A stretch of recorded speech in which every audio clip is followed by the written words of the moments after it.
Evening, everybody. How are we? Welcome along. It's a cheeky little bonus Saturday stream, isn't it? We haven't had one of those for a little while. There's now on the telly, is it, to be honest? So we figured we might as well jump on, give ourselves a little bit more British Steel time, because why the devil not? We have reached the January transfer window, which is going to be pretty interesting, given the fact that I'm just tweeting out our current youth intake, and it is dreadful. So hopefully we can get some better players in, because if not, next season doesn't look great.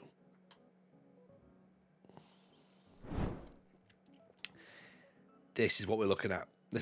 Where is it? Have I got the youth intake actually still on here? Because this will be amazing if it's still here. It's on the look at this. Right, I'm going to show you this quickly, just so you can have a quick little nosy as to what's what, right? Because this is all just so depressing. If you think what's happening in the world is depressing, there's the link. That's what I'm going to mention it. This is what we got. So coming up this season, D quality wingers, E quality goalkeepers, E quality fullbacks, E quality centre backs, central midfielders, wide midfielders, attacking midfielders, strikers, defensive midfielders, and wing backs. We've got none. That's awful. Or if you ask the club, average. Just fine. Reasonable. Oh, Jesus Christ. It's going to be tough. But look, things are going to be tough, right? Because here's where we are, okay? We're just outside the playoffs, so that's not a problem at all, okay? We're expected to finish second, so we're there or thereabout. I think we can still do some damage in this league, to be honest. 7 wins, 7 defeats, 4 draws, 0 on the goal difference. FM Llama, did us a fantastic thing tonight. The other night, sorry. Fixed out our system of retreat, fixed our tactics of retreat, got ourselves fixed, which is fantastic because things were starting to spiral a little bit. 4 defeats on the bounce. We've gone back to a 4-4-2 here, as you can see. 3 wins out of 5. We lost to Ayr, who went top of the league, but I think they're now knocked off the top of the league. We lost to Dunfermline in the Cup. They're, of course, at least 1 division above us. No, they're not actually. They're a division below us. Oh, dear. That's worrying. Hamilton were up there as well. Inverness was second. Cowdenbeath were third. So, yeah, we did all right. Against the bigger teams. It looks better now. This 4-4-2 is a bit more nicely set up. Bailey Kadamari, by the way, you'll be interested to know. Bailey Kadamari, 3 goals in 2 games. Okay? Bailey Kadamari is starting to come good. He's found the right time to get himself back on board. Okay? So that's pretty interesting. Okay? As we say, we've still got cash. That is good. £309,000. In fact, I will nudge that. In fact, I have to nudge it back up. £309,000 in January in Scottish League One. That's basically £1 million, right? £25 million to spend. We've got not a lot in the wage budget, so we might have to budge that down a little bit, make a bit of wages, to be honest, sort of see how we get on. Danny182EFC, welcome in, appreciate the follow, very kind indeed. So we will be able to do something here, I reckon. There'll be some damage to do. We've done 18 games this season, we've got 18 to go. I think we'll be all right, personally. I think we'll get there. Obviously, we are in the Christmas period right now, so we're just going to sort of like roll on to that. So please tell me that you had a good weekend. Hope everyone is well. There's the United City in the chat. Welcome, Kev. Hope you're well. No more apple sours tonight, my man. All that done and dusted last night, and I think probably for the best, to be honest. So long gone now. We don't have to worry about that. Any 90s food items left? I've got a couple of bits. I've got a couple of wagon wheels and that. We've got some bits and bobs, I think. So we'll do some with Lewis. Hope everything's well. First promotion with Burnley, says Gitos. Loving that. Archie Green was a player that we came and had a little look at. We're now going to approach him to try and get him into the squad, because look at these mentals. Look at these physicals. Really, really good. Has he seen a football before? No, not necessarily, but still, it's going to be fine. Get him in, have a little look at him, see if we can get those wages under £800. £675 is a lot of money. I don't really want to be giving him that much, to be honest. I'll nudge it a bit, but I don't. Is he going to be one of the best players in the at the club? I don't think we need him to be that good, do we?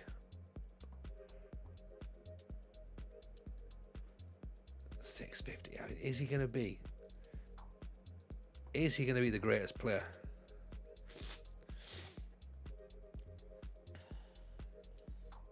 we might have to not be stingy and just do it, I think.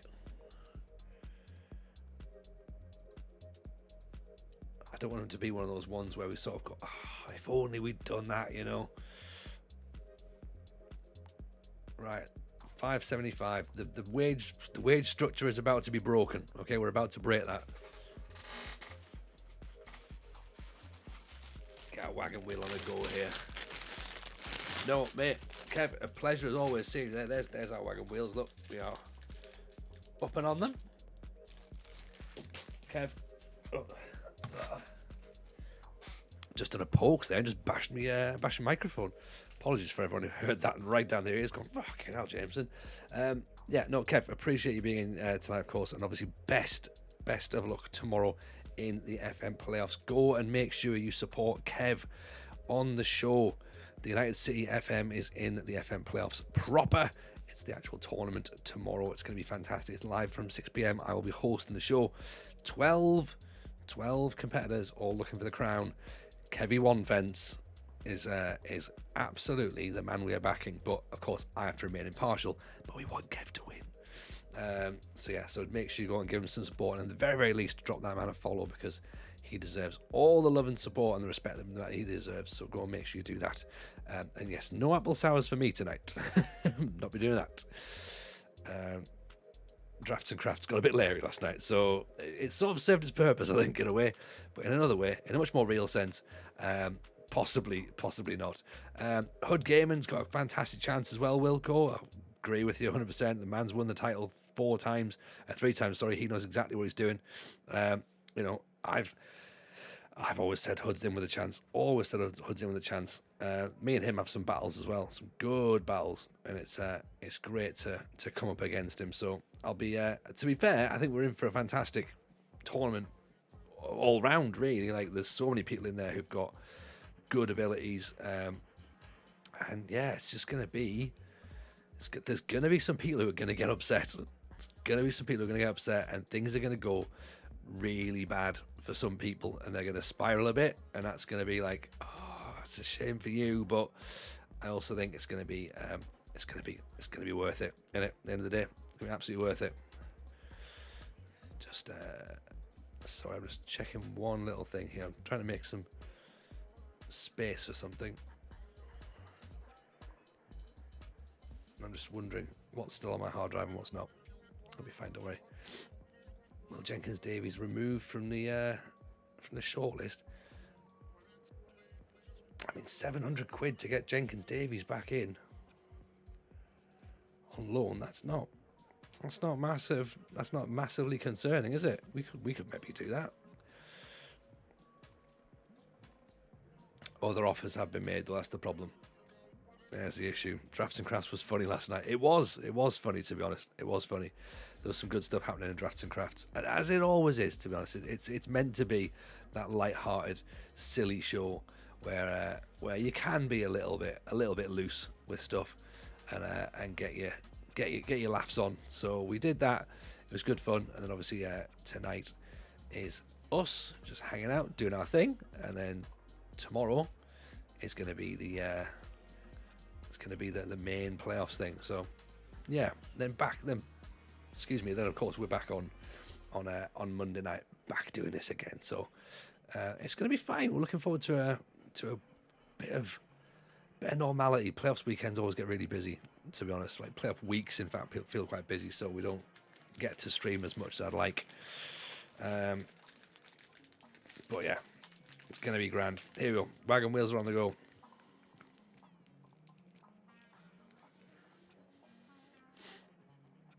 Apologies, you just turned down and you got a bloody mouthful of wagon wheel.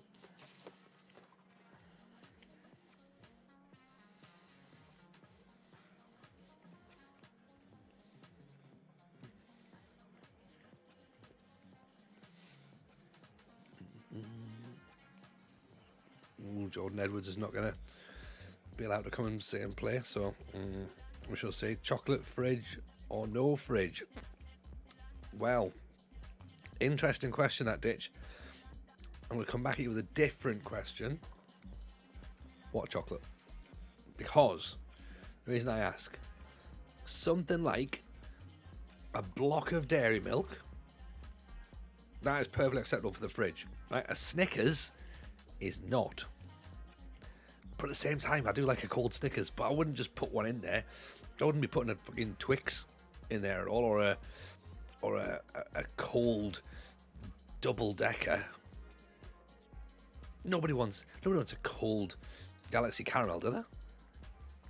Would you have a chilled Cadbury's cream egg? No, of course you wouldn't. You're an absolute mad person. You put every chocolate in the fridge, says Lewis. Ditch says, I agree. Galaxy and Dairy Milk straight in the fridge. A Snickers ice cream bar. I mean, well, there. The clue's in the title there, isn't it, Raggio? Ice cream, 100% straight in. I feel as though we need to go and buy this goalkeeper. Who saw the video that I posted out the other day of the ridiculous goalkeeping howler that was involving my player? Oh, that was embarrassing. That was worrying. If you haven't seen it, I'll show you the video right now. It was pretty decent. This is it right here. Okay, watch this. Like, I'm not one to ever bag on the game and be like, oh yeah, things don't work. This is just pure comedy. Okay. What's McGee doing? He's just like, I'm fine. Oh, I'm not fine. Like, he's over there. Like, just, I did not post, oh my God, goalkeepers are broken, blah, blah, blah, blah. I was just like, yeah, this is just a bit funny, But yeah, we all saw it on stream the other night and we're just like, oh. we all laughed. Ian and Chazzy D, how are you, pal? Had the opposition score a Gareth Bale goal where the ball got blasted into his face. I think we've all got a bit like that, haven't we? We've all seen those sorts of ones where it's just like, I've got it cleared. It loops back over into the goal behind them. Chazzy, shit's hitting the fan of my Monopoly save. What am I to do? Well, pass go and collect £200, presumably. That's too easy a joke. I shouldn't have done that. I'm sorry, Chazzy. I think I'm better than that. I think I've had a coffee. I feel all excited. Raggio had one of my right backs lob a keeper from the halfway line, bounced in front of the keeper who completely missed it. Nice. Very, very nice. That's what you want, innit? Don't pass go straight to jail. There you go. See, right, Nigel is on it as well. So it's not just me then who's gone straight with the Monopoly puns. That's fine. I don't feel so bad now. Although as a professional comedian, I probably should be like, I should not have gone straight there, should I? Or maybe I should. Maybe that's the whole point. And like, yeah, we expect you to do this, Tony. Make it happen. Sorry, excuse me. I just sniffed down the microphone there. Finley Nisbet. Finishing a 4. What are you doing, Finley? You're not a striker at all. Finley Murray. Terrific centre-back, apparently, but with dreadful work rate. Awful teamwork. Can't do much. He's not very balanced. I mean, what are these scouts saying that's good for? I think we do need to try and get at least one more coach in as well, by the way. Welcome, Callum. Here we go. If you're not following Callum, do exactly what I told you to do with the wonderful United City FM, and that's make sure you go and follow Callum, because Callum is the future of FM streaming, I believe. Genuinely one of the most entertaining people I've seen in a long, long time. I love him. Love hanging out there. And also, if you didn't see, he's currently got appreciate the follow, by the way, Holster 23, very kind. If you didn't see, Callum is currently managing Slough Town, okay, on his stream. He got in touch with the club and was like, hello, Slough Town, you appear to have ran out of ties. Is there any way I can get a Slough Town tie to wear on stream? The chairman sent him one, which is very, very nice. And then the chairman invited him to go and hang out last weekend, I believe. So Callum turned up in his Slough Town tie, in his jacket.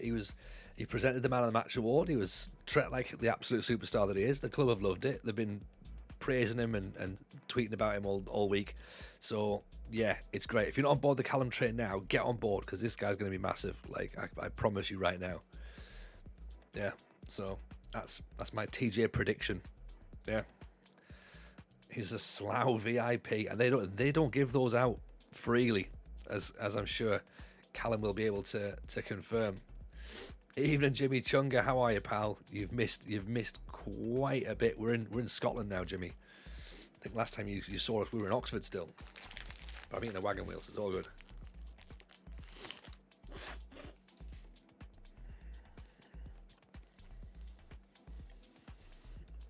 It's you and Brent. Yeah, exactly. Yeah, even Finchy's got his taken off him. Can't believe it. Finchy, bloody good rep. Last time we saw him, we were looking at the junction. Oh, in that case, that's been a long time then. Right, the caddy's potentially interested. As a goalkeeper, 275. Oh, we can get him in for that easily.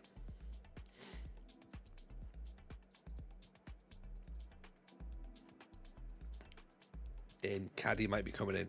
Here we go. Get some. Oh, Finchy. Hey, he knows what he's done. He knows what he's done.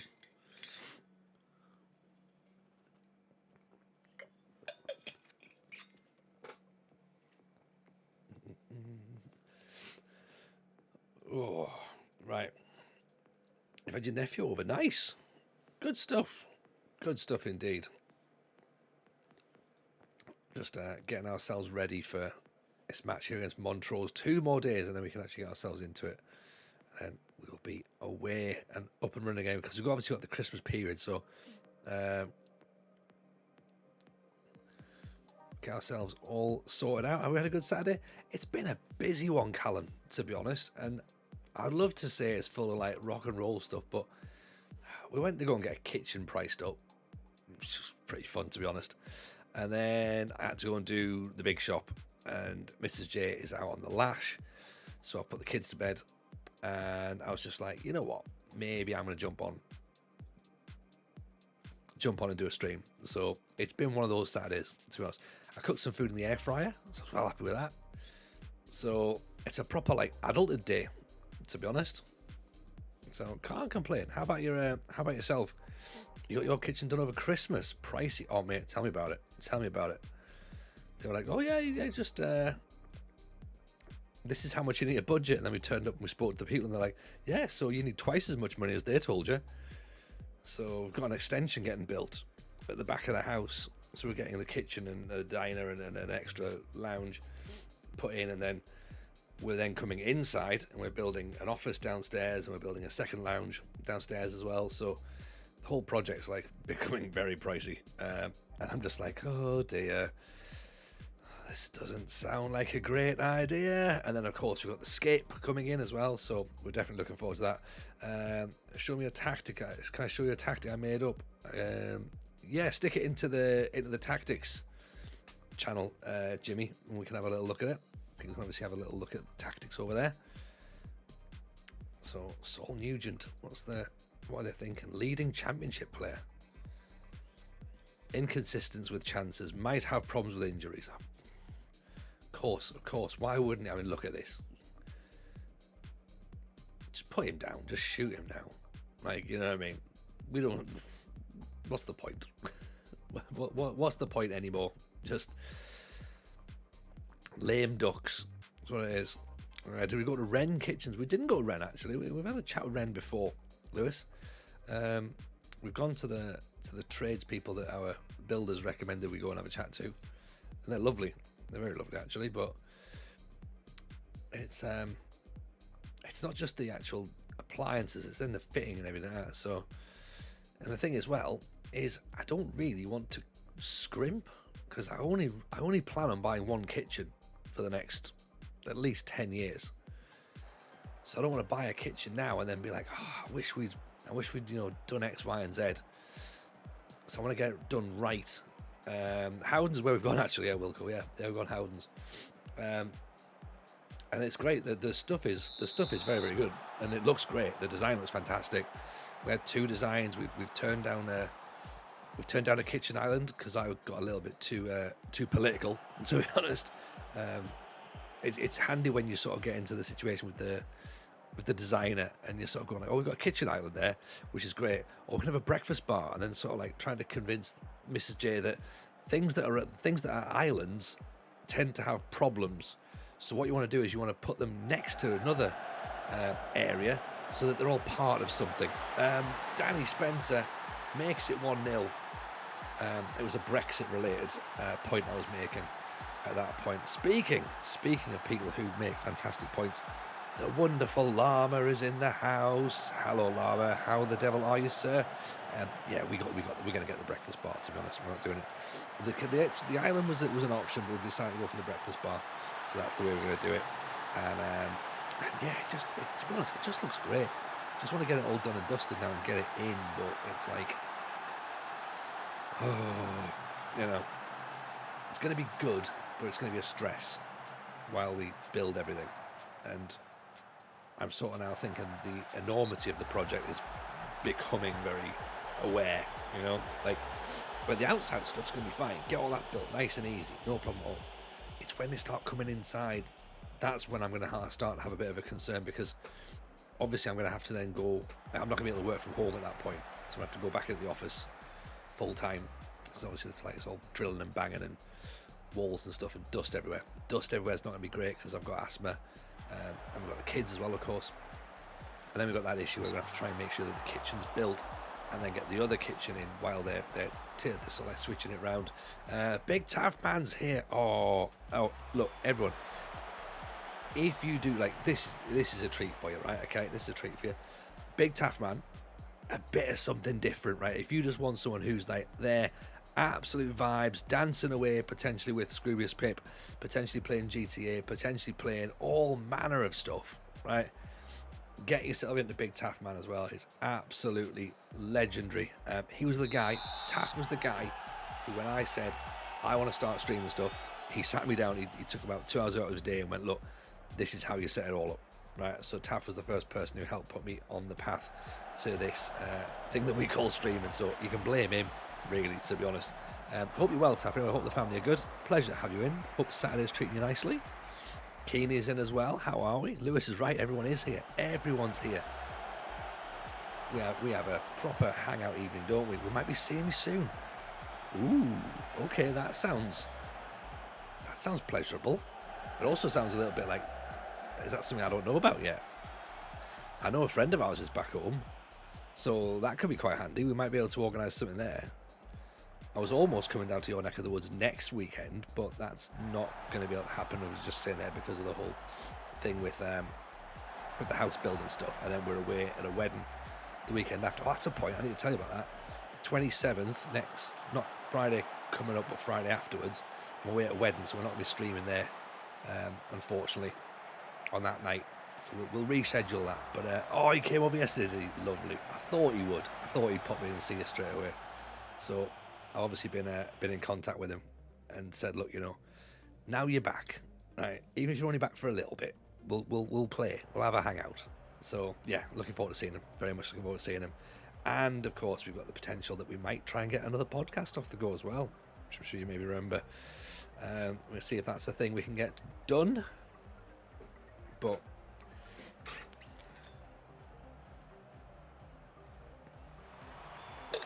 well, Matthew's a sad old man. He's a sad old man with no hair now, isn't he? He's a sad old man with no hair. Yeah, we need to try and work it out. It's one of those things where you try to organise something with someone who lives in America, someone who lives in Manchester, someone who lives in Yorkshire. So we'll be able to work it out. It'll be fine. I should say, one thing I will say, this might be where Taffman and our paths may cross, is Insomnia Gaming Festival. Now, it was confirmed and advertised the other night. The Football Manager show, myself and RDF Tactics, are going to be at Insomnia Gaming Festival Good Friday. So I think you can get single day tickets, or you can get weekend tickets. It's going to be amazing. If you've not been before, it's sort of huge industry expo, and there's sort of loads of computers and that, so there's streaming areas as well. So hopefully I'm going to be getting a stream done from there as well. So that'll be pretty cool. We'll stream during the day. We'll do a live podcast in the afternoon. We're going to go and do some meets with people, go and sort of say hello to people. Lelujo's going to be there as well. Big Taff Man is going to be there with his Jameson out sign, which I'm sure he'll hold up proudly. I'm guessing he won't be the only one as well, to be honest, Taff. But yeah, no, we're looking forward to that. That's going to be so much fun, and can't wait to be honest. So yeah, if you're in and about, or if you're fancying Insomnia, it's at the Birmingham NEC on Easter weekend. So I'm not sure how much the tickets are, but yeah, Jabberoo's obviously going to be there. He's going to be helping coordinate loads of stuff there. Matt Richards, of course, used to host Insomnia. He's obviously since stepped back, doing his own little things now at that point. So he's looking for some education, which is going to be great. So he might float about as well, though, which will be good fun.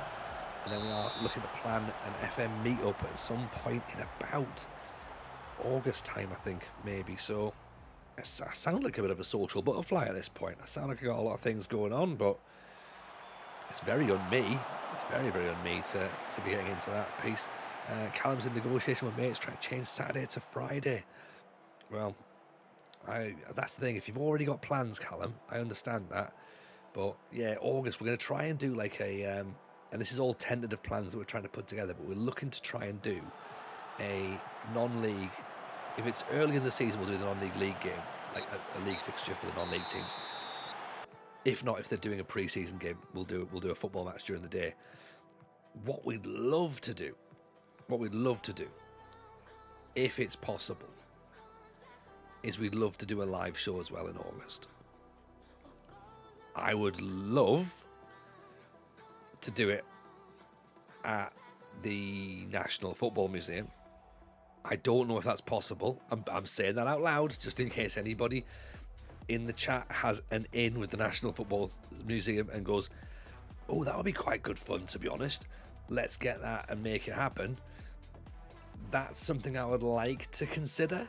If not, I'm going to start looking around at some other potential venues to be like, right, I know most places that are pretty decent are used on weekends, but let's see if we can get a space, because the FMT meetup was fantastic, and have the live podcast as the sort of the starting point gives everyone a chance to sort of like meet, mingle, all that sort of stuff. First of all, get to know each other, sit, have a show for an hour and a bit, hour and a half, maybe 2 hours or whatever, then follow up with something else and have the full meetup at that point. That's kind of how we'd like to redo the same event, plus of course that football match in the afternoon as well. Get some sort of like hipster food on the go as well, a few beers, drinks, that sort of thing. August should be mild drizzle, I think, in Manchester. I can't imagine it's going to be like glorious sunshine. Maybe mild drizzle in Manchester in August. So you probably won't need the umbrella that you needed in Nottingham. Callum's got no chance. He's going to be walking around Manchester for 7 hours in the wrong direction. That's all fine. But yeah, I think it should be fun. I think it should be pretty decent. So that's the plan we're trying to work out at this point. Okay, there's lots of moving parts with it. We're trying to coordinate lots of people, of course. And then, as I say, that show is going to become hopefully part of the focal point of what we're doing. So can't wait to get lost in a different city. Callum, you and RDF, man, like, just going to put a bell on the pair here just to make sure we know where you're going. Referee says if you were up in Manchester in August, you could have a Northwest Counties game. They kick off very early or very late. Nice. We could well do that. Absolutely. And Llama's got a cracking point as well there. For the next FM meetup, we should all fly to our house and surprise Mad Scientist and his mates. I mean, if you listened to Llama, I'm getting better at links here, right? If you listened to the last episode of the Football Manager Show, someone emailed in asking if we do a live show in Denmark. So I think that seems to be the right way to do it, doesn't it? Fly to Denmark, hang out with the Mad Scientist and his mate, then come to Manchester. Or we fly from Manchester. That probably makes sense. Let's do that. Oh, the plan's literally being formulated right in front of our very eyes, isn't it, at this point? Like, this is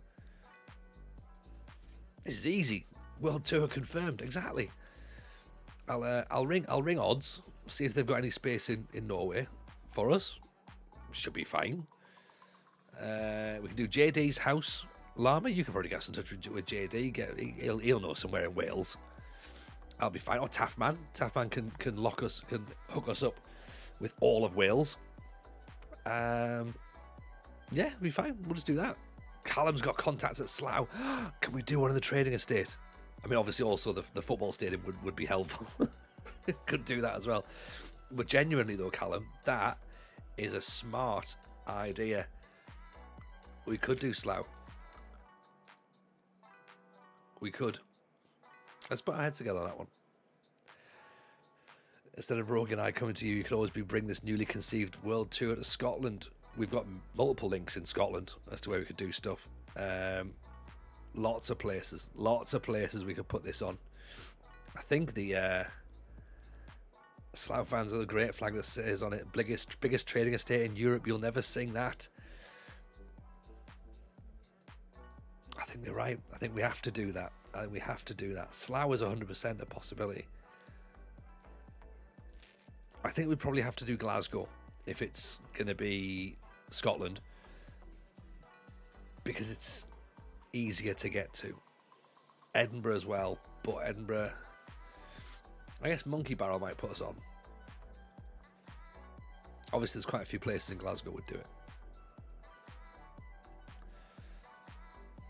I can't believe I'm going to literally write this down now. There's part of me is now plotting a tour and going, could we do a live tour? Right. So hang on. Right. So let's think about this logic. Right. So Slough. Okay. Wales. We'll just put Denmark. Okay. Manchester. Newcastle. I suppose we could possibly do Newcastle. I'm going to put a question mark there though, because that's going to be the same with Leeds and Liverpool. Alabama Doink has been approached. Can we get Alabama Doink in? Oh, £1,700. Oh, it's Alabama Doink. That would have been fun, but we can't get you. Slough, Wales, Denmark, Manchester. The craziest tour posters going, and just leave it at that. Just leave it. You can see us at Slough, Wales, Denmark, or Manchester. Surely one has to be in Blythe. See, we've done Blythe. We could do Blythe, actually. We could do Blythe. Kai could maybe organise us something there. I think Glasgow or Edinburgh. I was trying to think of something that's like actually doable. I'm going to put Norway and Sweden as just like a question mark, because maybe, I mean, Oldham's close enough to Manchester, Lewis. You can get to Manchester. We're in the area, pretty much. And because what we need to do is we also need to work out that there's got to be a space that's it's got to be a space that is going to be able to house us. I mean, what? Again, trying to work out the size of the room, like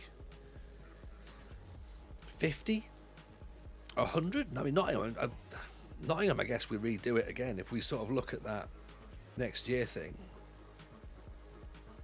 Nottingham's an option. If you do Slough, you have to do Wiltshire too, or the Swindon lot will complain. The Swindon lot don't seem to respect us anyway, Llama. So that's the problem right there, isn't it? You know, you just do the function room at Posh. The name of the night can be if only you'd have retweeted rather than liked. I mean, exactly. Imagine that. Imagine. Rich is right. It needs to be in major populated areas, 100%. Like as fun as doing, and the thing is, well, as fun as doing something in Sunderland would be, I know that Sunderland is like the hardest sell in the world to get anything. Sunderland as a city will complain that nobody comes there, and then they'll put someone on, and then they'll go, I'm not going to that. Like, there's a cool place in Sunderland I would have loved to have done a show in, and it probably would be able to get some people in there, but I just think we'd sell the tickets easier in Newcastle, and I hate that. As someone who's from Sunderland, obviously I hate that. So maybe Manchester's the northern option. And plus as well, like, you know, we've also got to remember, we're not a huge podcast. We're not a huge community. There's definitely enough of us, to be honest, but yeah, we need to sort of like think about this logically and go, right, what's doable? What is doable and what's not doable? going to say a question I think that Yaron had put in there about some tactics that he was looking at there. Mackay or Macbeth for Bailey. Off in the last match, yeah. I mean, Bailey's been scoring goals with Yaron, so I was just leaving him out there just in case. You never knew. James L. G and Cow, welcome in, pal. Hope you're good. Home in Manchester. Let's have a quick little look at that, shall we? Because my handwriting is awful. Home Manchester. Home Theatre, where is it? Also as well, we'd prefer somewhere that's not really expensive. Because there's places that we used to do in Manchester. There's the King's Arms in Salford, which is Paul Heaton's bar. And that's really cool. That's a really, really nice venue. Hot Oxford Road, is it down by Deansgate? Okay. That looks pretty... That looks very swanky, actually. I would go as far as saying far too swanky. They're not going to let someone like me in there. They're going to be looking at me going like... I mean, actually, they'll let me in. Will they let other people in? That's the question, isn't it? Looks cool, though. That's an option. That might be an option. I do niche events. That's what we want. Niche events. Did we get 90 odd on a Monday night in Nottingham? Imagine a summer Saturday in August, at least 91. Yeah, well, we could. We're in T season 10. Oh, hang on. Do I need to update some stuff, do I? Evening Crazy C, how are we? Oh, Lewis is just going through the commands and working out what works and what doesn't work, so let's just update you on that one then, Lewis. Right. So we are not in season 10 at all. We're in season 11.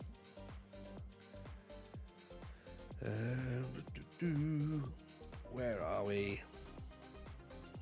Update. Right. Okay. Season 11. Currently managing East Fife in Scottish League One. This is the 6th club we managed so far, and we have still only won 8 of the 35 trophies to do. Crazy OC is finally got the wide centre back attack working. Nice, well played. Welcome in, Jane, as well. By the way, appreciate the follow. That's very kind indeed. Good work. How have you managed to get that done? Because that's quite a niche role, isn't it, to get working? So well played for that. That's no mean achievement. I'm thinking Archie Green is ball winner. Brogan Walls has been pretty handy, but let's give Archie Green a run out, I reckon. I'm the commands guy. Yeah, you are indeed. Hayden Bell, welcome in with a follow. Hope you're good. Welcome. So let's put Charlie on there as the wide midfielder. And everyone else seems pretty happy. In fact, Macbeth for Bailey. Let's do that. Also, full bar affordable. End of day, persuade you to bring people who are well behaved, put money behind the bar, buy food. Yes, good point. If we're into those sorts of areas, then I think, yes, you do have something a bit more accessible. So, yeah, okay, that's on the list. I'll tell you where it was cool, and it's probably a stretch to get it to happen again, was when I did the show at the football museum, the FIFA museum. That's a cool venue. It's a really cool venue. But trying to get that booked out again at the minute, it's going to be quite tricky. Because first of all, it's in Zurich. But yeah, maybe we'll speak to the promoter again and see, like, hey, do you fancy putting us back on again? That'd be fun. Be a lot of fun. But yeah, we've got some ideas there. Slough, Wales, Denmark and Manchester. Look at that. They might save the mighty Sunderland are 4th in the Premier League. Oh, Rich. This is what we want, isn't it? This is what we want. What a ball that is for Webster. Can't get there. Had a fab 4-3 win versus Liverpool. Came back from 3-0 down. That's what the fans want. That's what the fans want to see. Lama get a gig at Freddie Adu's house. He keeps moving that often, Lama. We'd never be able to find him, would we? That's the problem. Lewis, we're going to the Football Museum in May. I love the Football Museum. It's great. It's really, really great. We did part of the, I think it was the world record attempt. I think it actually was the world record, in fact, for the longest continuous save game of Football Manager. Like a sort of you passed it on. That was pretty cool. Good few years back now. I did a bit of that. And then, here we go, McBride. He's not going to score from there. Goalkeeper's trying to head it, I think, is he? Unbelievable. Archie Green's in with his debut. Webster misses out.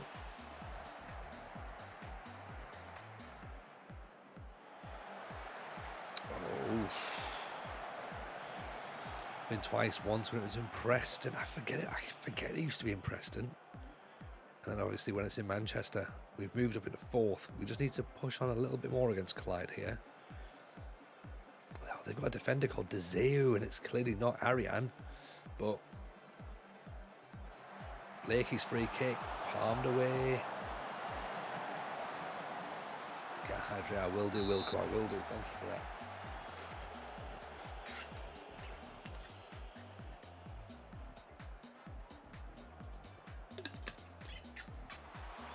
Blakey floats in. Harrison should have gone for goal. Blakey should have gone for it. Believe in yourself. I'm going to push Charlie up a little bit. I'm going to push Webster up. See if that works. Because we should really be attacking Clyde. They are pretty low down in the league. Scottish teams play narrow. They do. Plus they've got like a ball winner and a half back in there as well. So they're going to make it tough in those central spaces, so we might need to push up a little bit, try and create something a bit newer, a bit different.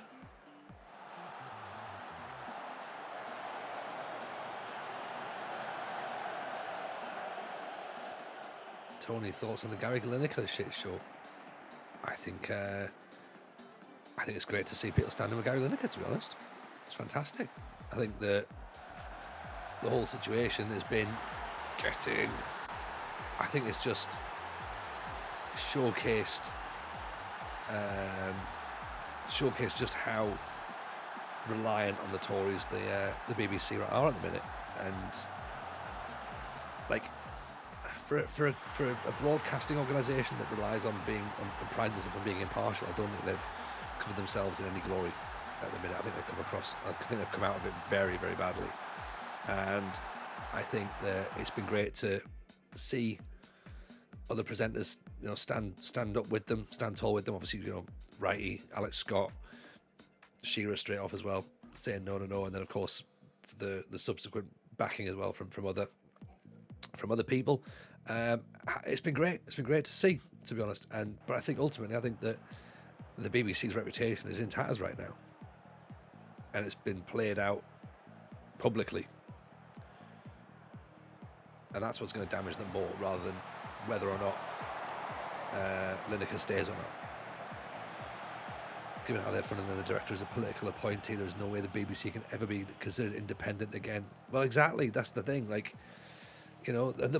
ultimately the problem is that the Tory government could get rid of the BBC quite easily, and I think the Tory government would like to get rid of the BBC. It's they don't really need the BBC for anything.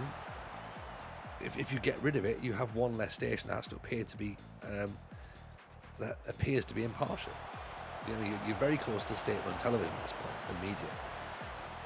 And I think that it would be easier for the Conservatives if the BBC wasn't a thing. That's my view, anyway. Match of the day is 25 minutes long. I mean, to be honest, and again, I've had my opinion on this as well. To be honest, I don't think people it's match of the day. Like, how I know people watch it, but it's still not like it's the third program in it. Like you got the live game on Sky, the live game on BT Sport, and then you've got Match of the Day at the end. Like I know it had a knock on with other programs as well, but 5 Live still broadcast the 3 o'clock. Oh, what a strike that was! Like 5 Live still broadcast the 3 o'clock radio commentaries from all grounds as well, with other commentators on there. Yes, they took Fight and Talk off the air. Yes, Football Focus wasn't shown on BBC, and yes, it was Final Score and Match of the Day. Well, Match of the Day is now going to be on TV in some capacity, but it's not like the whole thing was a blackout. Like other commentators and other shows still went ahead. 5 Live only covered the Leeds game. They covered it, but all the commentators were still doing goal updates though. They were still going to the grounds to get updates from the bit that I was listening to in the car.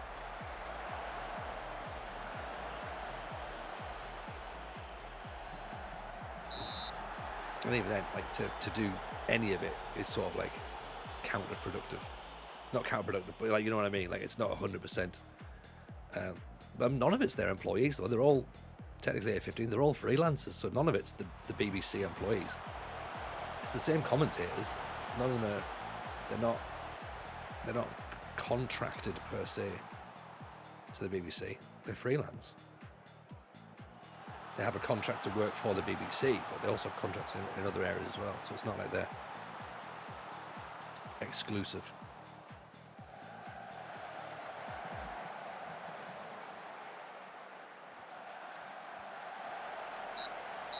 Lineker isn't a BBC employee. Exactly. That's what I mean. Like, so that's the thing. He's not an employee. He's a freelancer who works on a show for the BBC.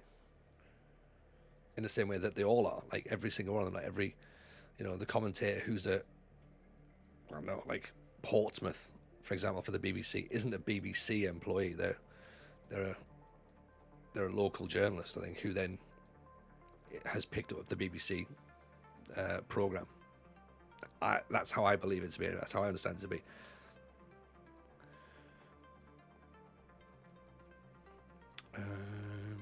Centre backs, wide players. Actually, that's probably what we need to be bringing in. Been linked with Sean Ballantyne, have we? Ballantyne's not the guy.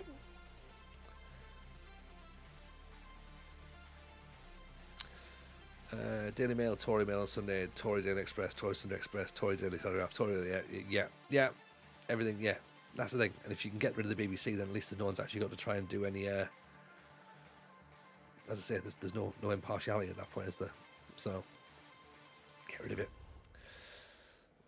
Lama said, Shearer said some guy at an awards ceremony lent him on him weekend, so he felt he had to. I mean, yeah, I floated the idea past him, is all I'm saying. We had a bit of a chat, and he was like, all right, look, I hear your point. I'll see what I can make Lineker say. And from there, I mean, yeah, I didn't expect it to go as it did, but I'm glad it went as it did. And will I take the credit? Yes, I will. So there, we'll put that out there. Make of that what you will. What we need to say is how great the union has been at backing them. Yeah, that's the thing. It's been good, but also as well, and like, again, only for balance. Let's not beat around the bush. Lineker's still going to come out of this well. Lineker's going to get a payday wherever he goes. Even if he comes back to the BBC, he'll get a payday. If he goes somewhere else, he'll get a payday, right? So there's that. I should have told Shearer about Denise Van Houten. Denise Van Houten was going to do Match of the Day tonight. Do you know what I mean? That's the thing, just sit there. She's going to come out to Gangster's Paradise as well, and everyone's going to be like none the wiser. Right, Caddy's coming in goal because we've had 2 absolute howlers from the goalkeepers. Even Coolio turned down Match of the Day. Could you believe it, Lama? Couldn't even get him in. It's like he doesn't care, Doesn't surprise me about yeah, exactly. The more I hear about her, the more I dislike her. Even the stuff that might not be true. BT Sport are courting Lineker. Exactly A15. So let's be honest. Lineker's not going to come out of this bad, is he? If he gets a bigger contract somewhere else, somebody else will still stand into that match of the day role. There's no way match of the day goes off air for the rest of the season. So, if it's Robbie Savage and Chris Sutton, it's Robbie Savage and Chris Sutton. If it's fucking Alan Brazil from TalkSport, it's somebody. Cloak Elite, welcome in, appreciate the follow. Somebody will do it. If it's Ian Hislop from Have I Got News for You, Jermaine Defoe's trying to get into management, so it won't be him. If it's Agbonlahor, imagine that though, man. Imagine. Play your strengths, Gabby. Odds on Claire Balding being match of the day. I mean, Claire Balding would do a fine job, to be honest. She's a good presenter. And that's the thing, all you are is a mouthpiece, isn't it? Defoe's a creep. Is he? I've not heard that. I could be wrong, but I've not heard it. He's certainly held in high regard in the Northeast. Unless there's something massive that we missed. Get Phil Jones in to do it. Phil Jones will be half decent, yeah. I'm glad everyone's avoiding the hacky bits of get Big Sam into the end of the season. Nah. Big Sam's not doing it. Does Redknapp fit on match of the day? Desperate times call for desperate measures, doesn't it? They'll get somebody on there. Do you know what I mean? You've also got, it doesn't matter. It might not be your first choice. It might not be your sixth choice, but somebody will accept that job.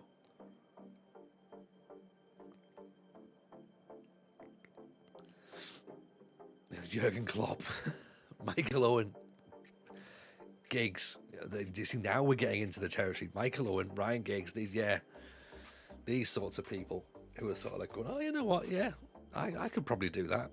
To be honest, yeah, I think I deserve an opportunity. Jason Cundy, that sort of thing. Get Des Lynam back, says Holster. Des, I'm just going to Google this very quickly.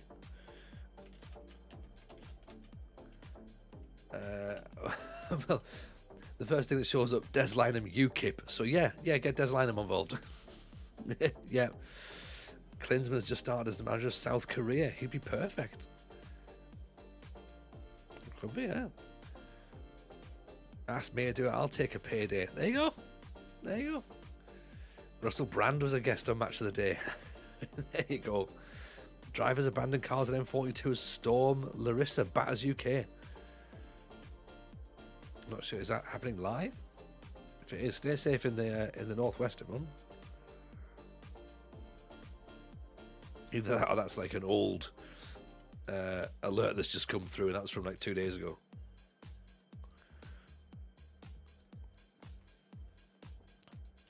Jamie Carragher and Roy Keane. That's the thing. Jamie Carragher won't do it, but Roy Keane might. Actually, no, Roy Keane wouldn't do it, would it? Liam Gallagher on Match of the Day, no chance. I mean, it would be funny. It would be funny to watch. But the thing is, it's got to be someone who's right-leaning. I joked Richard Keys and Andy Gray. I could see that happening. But it's going to end up being someone like Nigel Quasi or something. Zaz says do a line. Right. Give me a number, Zaz. Give me a number. Matt Letizia. Is it worrying that Matt Letizia is probably on too much money on Sky to even consider it?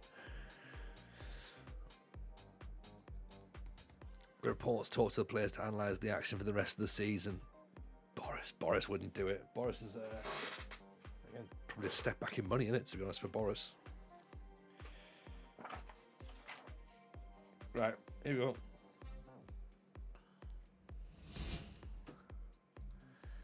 It's time for Michael Owen. It's the time we've all been waiting for. 74. waiting so I can hear a child bashing his head and scratching against the wall. 10 days later, Robbie Fowler was ruled out for the rest of the season with knee ligament trouble following an innocuous challenge on the Everton goalkeeper. Losing your main goal scorer always knocks the stuffing out of a team, especially in the last 2 months of the season. The consequence was that I was given more opportunities to play first-team football, which improved my chances of being picked in Glenn Hoddle's World Cup squad. Liverpool eventually finished third in the Premiership behind Arsenal and Manchester United. I would characterise it as an okay season. The year before, we had finished fourth, so it seemed we were creeping back up with a good young team, terrific camaraderie, and a fine manager in Roy Evans. There, that's where we're at. Oh dear. It's just shit, innit? It's just so shit. In those days, here we go. In those days, it was easier to win Premiership games than it is now, when the standard is infinitely higher. Perhaps it's down to diet awareness, better equipment, improved tactical organisation. Whatever the reason, it's so much harder to win games nowadays. The Premiership isn't hugely better in a technical sense. The improvement has been physical, in fitness, stamina and strength. The only break you get nowadays is when top clubs rest their best players in the cup competitions. Everyone these days has got someone who can change a game, whereas when I started out, it wasn't unusual to come up against a team who had 2 workhorses up front. Then, 18 league goals could win you the Golden Boot. Oh.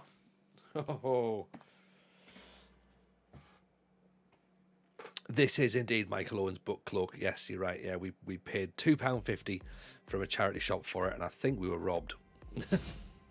It's just utter shite, isn't it? It's shite. Oh, Kyle Kelly's gone to Partick Thistle. We've missed out on him. He could have been a half decent signing.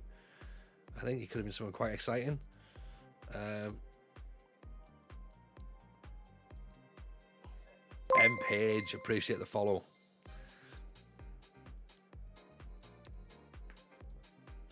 Wayne Lineker, well, keeping it in the family, that's very much close to home, isn't it, to be honest?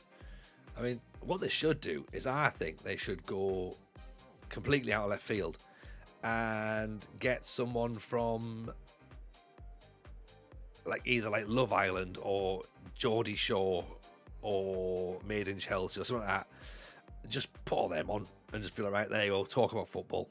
Just fucking do whatever you want. See how you get on and try that. Could be interesting. Chris Evans could be, yeah. I mean, the thing is, everything's a possibility. Everything's a maybe. Everything's a maybe. Because once it comes down to money, everything's a maybe, isn't it? This is the problem. There's always going to be someone to sit there and go, yeah, all right, yeah, could do that. Michael Barrymore, I don't think Michael Barrymore's quite the angle they're going for, Will Cole, to be honest. I know what'll make things better. Ian Sterling. Comedian Ian Sterling? Scottish comedian? Sterling wouldn't touch it with a barge pole. He's incredibly left wing like me. He's got morals. He's very political. So no, Sterling wouldn't go anywhere near it. He'd be good though. He's a big football fan. He knows his business. But yeah, I think prior to all this, yes, he would have loved it. But I guess now with everything that's going on, it's not going to be for him. Clarkson, Hammond, and May with a studio audience. Oh, you know what? That's almost the panel that Match of the Day deserves. The Premier League deserves Jeremy Clarkson, Hammond, and May. Let's listen to what Newcastle have done tonight. Oh, what do you think? James May? Yeah, do you know what I mean? That's 100% where it's at, isn't it? Horrible, just disgusting Premier League money being talked about by Jeremy Clarkson. Oh, you see, the first problem is they've gone abroad to bring those players in. That's all they'll be on about. They've not got Premier League experience, which basically means nothing. They'll do all that silliness. And Deck, yeah. Is this podcast's Tony Jameson? Oh, it's Indonesia's Salty B. Hello, mate. Welcome in. How the devil are you? Hope you're good. Pleasure to have you in. Do yourself a favour, everybody. Get following Salty B if you don't already do so. Salty's also going to be doing the FM playoffs this weekend as well. So go and give him some love, give him some support. In terms of who I support, Cloak, I'm a Sunderland fan. So quite enjoying our little fall from grace at the minute, so we don't make our way back into the Premier League. So if we can keep ourselves out of there, that'd be brilliant. Just joined. Have we talked to Richard Keys for the job yet? Oh yeah, we've talked Richard Keys. Don't worry, Sausage Shaker already in there. Shame about Diallo. What's happened to Diallo? Did it happen recently? What is it? What's happened? Is he injured? Oh, you're an United fan. Well, it's not a shame about him then, is it? He's doing well. Like, he'll go back to you, which is how loans work, but yeah, that's what you want. Did he get injured? I mean, to be fair, it would be about right if he gets injured. Let's have a quick look. Diallo injury.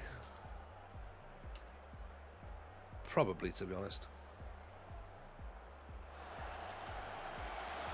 Where are we? Rich is in the chat. He can usually confirm, to be honest, as to what's happened. Naismith with a good effort there. Is he out injured at the minute, Rich?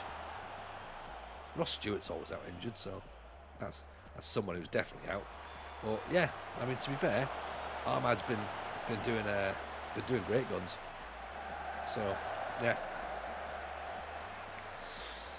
the Loch Ness Drogba passed the Dutch, got home from a game. My team had the upper hand for 60 minutes, conceded 3 goals in 10 and lost 3-0. 3-0. I mean, look, we've been there. We've been there, Dutch, haven't we? Like on stream. That feels very much like what we do around here. But sorry to hear that, pal.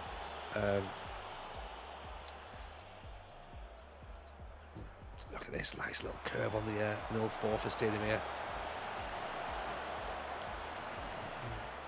I quite like this little stand as well, actually. That's quite funky. So what you reckon in the league? Are you, as a United fan, you've had a bit of an up and down week, haven't you? You obviously won a cup, played Liverpool, and then obviously did all right in Europe, I think. So certainly one of those mixed bags, wasn't it? You must be thinking things are obviously improving under Ten Hag, surely. Angela Lawson in charge. Good work, actually. You went to the Betis game. Oh, excellent.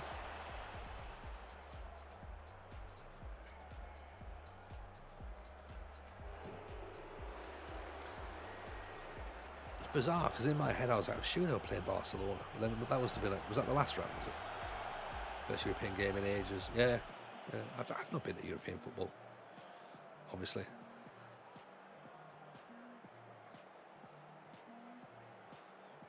Right, we're sitting here just waiting for Forfeit to inevitably knock the ball over the top, like that. Good save by Caddy. Gets himself in there the way we should be describing a yellow card. Oh, yeah. Nigella Lawson complaining about off-the-ball incidents. Yes. Give me that. Ten Hag did great over in Ajax, says Dutch. 100%. He'll probably win World Trophies with United. I think so. I think he's a very good technical coach, isn't he? And the players he's got seem to buy into his philosophy as well, and how he likes to do things. And that's what you need to work at. You need to convince the players. Like, it's one thing, it's one thing when convincing the fans that what you're doing is right, but it's the players you need to convince first. The fans will be convinced with the end product, when things you win stuff, but you need the players to buy into it beforehand. It's no good just having the fans go, hey, he's good, but the players go, fuck this. Not doing it. Hoping for a fake treble. I think a fake treble is something that you can be happy with. Carabao, the Europa, and the FA Cup. Oh, carried away. Ooh, that wasn't good, was it? Let's move ourselves out a bit, and we're gonna push just a tiny bit up a smidge. Webster's now injured. Great. Brogan walls. Don't stick McWilliam on there. Doubt it, but it could happen. It could happen. It could happen. There's no reason for it to not happen. You know? They're getting in behind us. And we're sitting deep, but they're still finding positions behind us. So maybe if we move up his touch, that might work. I don't know if that is what works, but we shall see. One of the former assistants took over Ajax, got sacked with 9 months of the mess of a team. I mean, he did take some of the better players, though, didn't he? That's the problem. So, like, Martinez went and Anthony went. I think, did Haller leave at that point as well? So, there was a lot of money, but obviously, like, a lot of money to spend to get players over to Holland is going to be a bit more difficult than if you've got £90 million to spend in Serie A, you know, with all due respect, of course.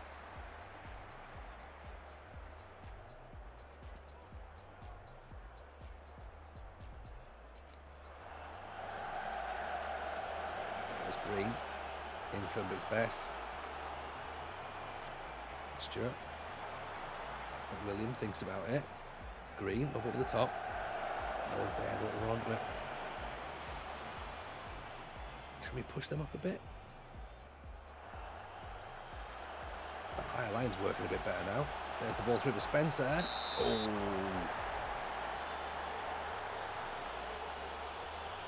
Martinez waved at you. Oh, look at that. Nice when footballers do that, isn't it?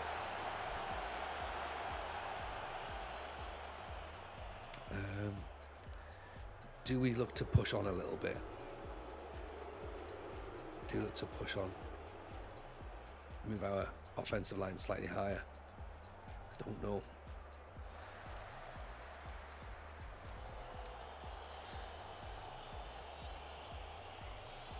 Caddy, Harrison, Blakey thinks about it. Over the top? Nope.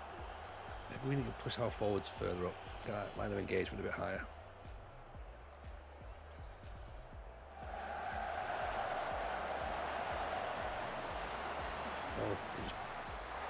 That's fine, don't worry. Right, let's move it up just a bit, see if it helps.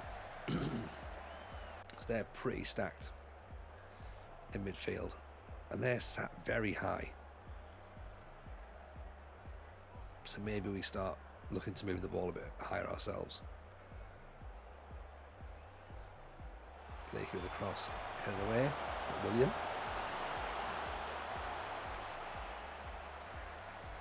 Thinks in McBride, heads it over the top. I'm not going to get too worried about this point, but better on a 6-3. Spencer's on a 6-5. Green's on a yellow card. Expecting it to bring Brogan Walls on. But we've managed to get ourselves away with a penalty there. That's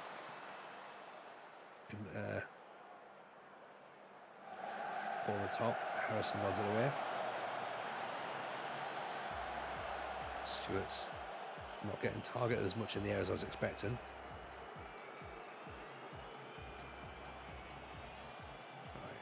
We're standing off the ball as well. That's the thing. We might have to make people press, tell the wing backs to overlap.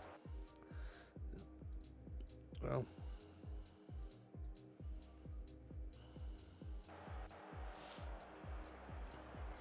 yeah. I mean, we're doing. Like, I don't want to commit too many men forward. That's the problem. Like, because I think at the minute we're doing all right. I'm happy with a point. I'll take a point against Forfar because we're still only 1 point away from Inverness at this point. I said point a lot of times there.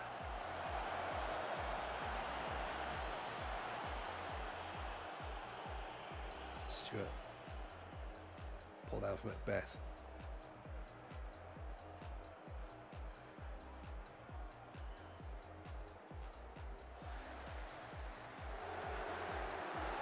Oh.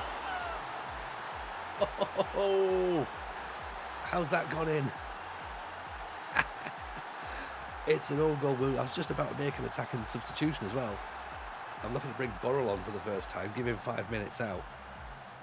Spencer puts it in, and it's come off the defender. Oh, what a finish that is. What a finish. That'll do. 100%. Give us that.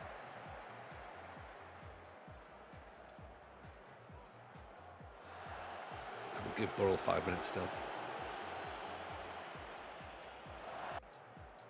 Eden Squirrel, how are you, pal? Welcome in.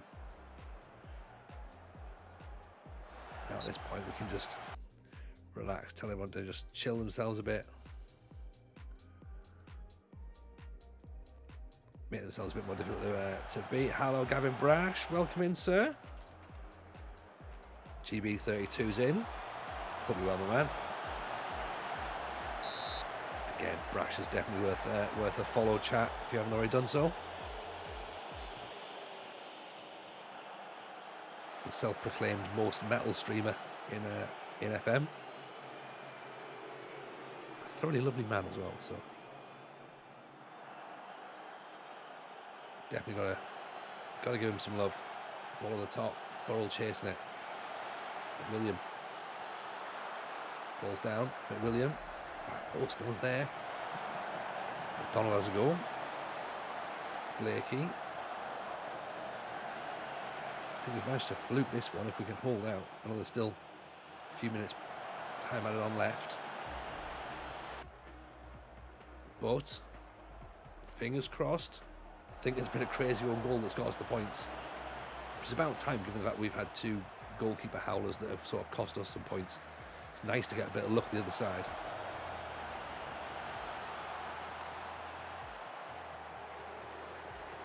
Alan gets his boot in. Blakey. Spencer. Turns himself back around. 3 massive points against Forfar. Against Forfar, yeah. Well done as well, by the way, for everyone not making the joke, so. Good work. Good work. That moves us up to fourth. Gav's out. Webster's out for 5 weeks. That means we might need a right winger now. Although I've got someone who can play right wing.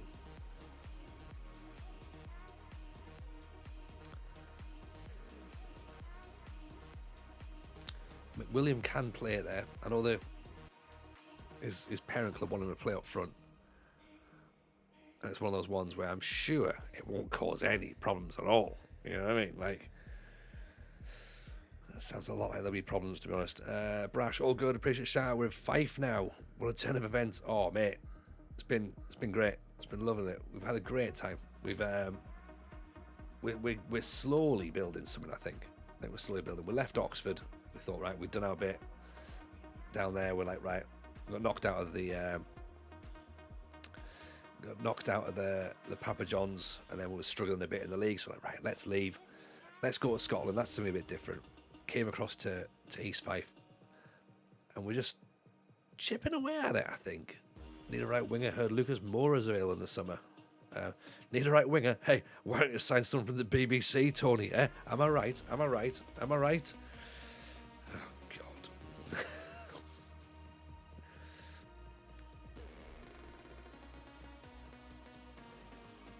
Could have done that, to be honest.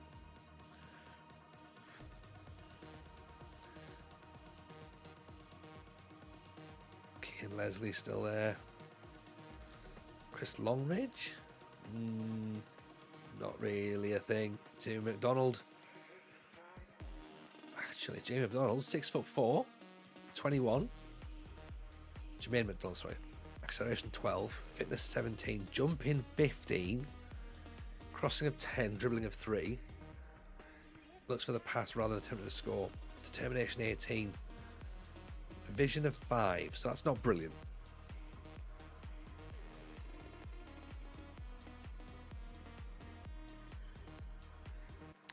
It's another 3-starer. It could be fine. It could be.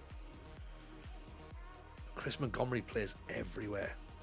Plays absolutely everywhere, and he could be free.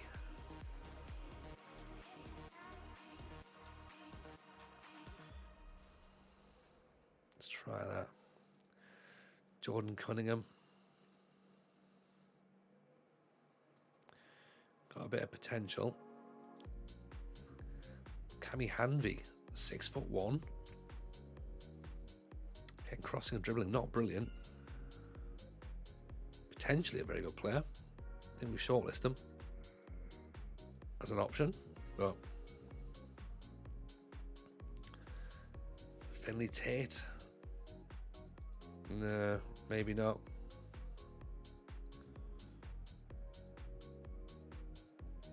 Yeah, we are very much on the Tories territory, Brash. But I think last night we were very much sort of a little bit like, right, there you go, like hammering it home. So I'm just sort of like, just sitting back and just chilling tonight. Like, right, I made my statements yesterday. I'm all right with that. Matthew Apter. Yeah, last night was probably a little bit too full on about it. I think we all got a bit excited. It was fun. It was fun evening to us. Drafts and crafts is always allows you to get a bit loose, but I think we got a bit loose. We got a bit loose early on. Just like, right, now is an idea. Let's do this. So it was. Matt Apter is an excellent midfielder. He's got some attributes, hasn't he? Like, if the fact he's not strong, he's not got good work rate. That could be a concern, but maybe. Is this speaking from experience, Raju, and your British Steel? I had him at 2 clubs. He's currently with me at TNS. I mean, well, there you go. There we go. If it gets the Raju seal of approval, then it gets my seal of approval.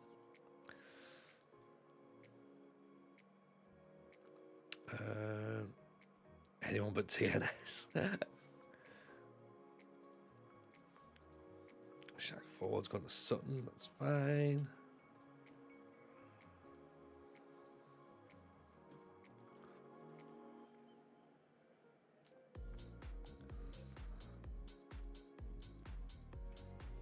Lewis Colton doesn't see himself should start more games. Well, get better then. Be a better player. You get those trophies, Brash. Rajo's right. Sometimes British Steel is not about who you want to manage.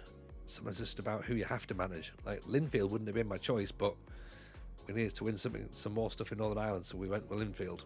You know? Don't have good penalty takers. We don't have good passing. It's true, actually. We don't have good tackling. True. Not very good first touch. Not very aggressive. Not very fit. I mean, that would be... We can see goals from through balls. We're not good, really. We're getting there, slowly, but yeah, we could probably do with quite an overhaul in the summer, I would imagine. But not the overhaul that we had at... not the level of overhaul that we had at Portadown, where it was like literally like get everybody out, bring an entire new squad in, and then wonder why it didn't work. You know, not that level. I'd much rather have gone back to Cambrian and Claddock. Trent and Croftwell. Still looking for a loan deal. Morton is willing to discuss those terms. Let's have a look at there then. I mean, very interested. So the thing we've got is that there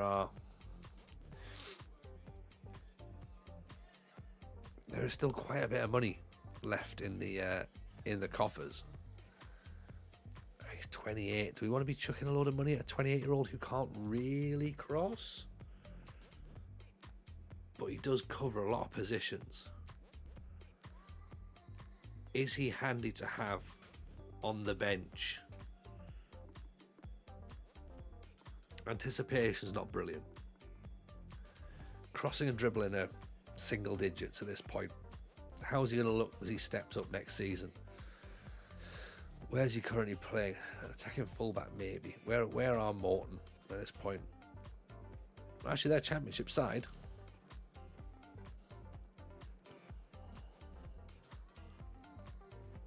Okay.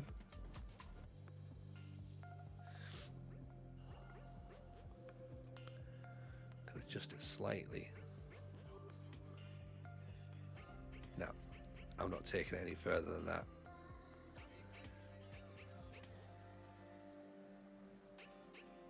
Oh, apparently he'll be fine with 475 then. Right. Interesting.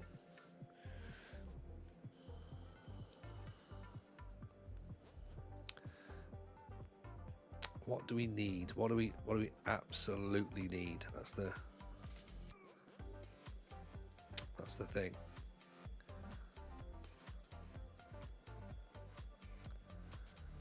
Liam Bissett. We would have liked him, but we can't get him. That's the trouble. Evening, Viva. How are you, sir? Welcome in. Hope you're well. Not seen you around for a while. Of course, you're in from the wonderful United Cities chat. It's a pleasure to have you here.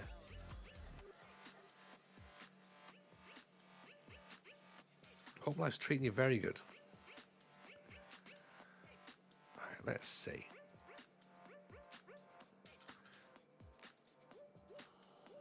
Right. We could do with a DLP actually. We could do with a better DLP than McDonald. What's Saul Nugent? Saul Nugent's an advanced playmaker.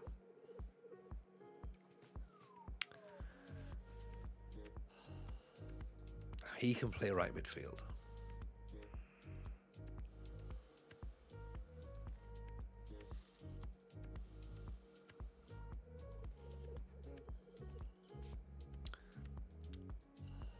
A thousand's not going to happen. No. Let's not even have that conversation right there. I'm all right. Way too long day at work. Just treat myself with a few cold ones and a candy for dinner because I can't be arsed cooking. Oh, I understand that. I mean, I genuinely appreciate you popping in and hanging out with us.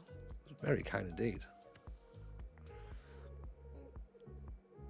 Now, I don't tend to do this. I don't tend to click on what would make us a deep line playmaker because we wouldn't necessarily be able to do that.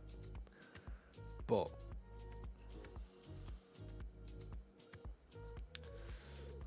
Oliver Jones could be that guy.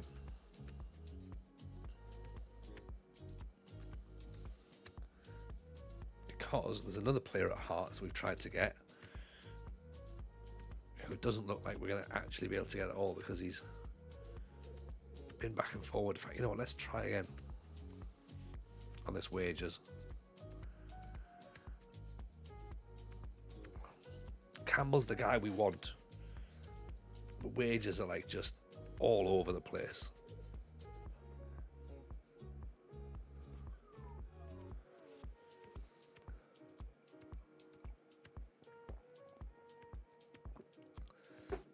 I don't think we're able to get, from what I remember from last time, I don't think we're able to get to where he wants those wages to be. So we might miss out, I think. Warren Facey. He's quick, isn't he? Finishing of 9 though. That's the problem. It's not very great.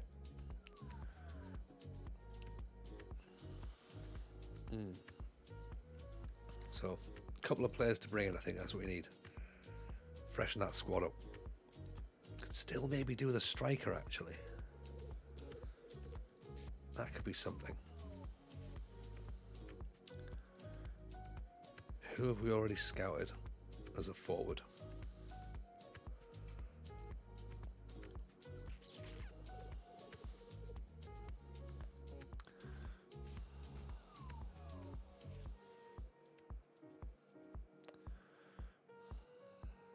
$11 goals in 21. 27 years old. Cowden Beath. Kieran Brannan. 5 in 17. Callum Hendry, 35. I don't really think we need experience up top, do we? Stephen Gray, 25 years old, wanted by Dunfermline. Plays with his back to goal. A big lad. 6 foot, he's not massive, but Hanvy's decent for the future, but more of a winger. Goodmanson we looked at. Okay. Taylor Sutherland. Did we have any... is there anybody on the transfer list that's jumped out at us? No. Nope. Anyone for loan? Because we've got Burrell in. We've got Roman Burrell in. Ali Robertson. 10 for finishing and only 10 for acceleration as well.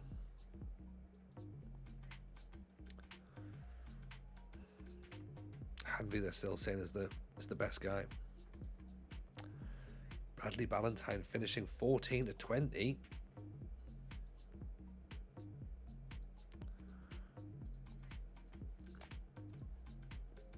Be my Ballantyne.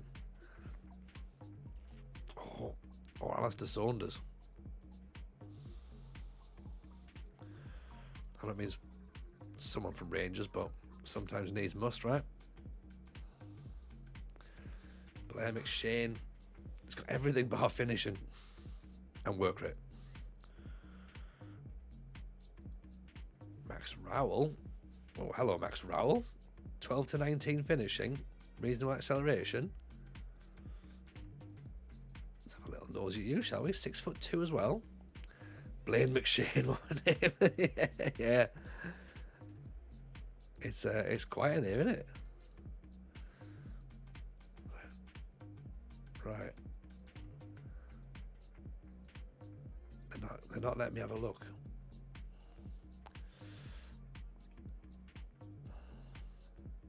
That work rate of 3 isn't helping me, is it?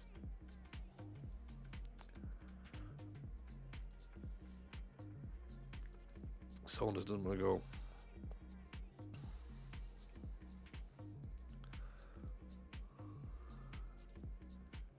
Campbell, no interest in joining.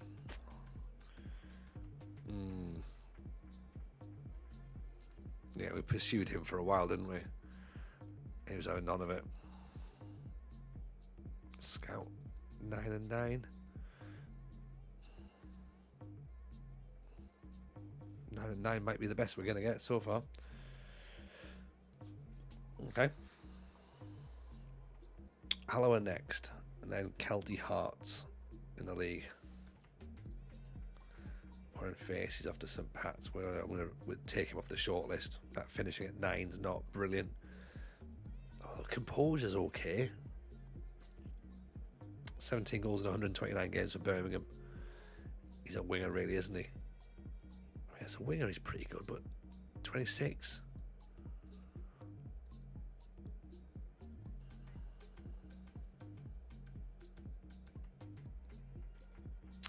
$15 for acceleration gives you options, doesn't it?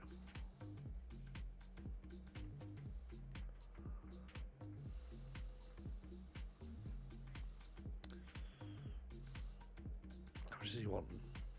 Star player.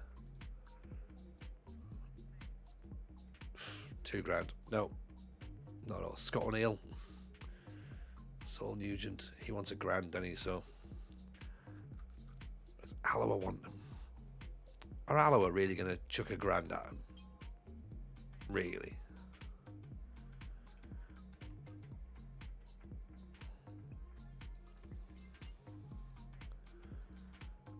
Fair enough. Fair enough. That's what I think.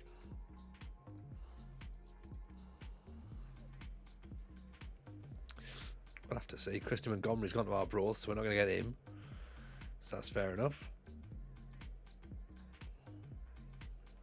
He's going at the end of the season as well, so he's still going to play for Forfar as well. And Morton, sorry. Silcott Dewberry. Plays everywhere, but just not well, does it?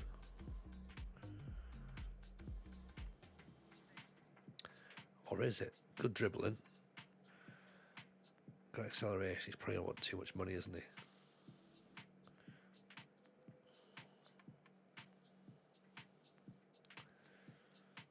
Useful backup to the first team.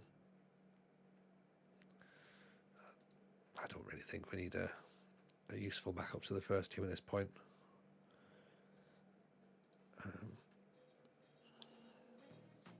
Let's tweak that budget ever so slightly. See if we can get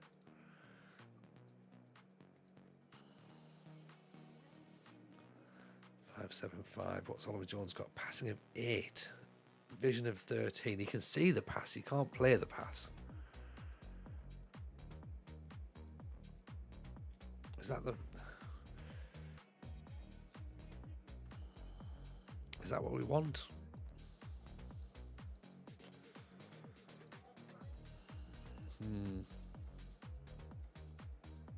I'm unsure, chat. We've got about a week to go, and I need to be thinking a bit more about adding some extra bits to our squad.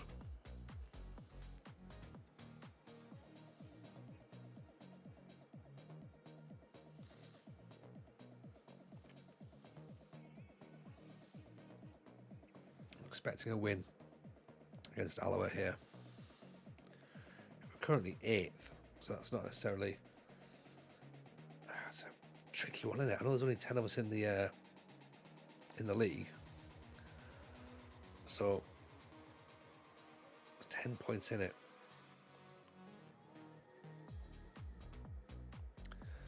Webster's still carrying a knock, so we'll move him out. We'll put McWilliam in there. We'll put Apter on the bench. We'll have a little look at Apter and see what we can do, because we can play him as well if needs be. So, maybe, you know what, maybe let's give him a go. Let's bring him on, actually. Because if he's a surprise, Raggio, you're saying he's a decent lad, then let's consider him. Yeah.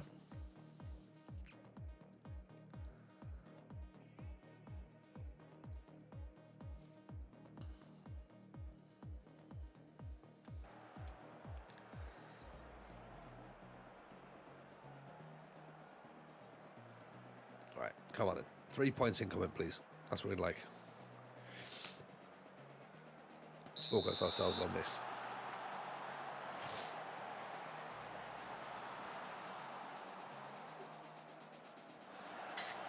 Always pops up and scores goals now. That's what we need.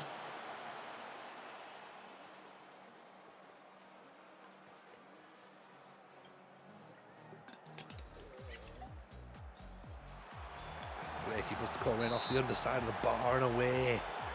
Evening Townsend, how are you, pal? Welcome in. Hope you're good. Corner comes in, headed away. Spencer always overtouched that. Blakey whips it back in though. Oof. Plucks it out in the air. Right, they're 4-3-3, aren't they? They're sat fairly deep, as we are. Green, McWilliam. Back to Green, inside McWilliam. Nice move. Oof. Right back Stewart's class. Make sure he's set the wing back or an overlap. He's a full back on attack, so he needs to get himself up and about. So the fact he's on attack means he'll go past anyway. So hopefully we can get him there a bit more. He's obviously we're concerned about committing too many men forward because of the fact that we're still a little bit suspect defensively. But yeah, he's on loan from Dundee.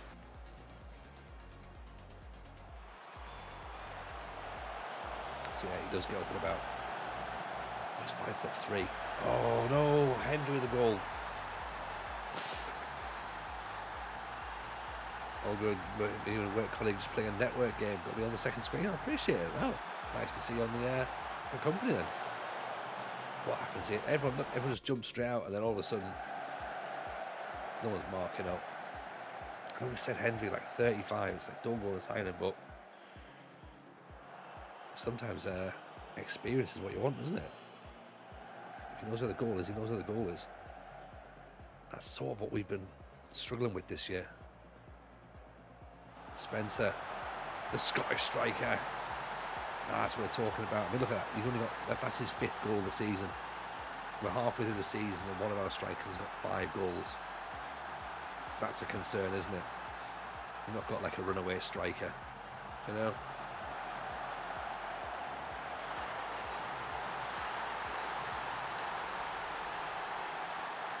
Gets him with the ball in. Long away by Harrison. Cleared to nobody. We need to consider coming away from cautious mentality. I like cautious mentality, but I think some games we have to sort of like impose ourselves a bit more on the game, so maybe even look to get in their faces, but the trouble is they can then just ping the ball over the top of us. If they can find some space. If you just keep down there. Stay on your feet, don't go flying in as well. Get knocked away. Keep them where they are.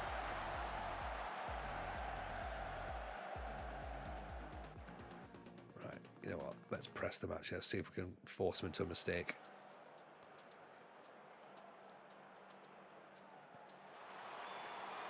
Oh.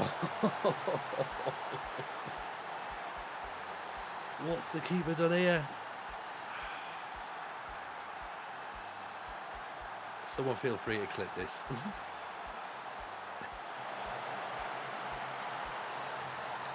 It's just another one, isn't it? Keeper's got it, he's not got it.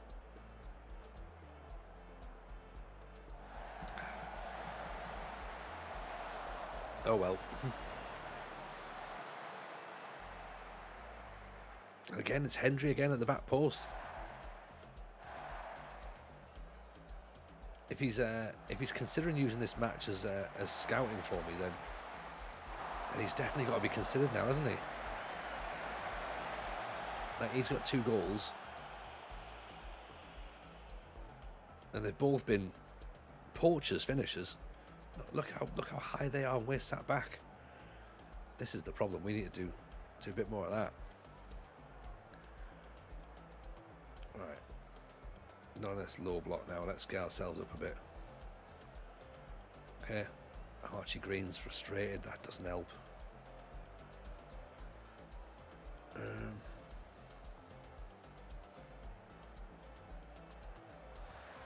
Counter-attacking direct. They're sitting high.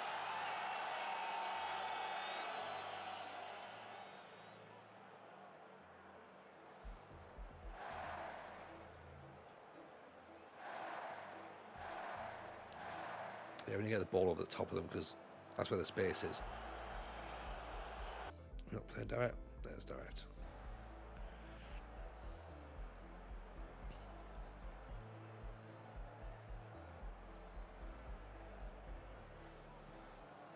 That's right, ping that ball up top. Question as well is going, have we got someone who can actually hold the ball up top? But Bride's not doing brilliantly, so I might look to bring Burrell on.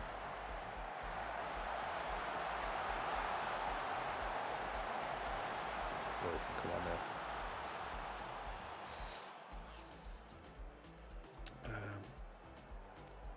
Spencer can move up, but William can move up.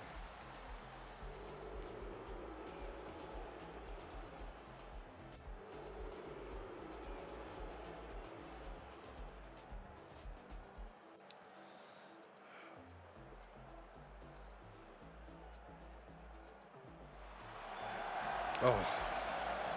Headed off the outside of the post. Typical. Right, let's get this app to go on as well, shall we? Right,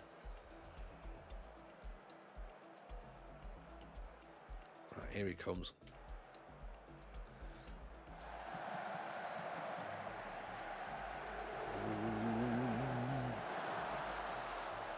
I think it's a bit push more players a bit more, I think, isn't it?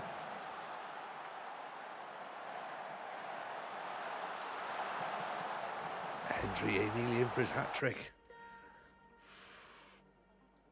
Tell you what, he's doing alright, this lad, isn't he?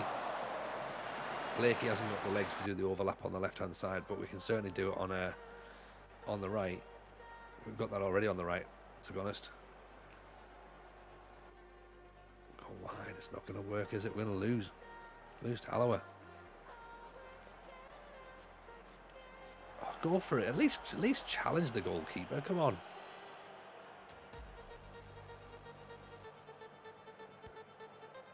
Why has he not considered that? Runs the wrong way. Go on, Macbeth. Thought he put it in a dangerous area. David's had to turn match of the day off. Welcome in, David. Nice to be here instead of match of the day.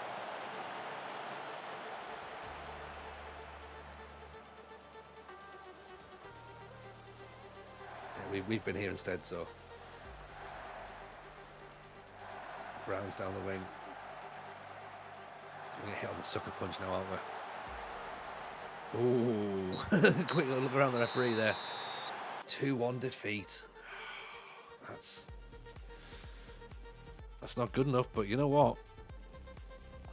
I think we talk to Henry, don't we? Let's have a chat with him, shall we?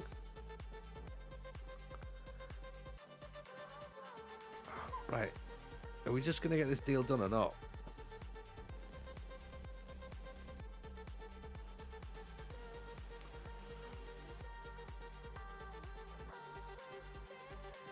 Where is he? Callum Hendry, 35 years old. He's only scored 4 goals.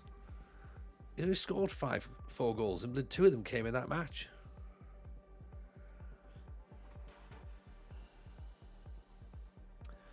Yeah, I mean, we've to be fair, we've not really got a lot of options at this point, yeah, and we're trying to sort of shuffle things around. We've got we've got some long-term plans that'll be fine, but at the minute, I think that I haven't seen enough out of Blakey to say that he's a problem for us.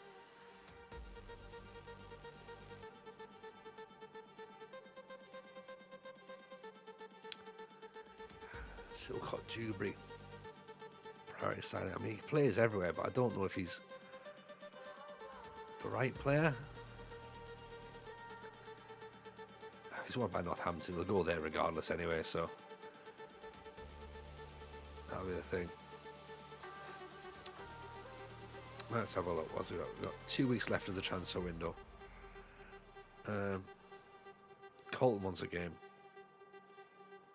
Someone who usually watches the match there in the background at strange.com actually having a watch to see who scored. Yeah. I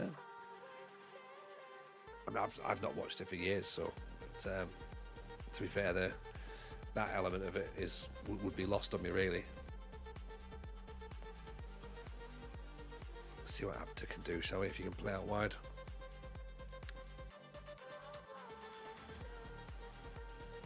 Webster's still not coming back. Yeah, we're lacking quality, to be honest. We need someone who's going to score us goals. That's what we need. And I wonder whether or not that lad is Max Rowell. Work rate of 3. Do we need someone to work, or do we just need someone to put the ball in the net?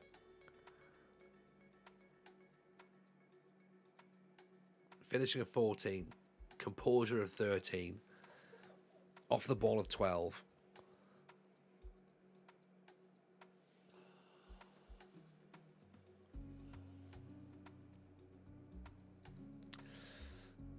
Mackay is the striker.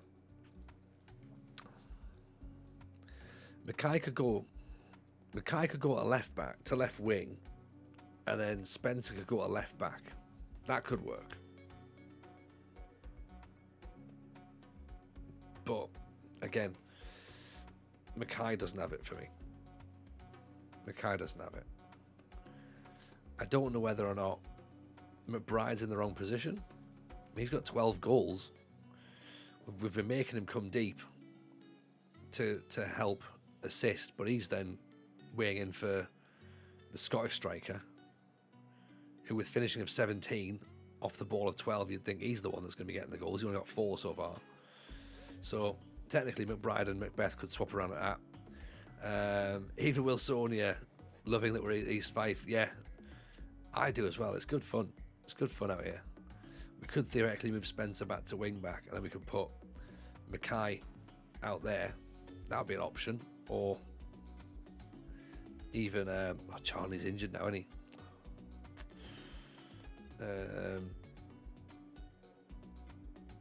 That's a worry.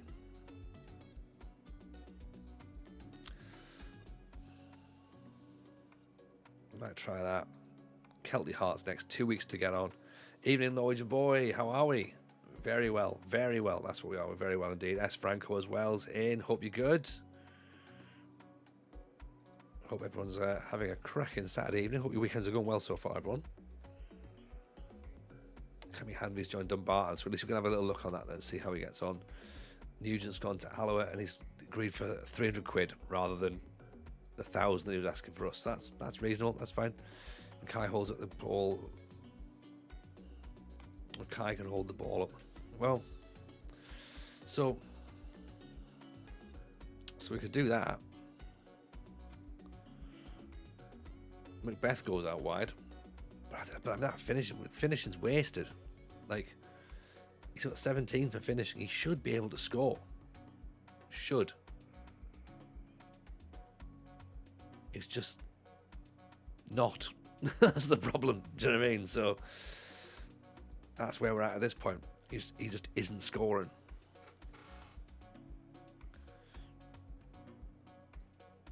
And maybe it's just a confidence thing. Maybe it's something that we need to address moving forward. But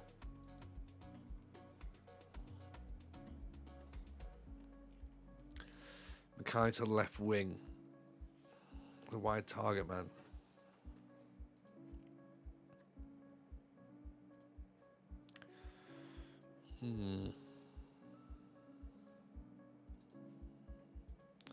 Trouble is as well is that, again, we're reacting off one defeat.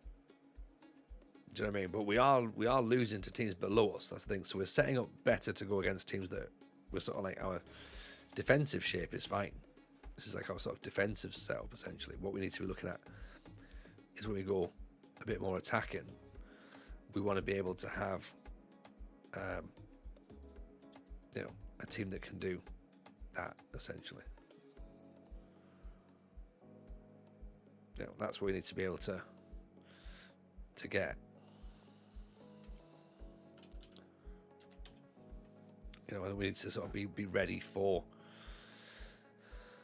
the attacking elements.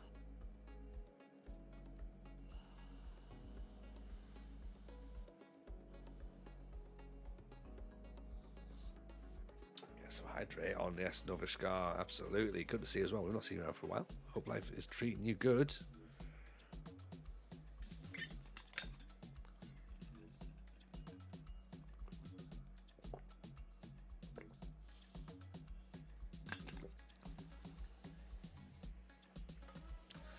I mean, we could play Colton at left back. Just literally be a left back.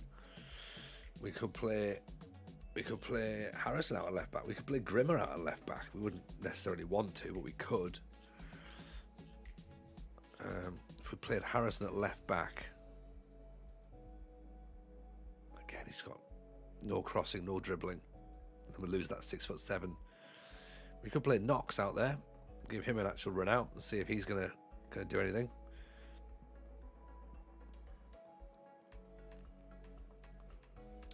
And have two Dundee lads either side. Might be the way to go. Happy birthday, Novishkar. Not a Norwegian boy, sorry. Happy birthday. Turn 16, man, 16. Oliver Jones' offers has been accepted. Now all we need to do is wait for him to say he wants to actually come. If he doesn't, then it's like, oh great, now what?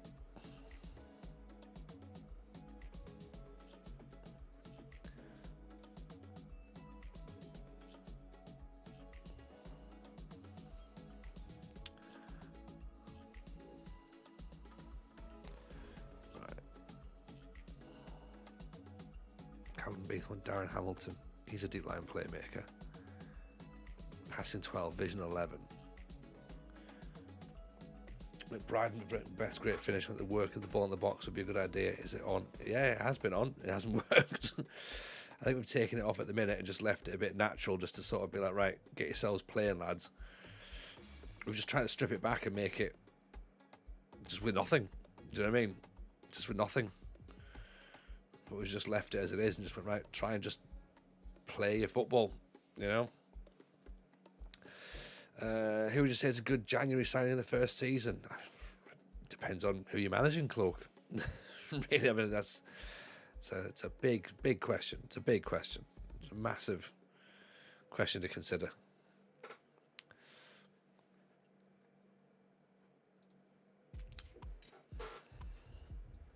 I think I might take a risk on that lad from Dundee United, you know.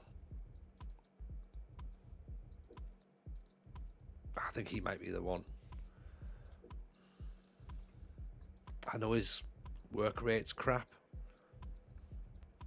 but 14 finishing, 12 off the ball, 13 composure.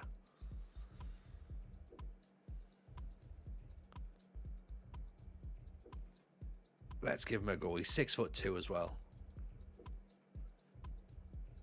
350 quid. Let's go with it. Yeah, yes, Dan. Off you go on the bench, mate. You go and chill your boots.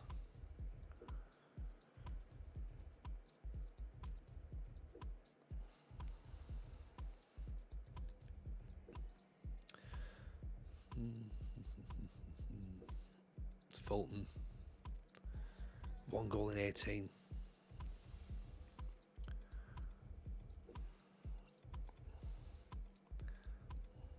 I mean, Apter seems like he's got some decent attributes, to be honest. Composure 17, decision making 15, vision 17, passing 12. I mean, he's got all the bits. Strength of 4. That's something, right? that is something. Let's have a look at this. Who can we pop back into the reserves? Because some players that we don't really need up in here. Tidy it up a bit. Not we're talking about you here. That's cool, man. Yeah, just you chill. No stress at all. I think I put some of the youngsters up there from the start, and we haven't used them. I mean, Edney, I see again. Edney looks like he should be okay, but what about Queen of the South in the Championship? Just not used him.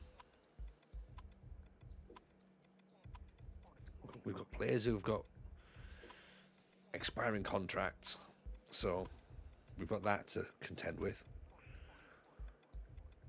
Crew have made an offer for Renford Raspberry. I mean, we need to make another offer for Renford Raspberry. 1,700. We can't afford that. Be still my beating heart. Oliver Jones has joined. Right, we've got a deep line playmaker. Apter's got crossing a 3.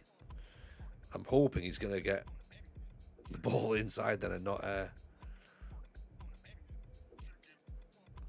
he wants to play as a poacher. Fine, we'll play him as a poacher. Hopefully he can play through balls instead. Dribbling 3, 13, passing, vision, we'll be fine. We can all chip in and buy Renford. I mean, I would love that. I would love it if we all got around, right? Get your pockets out, right? I know we did the subathon that was part of the like, you know, my 2 anniversary, but really all that money has to go to towards getting us Renford. Apter as a CM more than anything. Yeah, I think so. I think we'll move him inside if we can, because we don't particularly need him outside. But let's see what we can do.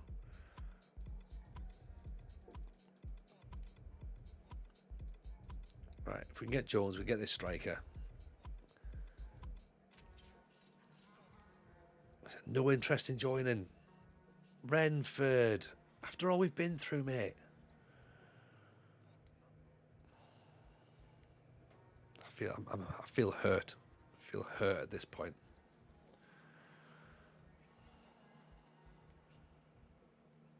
Sad times, right? Very sad times.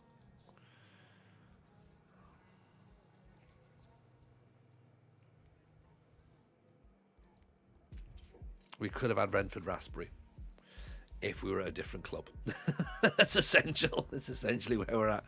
Had we been somebody else, he would have been fine with coming here, but no.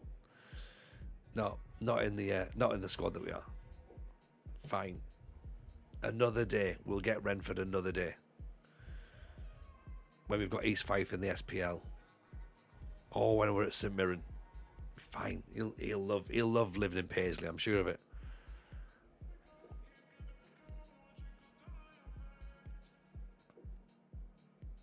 Alright. Scott Smith, adaptability 70. Right, look, that'll do. Get him in. Scout, 35 quid. Boom, done. Right. Second scout in. Max Rowell's in. There we go. Striker. Okay, he can't be the only fruit available. No, absolutely not. We'll get loads. We'll get all the fruits in. Let's put Rowell on the bench there as well. Replace with Burrell.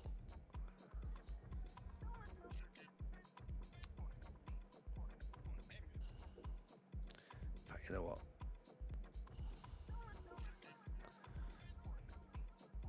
I'm going to start him. I'm going to keep McBride as a DLF, and I'm going to put Rowell straight in. Poacher. Get him to score. One of my favourite all-time new gens is called Stan Carrot. Love that.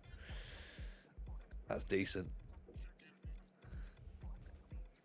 Yeah, well, let's say we don't know where Renford Raspberries came from, Sean. He turned up, and we were like, that's an incredible name. We've got to try and sign this guy.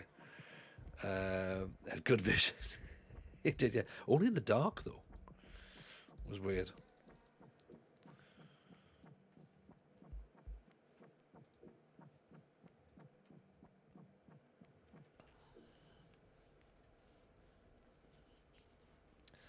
Right, come on, let's get this Kelty Hearts game done. We could do with actually our trainers are not mapped through, is it?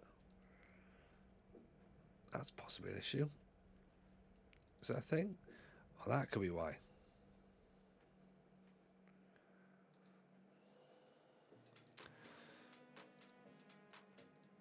No wonder they're not happy.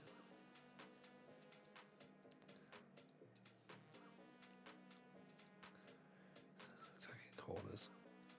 Defending corners. Right, copy. That's why it's all a bit... Well, it's part of the reason why.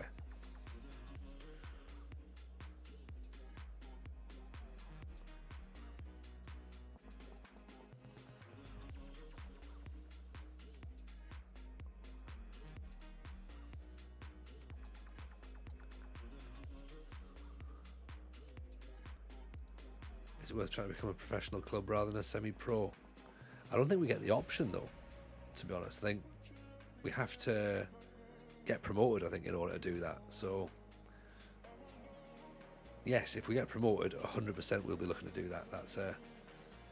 That'll be on our list of things to do, but I think it's going to be more that's going to be more down to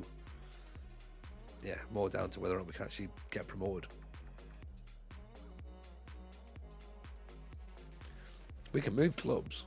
That's the thing as well. Like, you know, it's just this was the first club that was available to us in this league. So, you know, we could we thought, right, let's just try and get ourselves out there. Haven't caught us in a while. How many trophies are we on? 8 out of 35, Batzaro. 8. So it's maybe not been as quick, but we have got there. We're not massively outside of the scope of the time that I was expecting to do it in. You can ask the board unless you've got money in the bank. They're likely to say yes. Can you? That's interesting, Razu. I didn't know that. I thought it was down to leagues. I thought it was literally down to like the leagues that you were in. Oh, look at Eddie Riley there. 21-year-old on loan at Glen Torren. What about St Johnston? Doesn't want to join us. Great. To be fair, it's a bit of a mammoth challenge. It is. It absolutely is. And you know what? And that's the good thing. That's the good thing. Batzaro. It is a good, big challenge to get through. And because of that, like, wherever we get to, however we get to, I think it's going to be fun. If we succeed and get the whole thing done, that's brilliant. If we don't, that's not a massive trouble either. We tried. Like, It's better than being like, all right, what's your save? Oh well, we're going to try and win the Champions League, with Real Madrid. Like, okay, good one. Like, yeah, it's a different thing, innit? It's a different beast. So we're hoping for something fun here, and if it works, great. If it doesn't work, then not a problem at all. Just means we do it again next year. Cody Pete doesn't look too bad actually, does he? Another centre half there, Calvin McKenna. It's not really quick enough. Not off the ground. I'm going to quick into the toilet, so bear with me 2 seconds. 1 sec.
Too many left backs on the bench. We got. I would put Colton on there, have we? Yeah.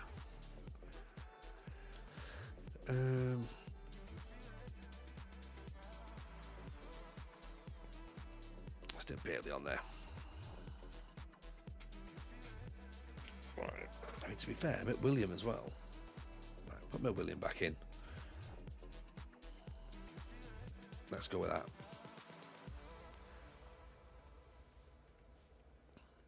Okay. Kelty Hearts, here we come.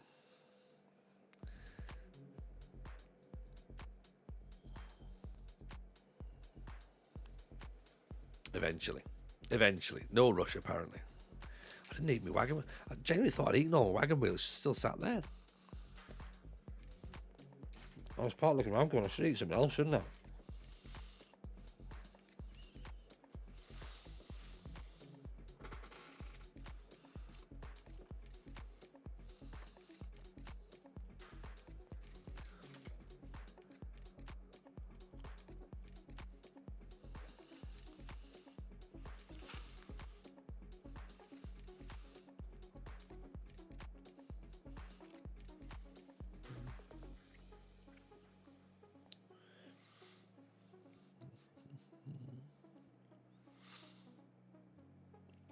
I mean, he looks alright. Duncan looks okay. Just signed, so he's not really going to sign. McKinnon.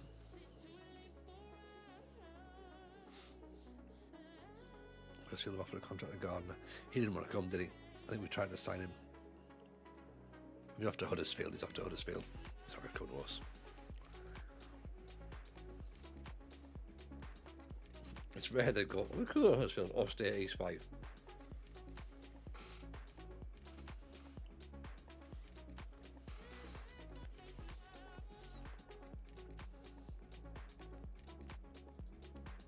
Mark Simpson at St Mirren. Do we just go and get him?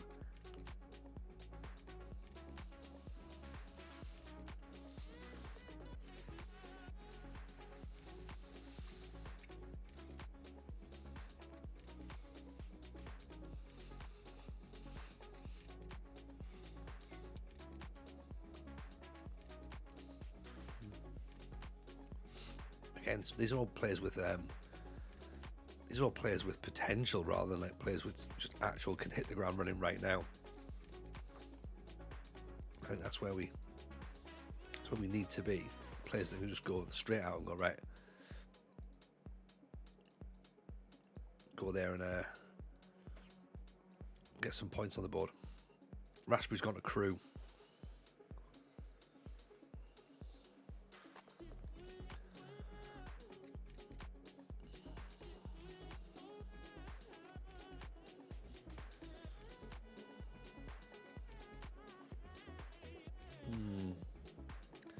Kelty Hearts, bottom of the league. Expected to draw. The fans and the board expect a draw. There you go. No one's expecting anything remotely entertaining from this match. Good. Just show up shop. Don't lose.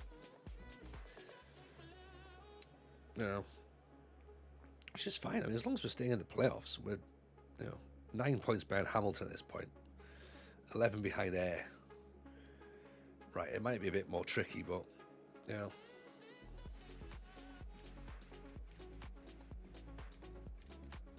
as long as we're still in the playoffs at the end of the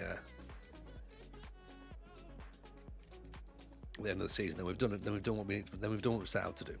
Yeah.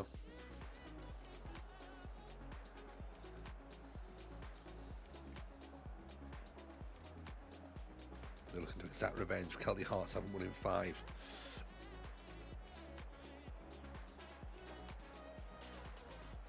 We've won 2 in 5. That's better, right? It's better.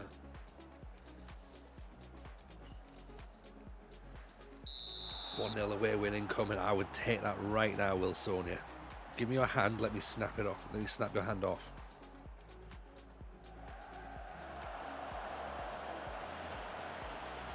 They're 4-2. So they're 4-3-3, aren't they? So. And they're going to sit high. They've got to push. They've got a new manager as well. That's the thing. So they're going to be keen to impress. Again, let's just quickly jump in here. I'm going to.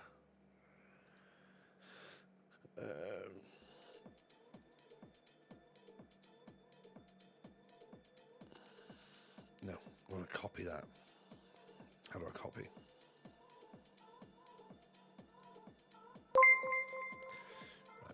Clear it for now.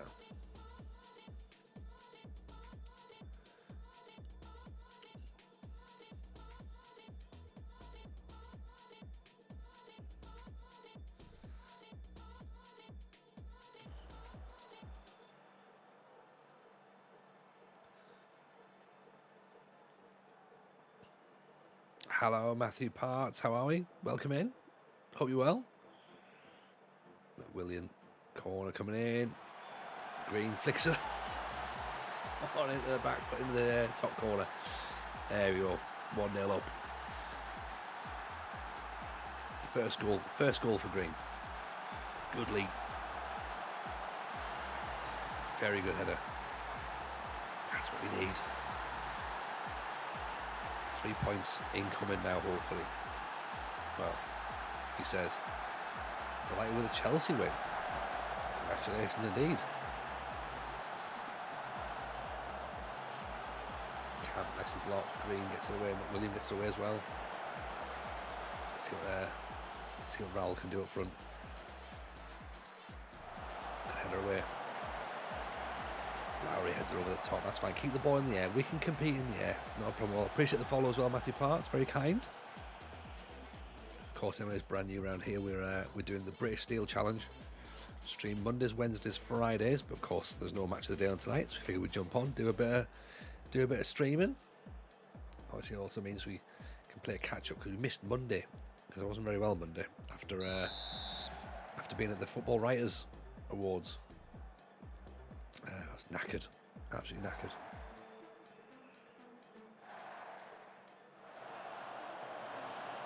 So that was a decent night out, to be honest. We had fun there. Josh Deed offside. Looking around. Anyone we need to change? Mackay's on a yellow card. Pop Spencer back out there if he's on that yellow. McBride 6'5", Raul 6'4", Knox 6'5", Allen 6'4", Jones 6'4". They've changed that formation again. Doing intercepted. We have gone counter attack, so hopefully we can just sort of set ourselves nice and ping on the break. Oh no! Offside, surely though, surely. Oh.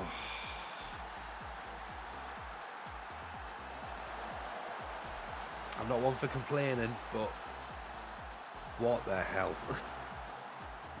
What the hell has just gone on there? I don't know how to describe it.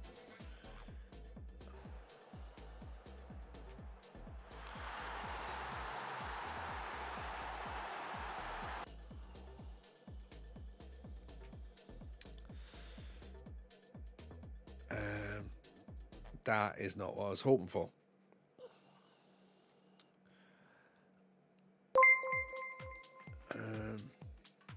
Giacomo, appreciate the follow. Welcome in.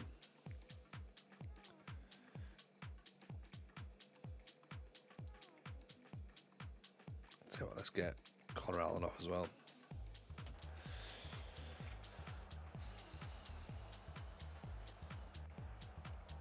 I'm not entirely sure what we do at this point after that ridiculous moment there, but we'll see. 1-1. Knox, great ball through. There's Apter, straight at the keeper. Glad they fixed the goalkeepers. You know what? I've not had a problem with goalkeepers until the updates. And that's the only time I've seen it, and I'm just like, oh, hang on, this has all gone a bit wrong. But William, the space, pass it. Raul. Oh. Right, get these boys up higher, actually.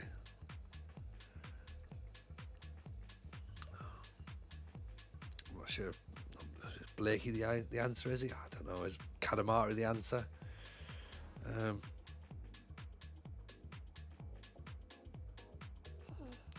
tempted to sacrifice another.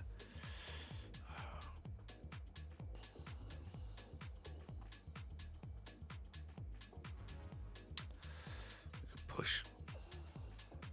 Tell you what.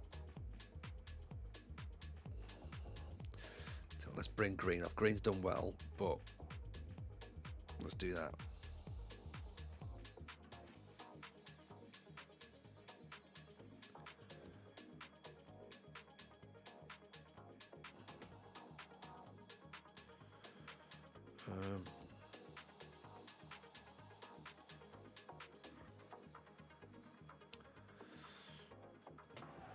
Webster's injured, unfortunately.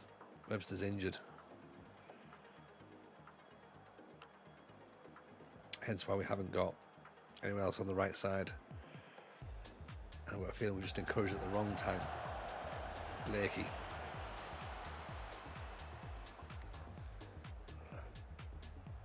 Ball at the top. Williams chasing it. Loses it. Ball through the middle.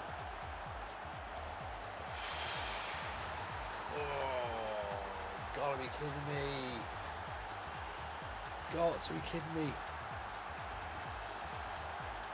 This is ridiculous. This is absolutely ridiculous. Unbelievable. I said new manager bounce, didn't I?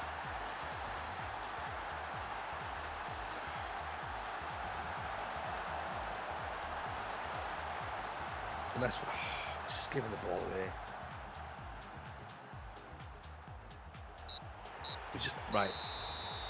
We haven't got that killer instinct against smaller teams.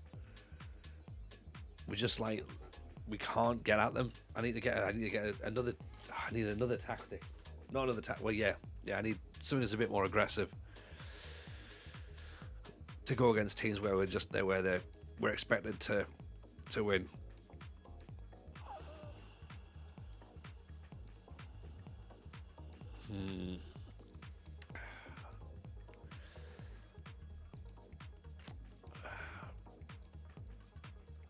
Damn. So Webster's still just about coming back now.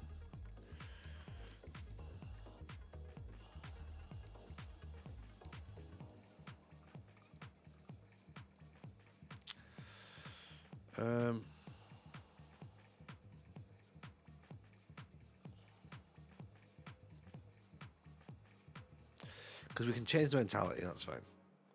Let's make them step up, that's fine. Just need to be better. Like,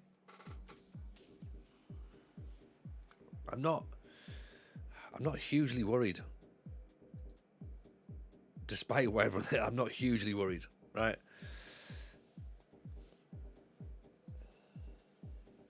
Yeah, positive's the way to go.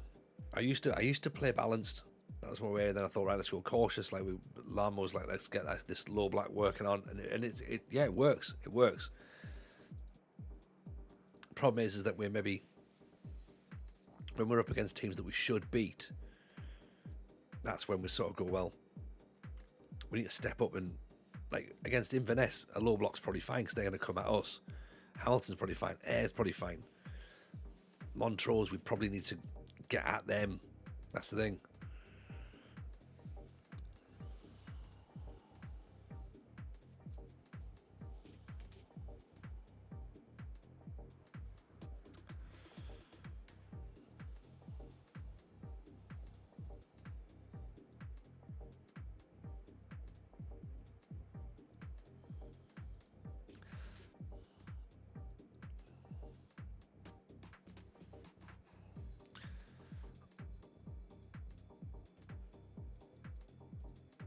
See if we can play nothing. Can't imagine we're going to do it. Plus, I think we're over our loans actually anyway. Right, Webster's back now, so we can go back in. It's fine, but William can be on the bench. That's fine.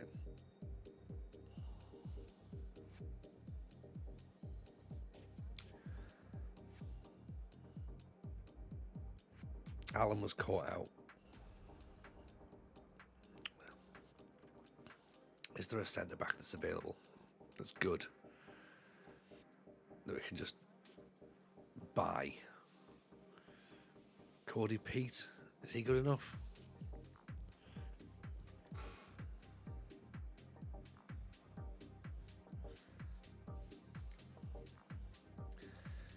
$14 jumping reach, 10 acceleration, 9 positioning, 9 for anticipation, not brilliant. Calvin McKenna, 18 for bravery, 10 for anticipation, 12 for jumping reach. Positioning's 13, acceleration's only 8, so he's not as quick. That's the problem. He might be slightly better, but he's not as quick.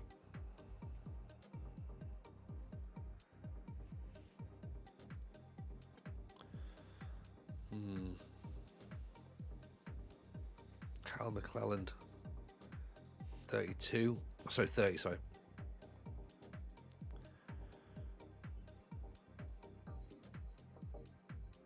15 for jumping, 11 for acceleration. You know what?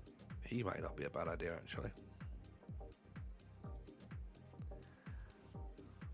League 2 player. Adam Lutz. Kyle Semple, no.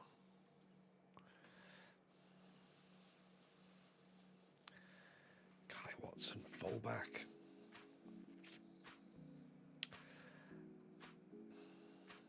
I mean, it's going to be slim pickings, isn't it? That's the thing. It is going to be slim pickings because we're East Fife. Do you know what I mean? Like we're not a massively attractive proposition, to be honest. What does our slightly mad director of football, Graham Murty, say? Morgan Feeney. We tried starting Grimmer at centre back, and it was a DM.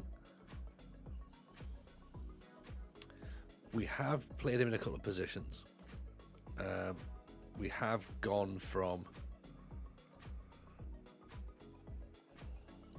We had him at fullback. And we've had 2 deep DMs as well. So maybe we just need to see some games out possibly as well. That's also part of it.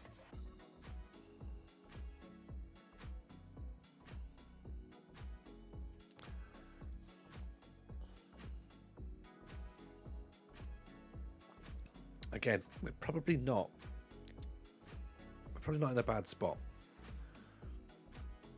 Do you know what I mean? That's the thing. Like, I'm still sort of like, I reserve judgment on all this sort of stuff. I don't worry too much right now. There's Steve McDonald, we had him at Portadown.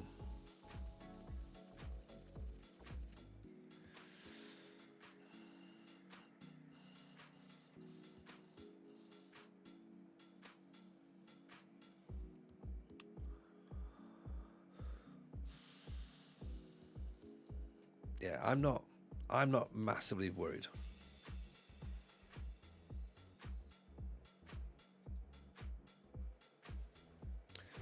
Grimmer looks like a hard man. He does. He looks like he's ready to fight people.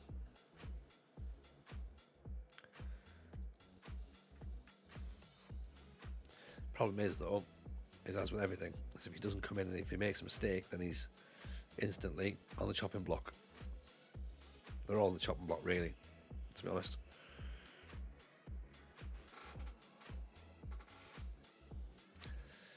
Edney's joined Celtic Hearts, which is fine. QPR have offered a contract to Blessing. Have they? Then he goes without Blessing. Off he goes. Off he pops.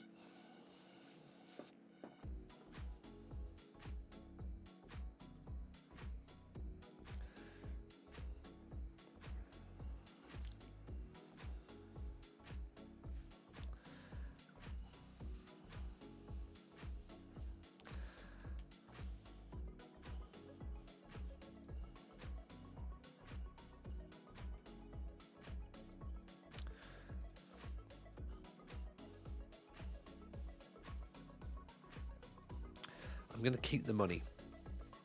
I'm not going silly in the transfer window because I think I'd rather spend it next season. Maybe this guy.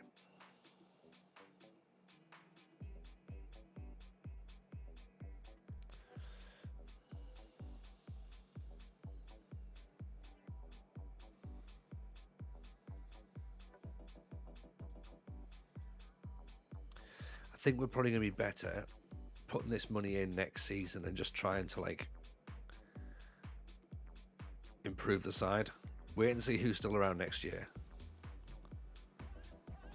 Stu McCarty.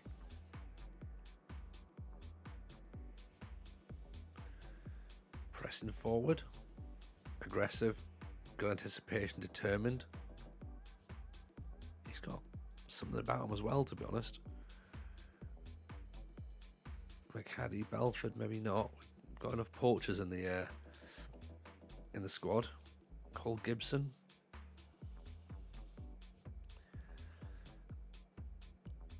Five 4. He might be good, but we need someone who's going to add a bit more strength in the midfield, I think. Bit of bite. Jamie Heenan, wide target forward. 6'5", 19.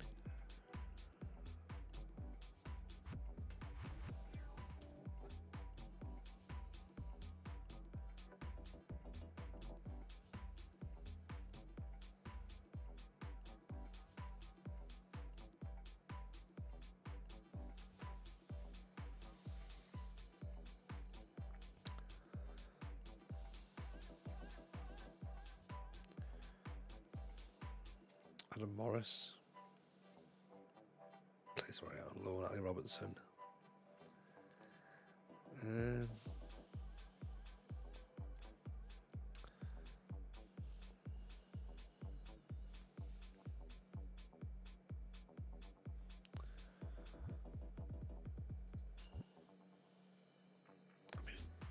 What do we think? What do we think of McAdee? Is he someone we can be looking at? He could link play pretty well, couldn't he? Press and forward on defend. I'm a fan of a press and forward on defend. It's a bit too expensive for us, though.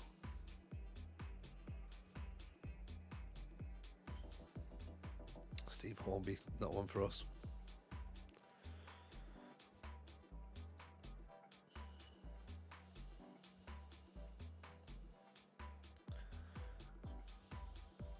Jordan Cunningham, Cammy Logan. Graham reminds me of a hard man that played for Man United next to Rio. What's his name? Or was it Vidic? Yeah, the one who just turned and just smashed into people constantly. Jean-Paul Corrigan.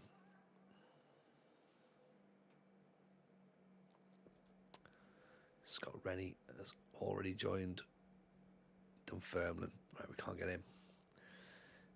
Finlay Nesbitt. Still not the guy.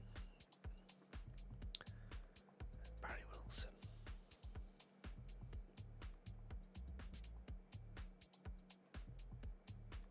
He's quick.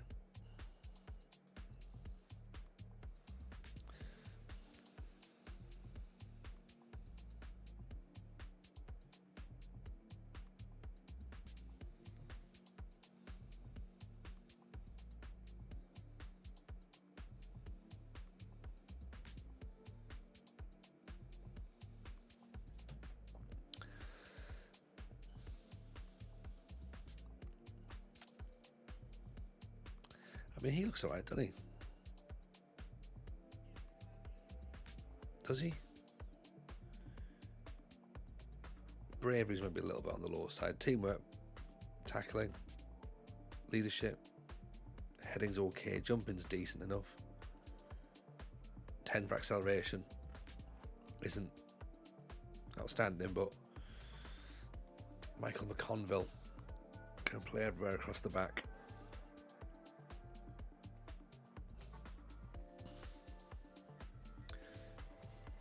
Could we get both?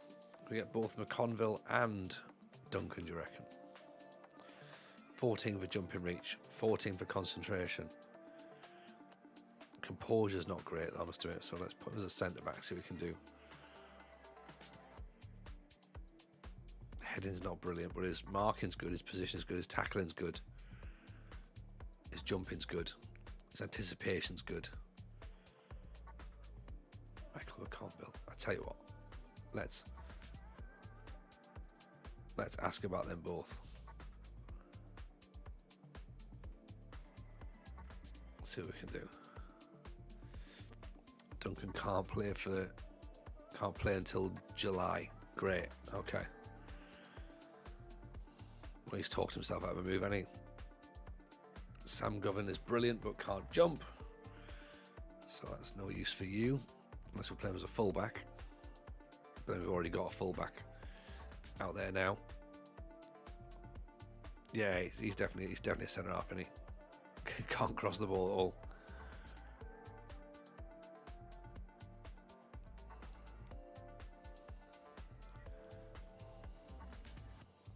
What about Barry Wilson then? What are we thinking? Is he just quick? His passing's not very good, is it? His teamwork's not great. I think that composure's low as well for a fullback. He's gonna give the ball away, isn't he? That's the problem.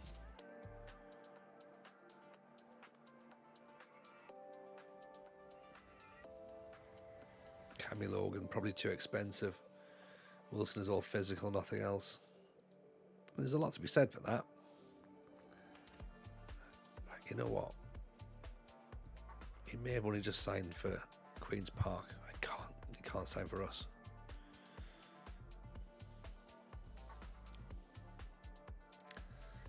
Gary Fleck. Jumping reach 4.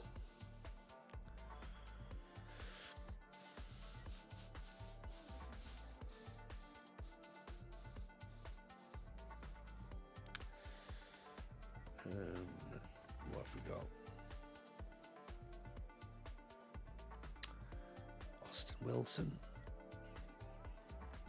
£950 a week. Oof. Is it Hibs? So he's going to cost a bit, any. Willis Teviot Dale.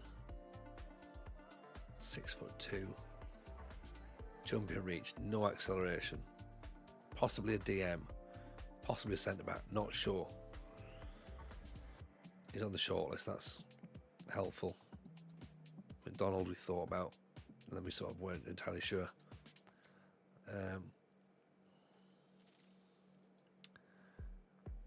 Mike Davies has gone to Queen's Park, so we can't get him. He's on loan. Cody Pate we looked at, we aren't again.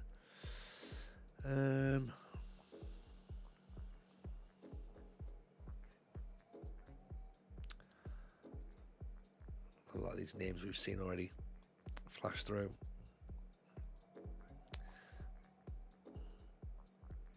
I don't just want to get sucked into the just buying a player for the sake of buying a player at this point as well, but I am also conscious going, we haven't really added a lot to the squad.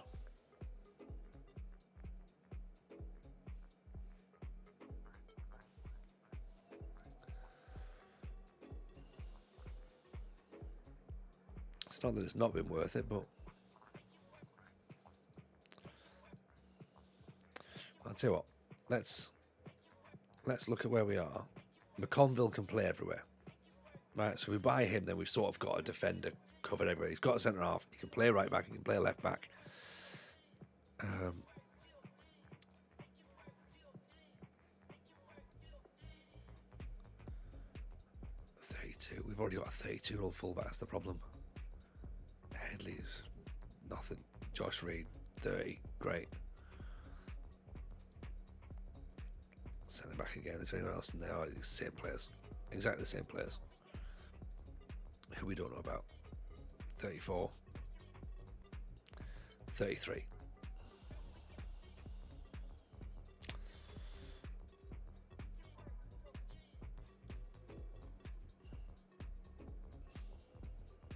Do we go for Callum Hendry and just get him in? Because he got some goals against us.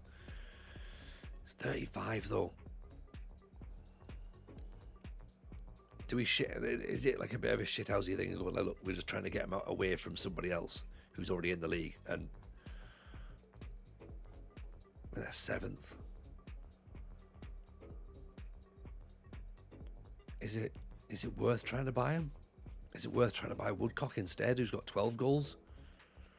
It's probably more appropriate to try and buy him, isn't it? If Henry can score, he's worth it. Yeah. Let's go for 35. They're going to be... If he costs nothing, doesn't it? But we'll see.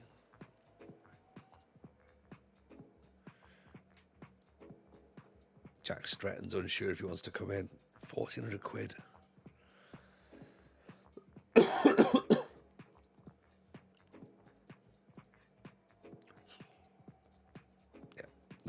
not happening. Callum Hendry, impact sub.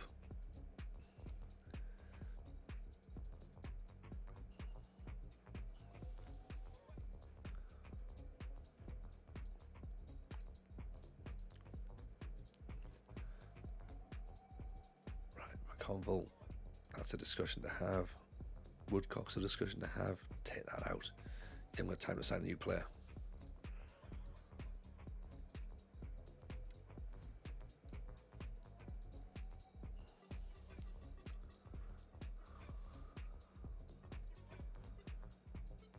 Right, Woodcock might come in. Michael McConville doesn't want to join. Right, so it's back to the drawing board with the centre half then. After all that time, why not stream till 5? We might have to be honest. At this point, we'll go because we need a centre half now.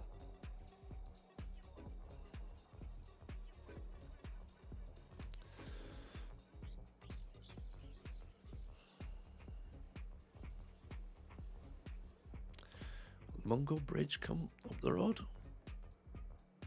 300 quid. You know what? That might not be the worst idea, actually.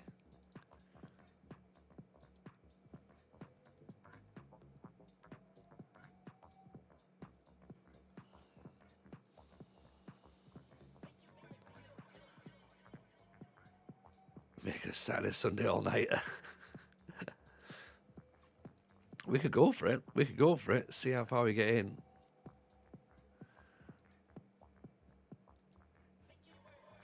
I'm sure Mrs. J will be delighted. To be fair, she probably would be, really. She'd be all right.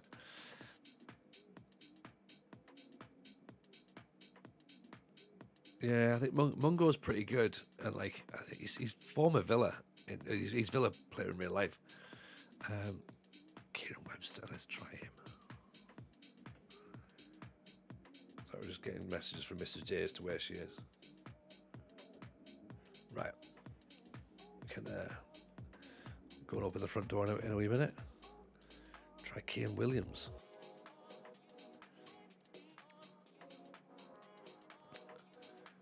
Rue McConville.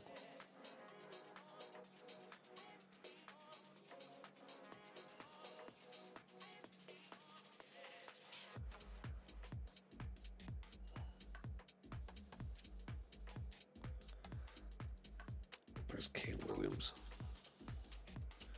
Even to close in, how are you? Which one? The 29. Let's hope it's not a suspension bridge. That's a good one. That's a good one. I would definitely hope for that. I hope that it's not a bridge over troubled water as well. Oh, they want to sign a replacement first. Where are you going to get a centre back at this time of day?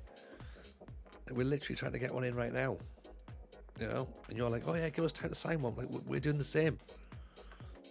Literally doing the same. Going like, yeah, we need to get these players over the threshold. So come on.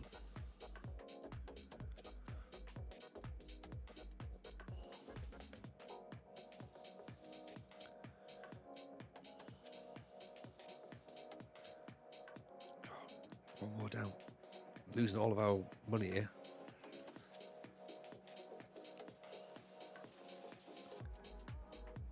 Just come on, just try and do it. 600.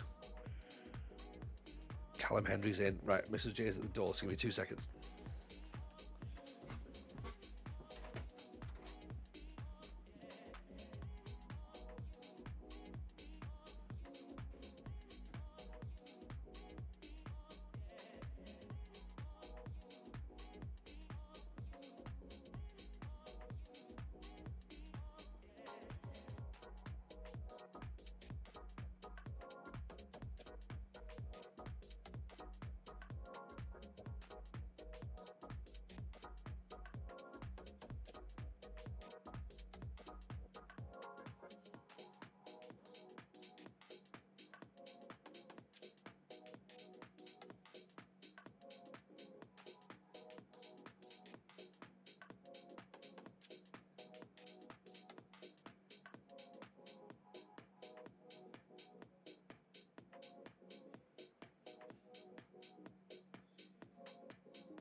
Lovely blue shorts all the way.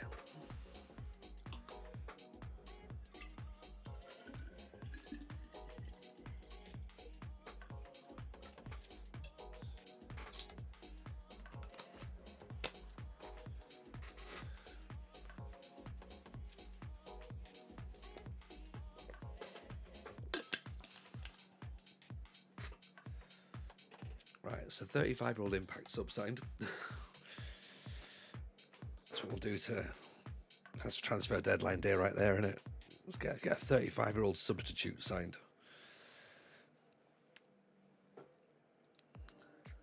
Carl Weatherup. Who's trying to sign him?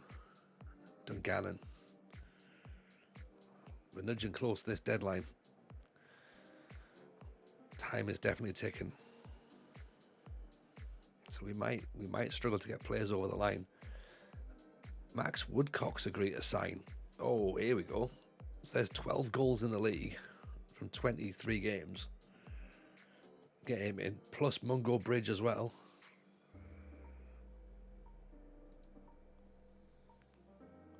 Callum Hendry's already upset that another striker's turned up. Don't worry, don't worry.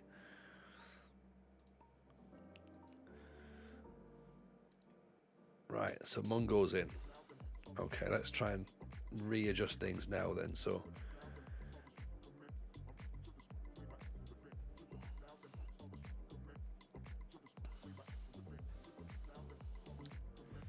she can play fullback, can't you? Let's put him at fullback.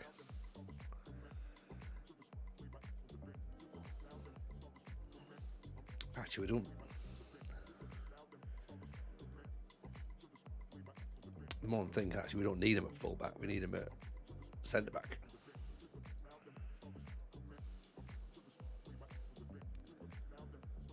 Put him there for that. Apter we need to think about. Insecure 35-year-old, just what we need. Oh, it's 100% what we need, isn't it? It's like that's couldn't be any more perfect. It's like, do you want to just get someone who's not 100% sure about how they play? Yeah. Let's invert him as well, so we get him to pop inside. He can go Poacher. He can go as DLF there on that side, so he comes in. He can sort of float back here.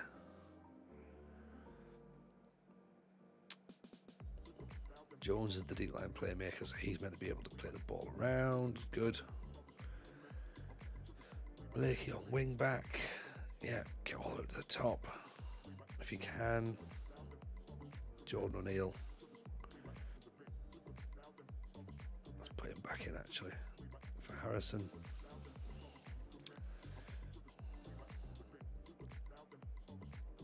Mackay, Hendry can come on the bench. Right, I think we're slowly getting here. East Fife is a job and a half. Fute Pargy, welcome in. I mean, I don't know whether it's the job itself is a job and a half, Zar, or whether I'm making it look more difficult than it needs to be. That's because that is also quite possible. Do you know what I mean? It is quite possible that I'm doing that and making it look far more tricky. Maybe we don't have to sit in a low block all the time as well. Do you know what I mean? Maybe we can sort of like move forward, attack occasionally. Give these players time to gel. We'll be all right. Christian Webster's. If I reject the delay, that just cancels the transfer, doesn't it? I'll have to accept the delay. Give them a chance to try and get this done. You've got a day. Transfer deadline's tomorrow. Get it sorted. If you don't, then I want answers. Deal's fallen through. Absolute bastards.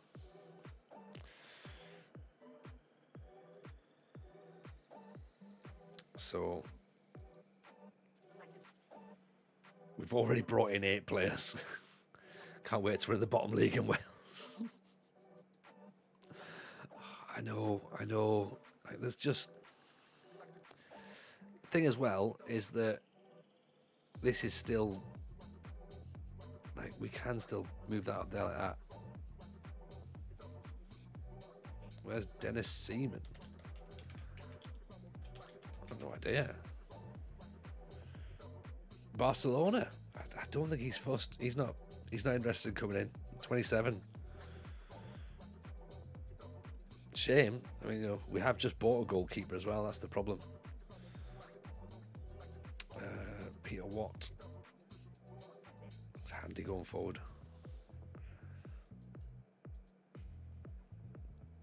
Right, Mungo Bridge is in. Yeah, fantastically named. It's quite hard when you can't bring in a certain quality. Yeah, 100%. But then that's also part. That's also part of the joy, I think, to be honest. And when you get someone who's like reasonable, like when we got Bailey Kadamari at Linfield, I guess is the thing. Or when we're at Banbridge and we sort of somehow ended up with DJ Pedro. And it was like, whoa, this guy's like brilliant, but clearly wasn't brilliant, but it was just brilliant for what we needed. Then it's like, yes, here we go. Tony Ross didn't get a low move. I forgot we even had Tony Ross. Right, go and get yourself a low move then, Tony Ross. Right, go on, find yourself a low. Go and do it. Is DJ available? DJ's a... Oh, maybe he was actually.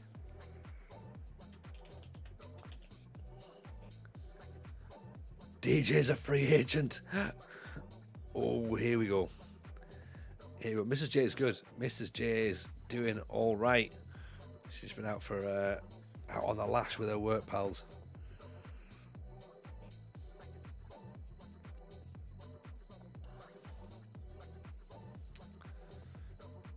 Right, Pedro's coming in on trial.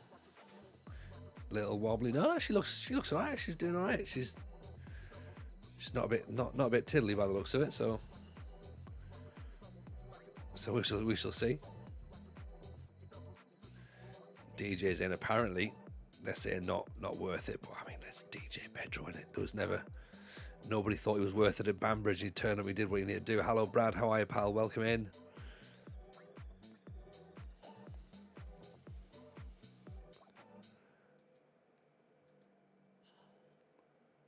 See, there you go. See, not had too many. That's not had none. Not had too many. That's some. Absolutely. You always have some. Always have some.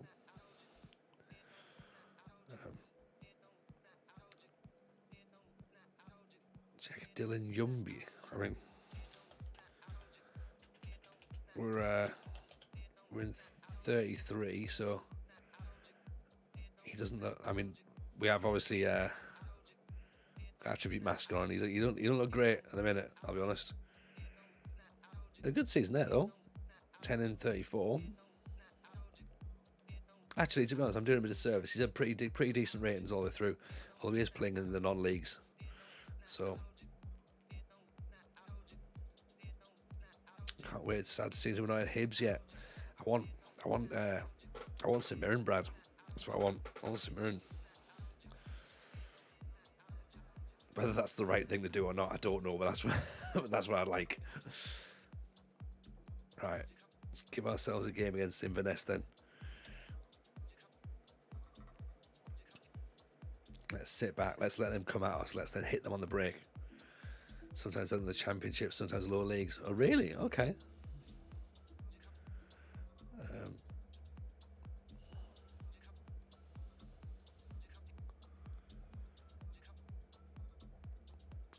I tell you what, let's put Webster can just go straight in there. Just jump on, go and get your game. Look at Pedro. Look at DJ. There he is. Still with that jump in reach. Tempted to put him on the bench just in case he can be an option. Jebaru in there. Look at that. 25 months. 25. Should reach your FM save so the viewers can be your scouts. We do, Brad. So if you subscribe and you're in the subscribers section of the Discord, then at the end of every season, or if there's like a sort of interesting moment, like where we sort of have some options to leave, I put the save file in the Discord. It's just another little it's just another little thing to say thank you, you know. But yeah, if you don't subscribe, then you don't get it. But yeah, welcome in, Jebaru. Hope life is treating you good. Hope you're a bit less tired today. We've all had a long week. Then obviously we've got tomorrow to get through, which of course is the FM playoffs, which is going to be very good fun indeed. So if you're not about for that, make sure you're about for that.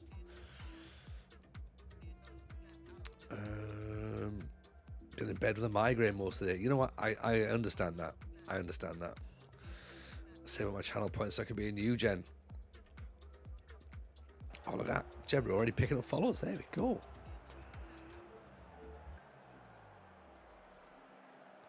This is what it's about, isn't it? Did I save a Bradford Park Avenue right now? Says Fert Pargy. National League North scraped survival last season by a point. Now a second. Scored 30 goals in 9 games. 1 point behind Scunthorpe. I mean, 30 goals in 9 games. Absolutely, that we would have that 100%. We don't have that here. Oh, you've got yeah. I should say as well, by the way, if you follow Jebru, his lights light up. It's all sort of linked to his lights. So it's a good job he's not got motion sensor epilepsy, because he'd do himself an illness. Oof, Suter with an effort there from Inverness Cali. McBride, Webster picks it up over the top. Woodcock nods it down. Raoul offside, apparently. I say apparently, clearly. This is what he's offside. Blakey with the corner. Whips it in. That's that Mongol Bridge trying to get up. It's pronounced Pargy. Oh, okay. Sorry, Pargy. Jones with the ball through. Raoul! Oh! Great finish. 2 low knees linking nicely there. 3 actually.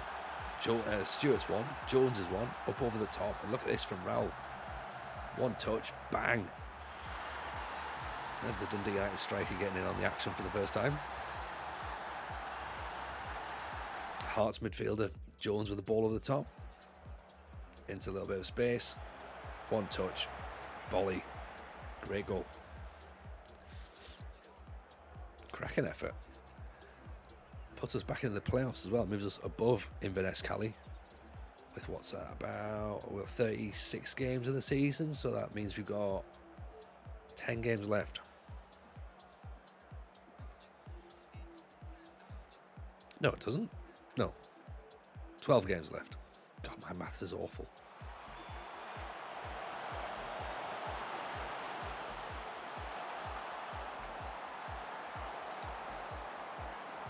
Fairly new to FM. It's my second save. How long have we been playing?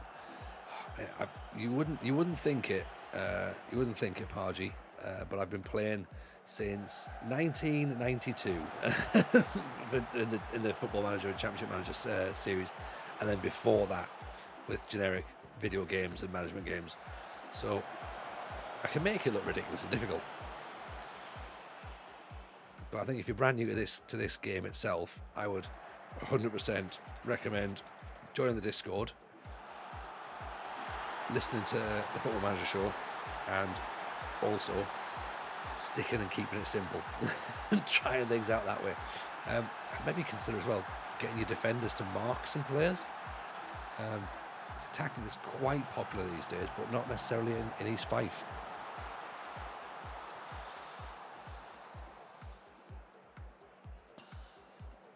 Right. We are sat low as well, that's the problem. So it's not like we're sort of like showing ourselves up. Let's take that step out more off. That might be the issue. If we're looking to step out and we haven't actually got that ability, it's going to be a problem. Excuse me.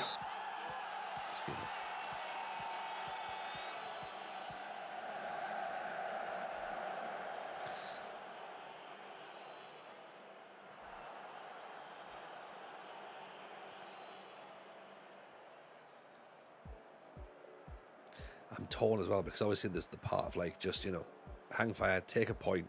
It's a team that's above you. Respect the point. And there's also things going, but you know what?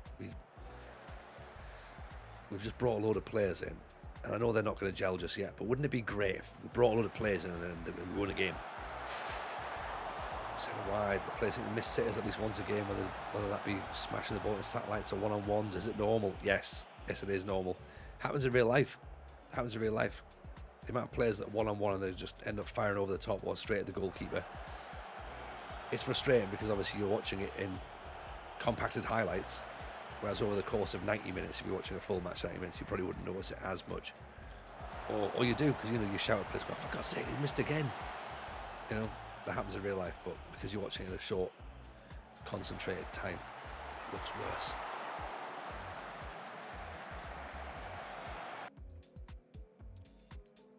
Push up a bit, I reckon. Fuck the point, let's get the wins. There you go. Players are coming up. Gone to balance now.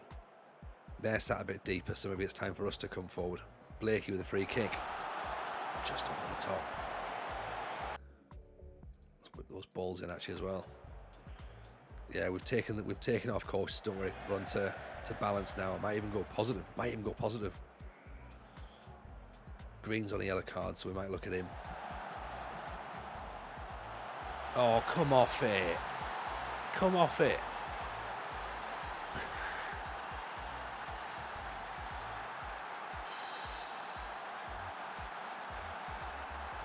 What are we meant to do now?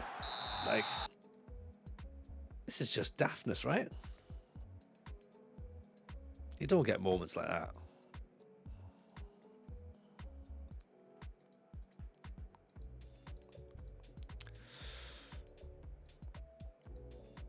Unbelievable. Right.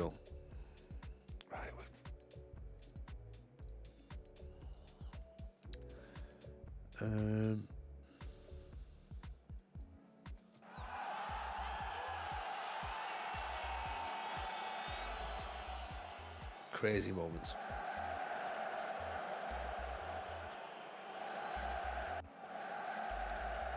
Still not out of it though. Still not out of it. We're there or thereabouts. McBride's not having much of a game, so it's time for Callum Hendry.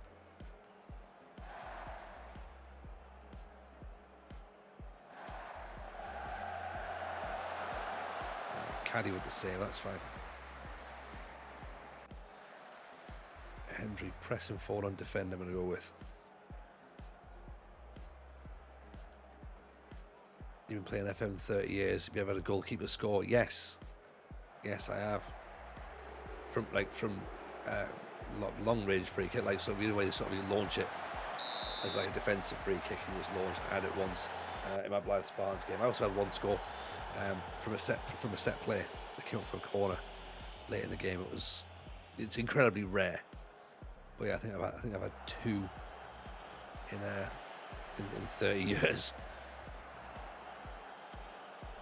Without sort of like putting them on things like penalties or free kicks or whatever. So you can sort of like do it that way. But yeah, scoring from in the actual match itself, yeah, twice. Right, get the ball in, good tackle. Press on, go on.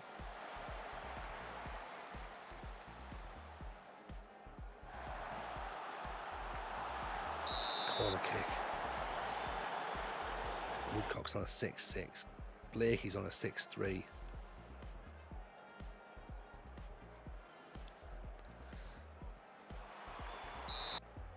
Oh, what a penalty kick as well. Fucking hell.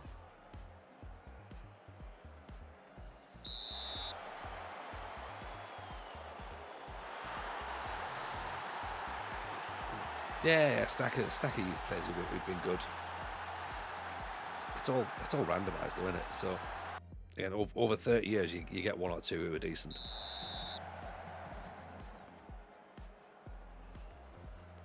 I mean, I don't understand why Mungo Bridge thought backheeling there was a great idea. Like, oh yeah, 3-1 down, we just conceded a penalty. I'll do a backheel, that'll show everybody that I know what I'm doing. Oh, Callum Hendry's just scored. Right, okay, game on.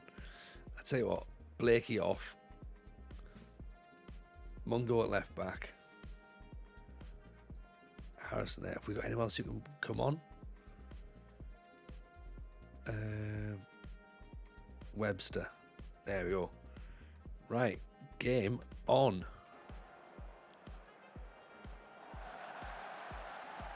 Two new signings combining quite nicely there as well. Woodcock, Hendry. Look at that. Look at the distance he's heading at him from. Unbelievable.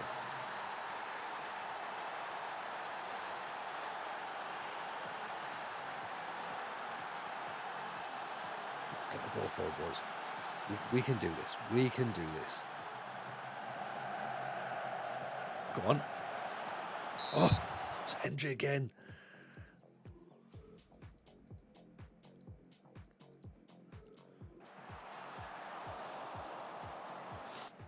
Callum rings a bell. Does he play for Salford? Not sure, actually. Not sure. He's 35, so he'll be about 24, 23 in the game in real life right now.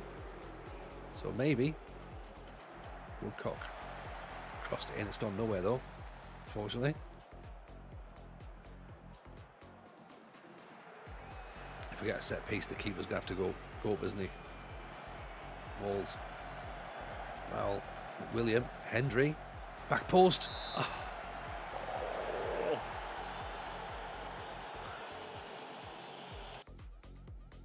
Right. Can we get the keeper up? Attacking, what, left side? Yeah.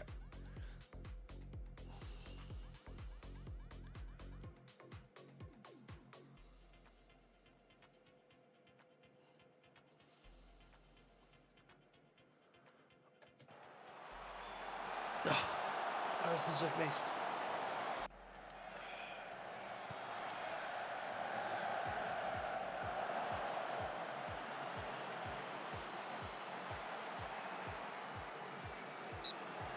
Another corner. Why have I got 3 defensive players on set pieces? What do you mean? Or players taking them? Or players attacking because they've got the best jumping reach shooting. How do I get so many highlights? Because there's obviously stuff that's happening in the game, so we play on comprehensive as well. You had 3 players back in your own half. Yeah, I always do that. I don't want to get caught on counter-attacks, especially in the lower leagues as well.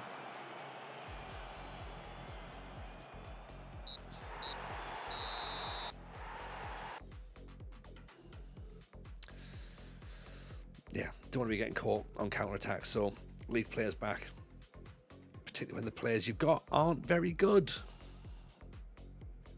I will not have my mind changed otherwise.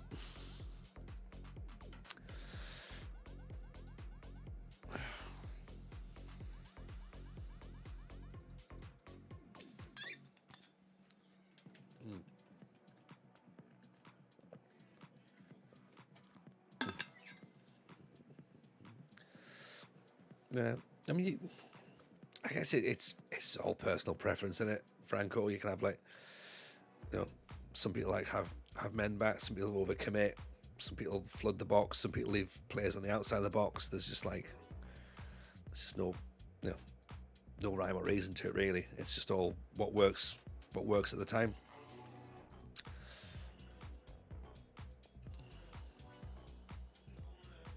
And you can argue that at the minute, this isn't working. I have 1 back. Oh, there you go. Who do you manage though at the minute, though, boys? That's the questions. If you're managing in better leagues than I am, then that would make sense. But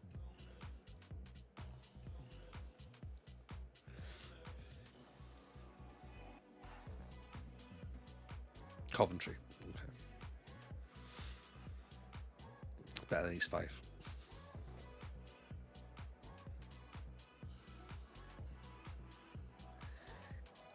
Beat next. Just curious. Are we still stable? This is where I'm. Sunderland jobs available again. We are still fine. We're still okay. That's good. That's the main thing. That's what I was worried about. Like, are we? Because we've got a few still ahead of youth development. No, we've got ahead of youth development. We've got one, but they're not gonna be able to get someone. They're not going to be able to get players in tomorrow. I think we got them in after not after the youth intake. We got them not far enough in advance for them to affect the youth take. So the youth intake that's coming in is going to be shit. It's going to be so bad. But we've got a whole bunch of players that we can cut from the team at the end of the season, so that's going to be fine. And we can sort of look to build on from there. There's a staff vacancy there. What, the head of youth development?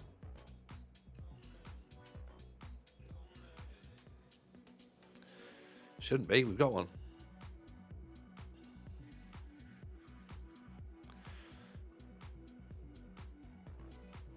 Coach. Yeah. We're trying to get another coach, but There's no one that's really any good at the minute. Yeah, we do need another coach, but they're not good enough at the minute. So we've got the advert out. Yeah. We had the advert out. Where's the advert gone? For fuck's sake. Making me look like I don't know what I'm talking about here. Oh, it's because we're looking for an assistant manager. We haven't even got an assistant manager.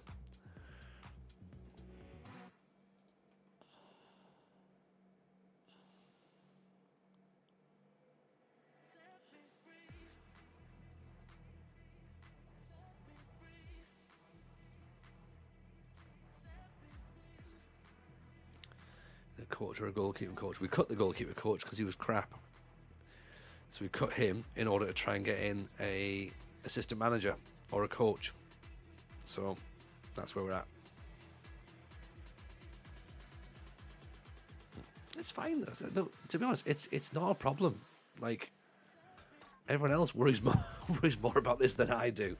This is a long-term plan. It's not a problem, right?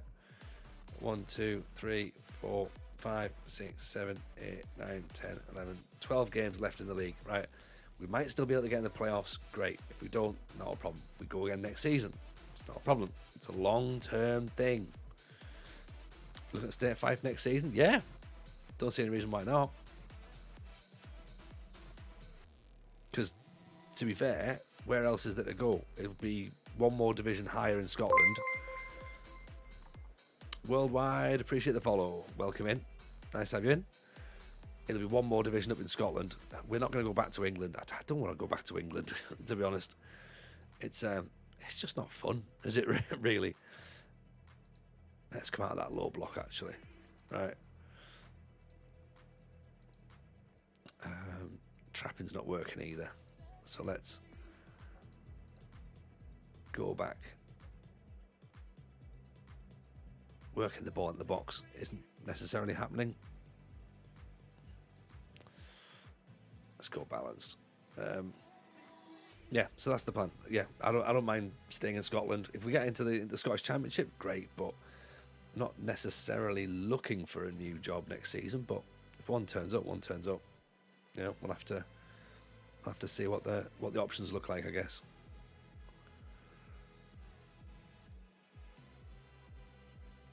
Now, we had to leave Oxford when we left Oxford. We had to go, so that's, you know, everyone was very insistent on leaving at that point. We left. We've come to East Fife. It's fine. Like, you know, we've got a lot to do, but we're in no rush. The new game's now until November. Like, the worst thing that would happen for me personally is we complete this 35 cups in 40 seasons, 35 seasons, or whatever. Then what? Oh, the bar. Then what? I don't want to have to come up with a second save for the boring part of the FM cycle where it's like, oh right, you know, we'll get into a save and there's like 3 months or something. It's like there's nothing really to do in 3 months. Whereas like between now and November, I think we'll still be playing this. It'll be fine. No stands of football, 4-4-2, long balls, keep it simple, not enough technical ability. Yeah, exactly. For this level of players, we can buy better players in the summer. We just need to build on it.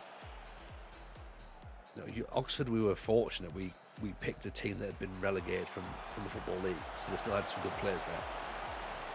You know, and they were, you know, we had the English League reputation, so we were able to bring some players in. Like we got Blakey in when he was like still in like a really, really good form of being able to like bang a whole bunch of assists in. Whereas he's come here and it's like he's sort of lost a little bit of his not real acceleration that he had anyway. He's not really sort of been as effective as we hoped, which is a bit of a shame. Great ball. What a finish that is. What a finish. There's that Raoul lad again.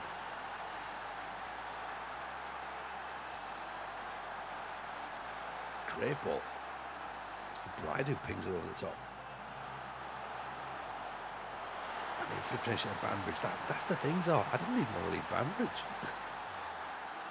we could still be at Banbridge now, still being in the second division of Northern Ireland, 11 seasons in. So I'm not against going back. Football goal, yes, we'll go. Jameson ball in full flight now. Stewart always away. Quite out of possession now, isn't he? Out of position. Good challenge. Webster gets it. Going back there in season 45. We will do. We'll take it to the Northern Irish title. We'll win the Champions League with him at the first attempt. And everyone will be like, oh, can't believe it. It's season 11 now, Wilco.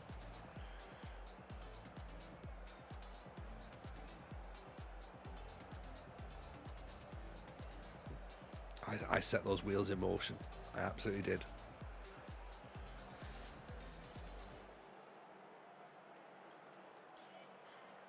Oh, in real time. We'll have a look at the on the game status thing. Blakey heads over the top from Jones.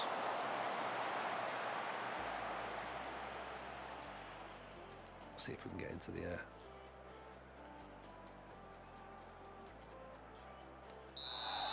is it on? Is it on here?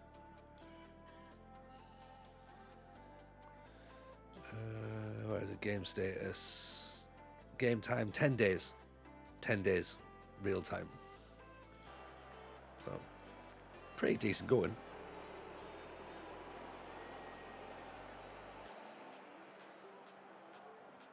Blakey, Woodcock. Get your head up. Oh, can't pull the ball back to McBride, unfortunately. Morton nods away. McBride, see, this is why we have players back. Woodcock, Jones, give the ball away. Silly areas.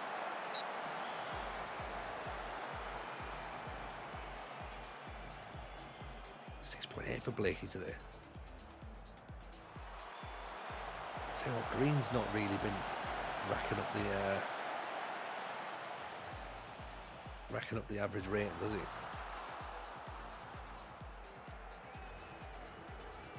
Nicely intercepted. Woodcock, Blakey. We're missing players like Hayden Hackney from Oxford as well. You know what I mean? Like, he was great signing for us. That's not at all since you started from day. Yes, not all since you started from day one. Yeah. It's only with this save. What a ball that is! Oh, Jameson ball. There we go.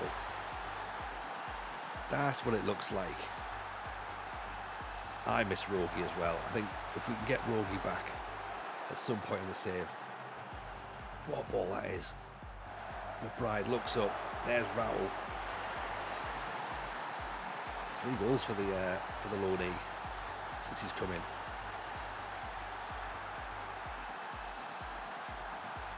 Monroe Bridge launches it. Woodcock nods it down. I mean, imagine when we're reunited with Rogie. He leads Banbridge to the Champions League. 5 clubs in 10 days. Yeah. I feel like Alan Kirbishley. Remember that crazy youth prospect I told you about who tore it up in Cymru? 53 goals, 14 assists. Went final at Luton, retired at 21. Oh, gutted. Can't believe Blakey's been dispossessed there.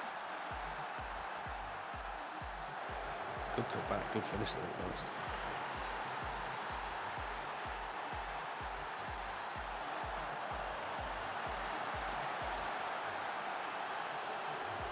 Jones, Woodcock. Spencer's on the bench there. We've got Spencer for Blakey. Stewart. Webster. Jones pulls it down. Decent enough effort, but gone for a corner.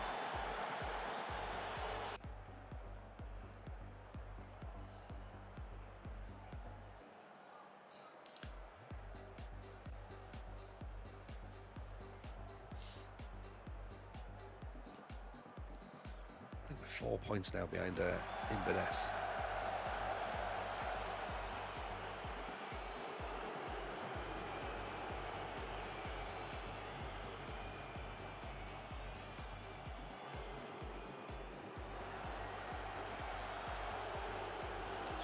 Position. Things are going to start getting a little bit more frantic. So I'm wondering whether or not we need to be counter-attacking. Oh, what a ball that is. McBride penalty, surely. Woodcock. McBride.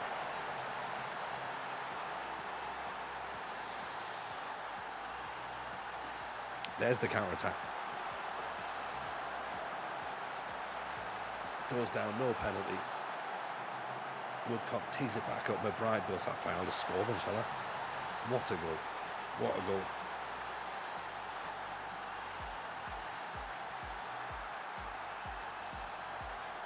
"16 shots, 6 on target."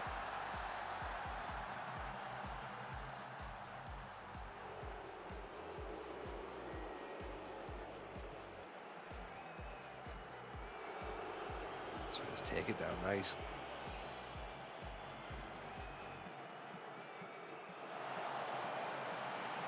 There's nothing for us to really panic about now, though. Good save.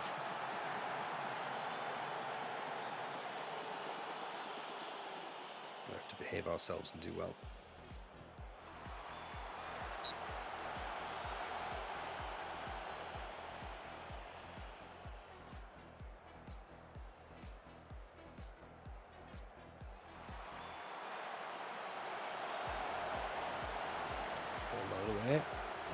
Yes, nice tackle.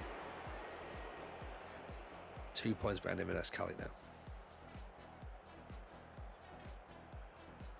Last couple of minutes.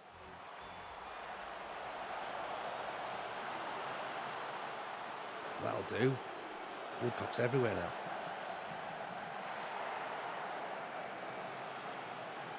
I'm going to be upset when eventually we put an extra tier in here and we have to lose the prison in the background. You don't see that one out. Look at that. Huge win. 3-1. Get in. Excellent performance, boys.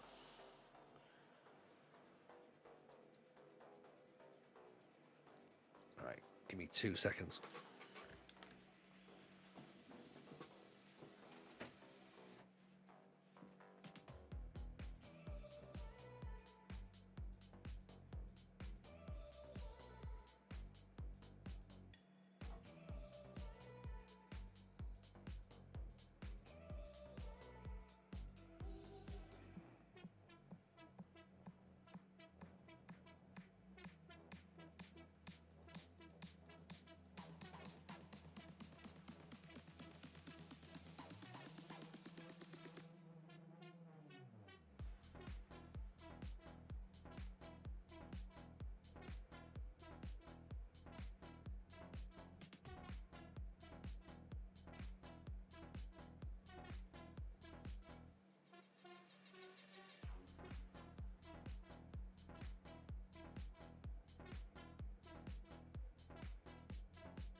Alan McMahon apparently not impressed. Yeah, whatever, Alan McMahon. Ilana wasn't the strongest. That's what we've got. That's our team. Don't go criticising our team.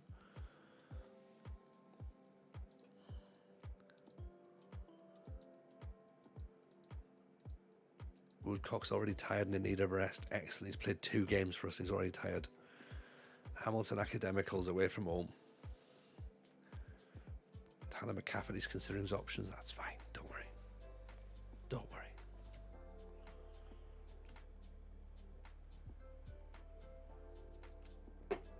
No one really expected you to stay, Tyler.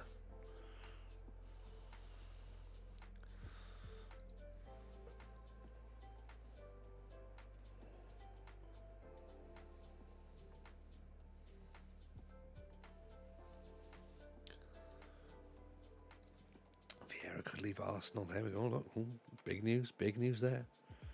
Hamilton Accies.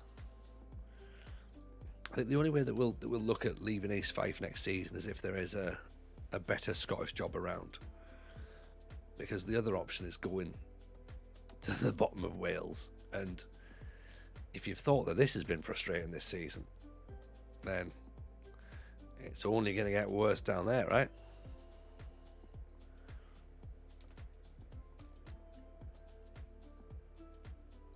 And remember as well, we've also got Scottish Division 2 to do. St Johnstone are considering looking at Macbeth. Okay, what's his release fee? So if he's got a release fee, he can go for big cash, because I thought he was good, but he's just not scoring goals. Where's Arteta? Don't know. He obviously figured that he didn't want to have 10 years. Oh, he's at Leipzig. There you go. He figured he didn't want to have 11 years at Arsenal, presumably. So, strange. DJ Pedro, we haven't signed to a contract yet, because it looks really poor at this point now.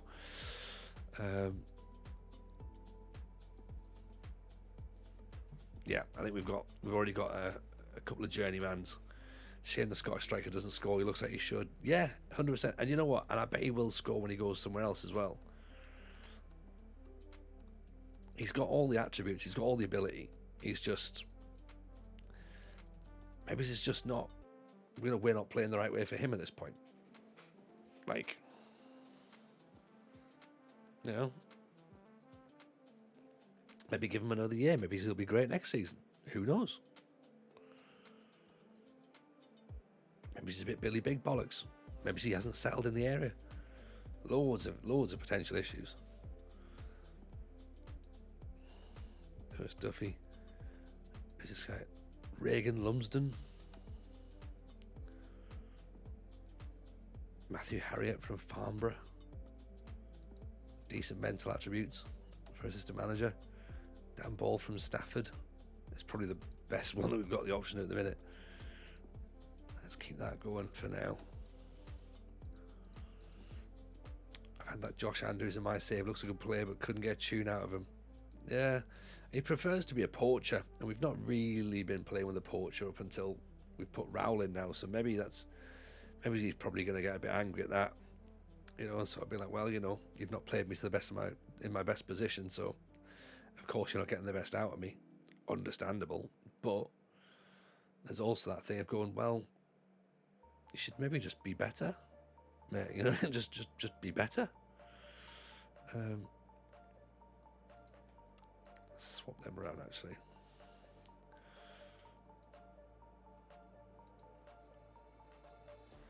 You know, go for Dan Ball as a coach or assistant manager. I'll have another look at him. He's not jumped out at me just yet, because also we're gonna have to pay compensation for him as well. So he's got to be good if we're gonna pay compensation.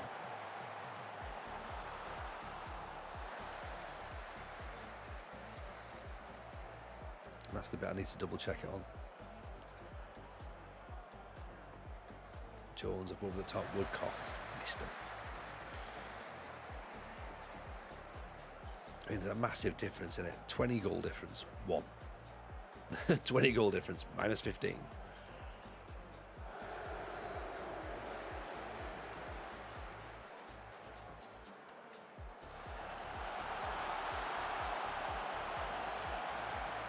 Oh, pick that one out. Pick that one out. Yeah, I mean, I understand that the closer you do the staff suggestions, but it doesn't feel as real. Do you know what I mean? Like, it doesn't feel as... It's a bit like using the player search function. Like, there isn't one in real life. Do you know what I mean? Like, so I don't fully believe that there would be at East Fife's level, you know, players in the backroom staff going, I'll tell you who's a good coach. Like, I don't know if that would be a thing or not. I make the game harder for myself than it needs to be. I'm one of those llamas, remember.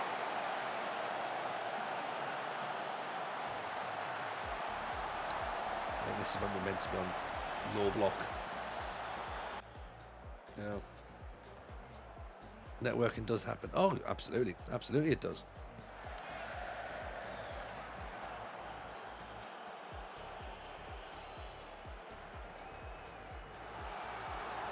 I'm being hard of us.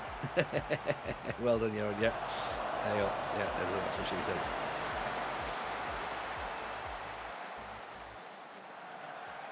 Oof, we're flying in there.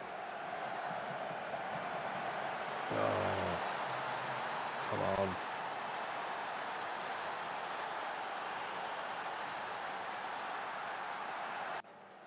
Set myself up for counter-attack, and that's not what we want, is it?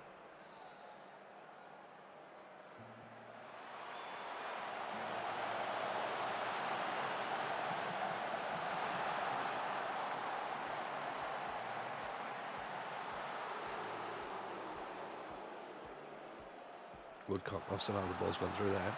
Not Webster. Decent header. It's not going to score from there though, but decent enough.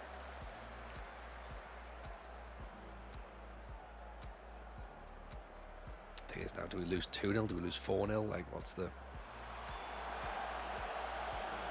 difference here? Does it matter? Do we push on? Do we try something? We probably should try something, shouldn't we?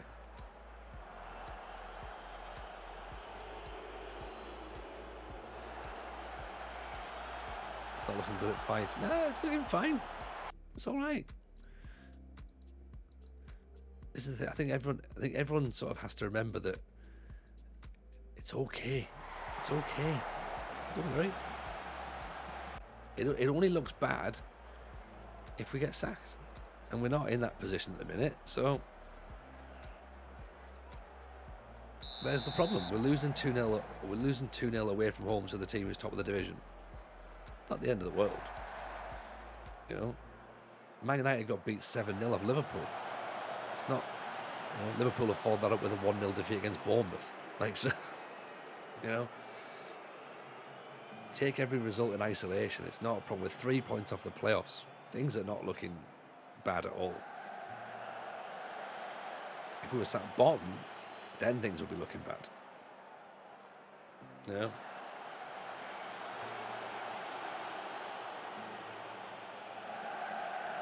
Oh, Jebarier, one of your former managerial clubs.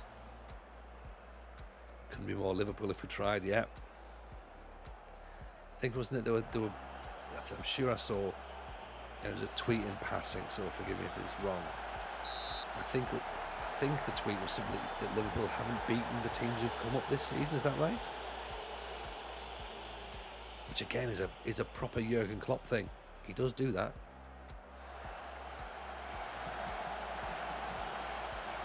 Away from home, is it? Well, yeah, of course, yeah, because they won against Bournemouth at home. Yeah.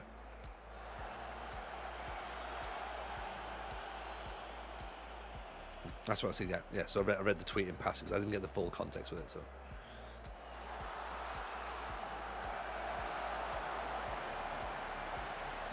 we're getting the ball down the lines, but we're not being too dangerous or challenging too much. What can we change? Blakey off. I think Spencer can go down there. Off the top of the crossbar. McBride. I think McBride's playing actually alright, but let's put Hendry on. See if that'll help.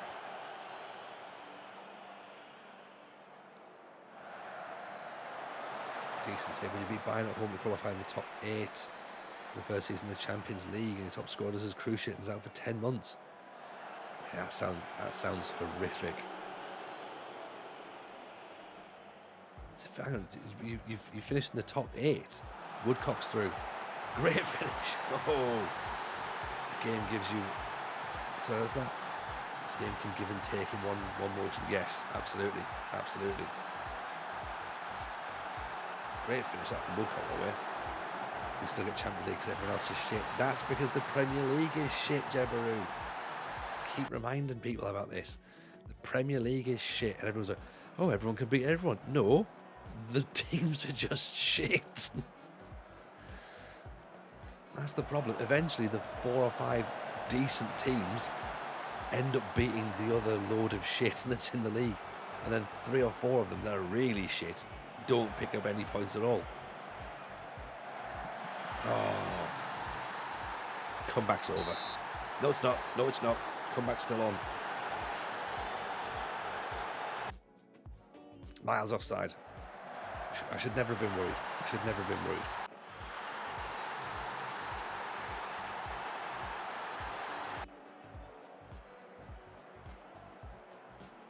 Let's go attacking.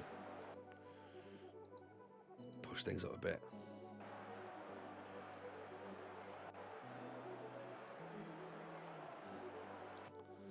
Can we get anything? We've got full press. Let's not step up, actually. Let's get those balls in. Go direct. Looking on the bench. Is there anyone we've got on the bench that's half decent? Right, it's time for the Scottish striker. No, can't make any changes. It's not time for the Scottish striker. Come on, one chance. Give us something. Oh, wrong highlight. Unless we're clearing it and we're counter-attacking. Which we might be. Never mind. One of my favourite games, which is called RimWorld. If I get bored, I'm not dying. If I'm not playing, dying is fun. So I run in. Lasts somewhere between 30 minutes to 3 weeks. RimWorld. What's RimWorld? I don't think I've heard of RimWorld.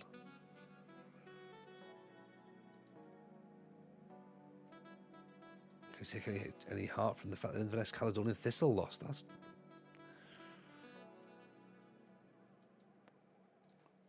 I mean, look, we lost to 2 good goals, didn't we? That wasn't... That, to be honest, Grimworld. I don't know if Grimworld or RimWorld sounds worse. Hello, welcome to RimWorld. What a terrible theme park that would be.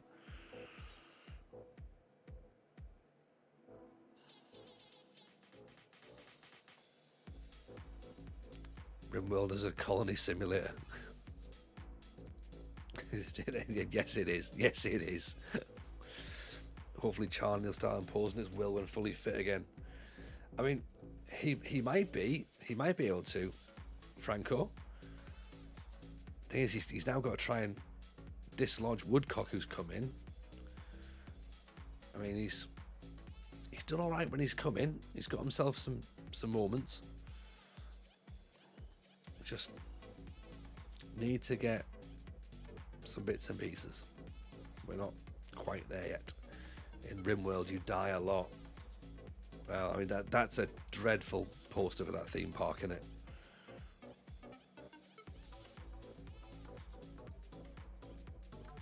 But it makes sense.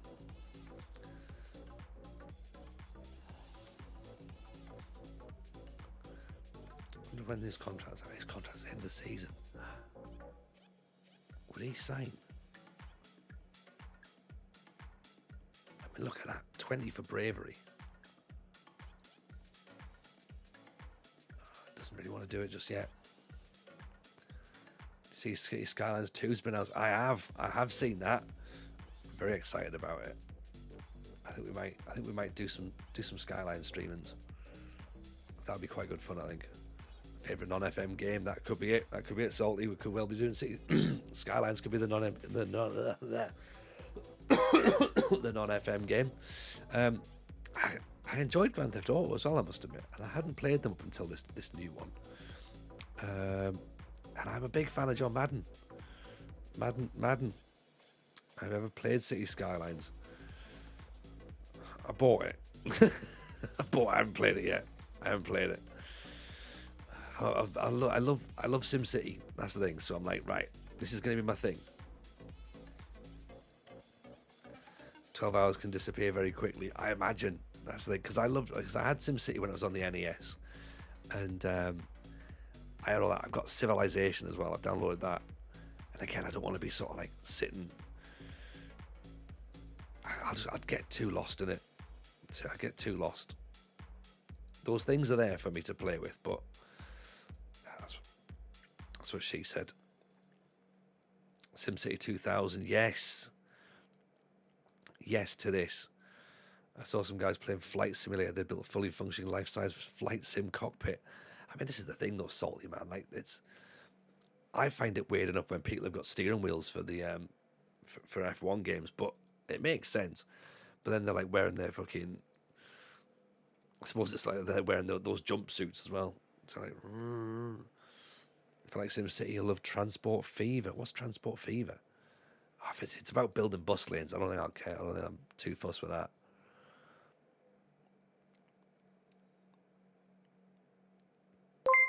Koalax, welcome in. Appreciate the follow. I've probably butchered your name there, so apologies for that. But welcome in. Appreciate the follow. Saw some guys playing Flight. Oh yeah, we just read that bit there. Declan Glass. To be fair though, we're not too many years away from when VR fully kicks in. There'll be people doing overhead kicks in their own bedroom.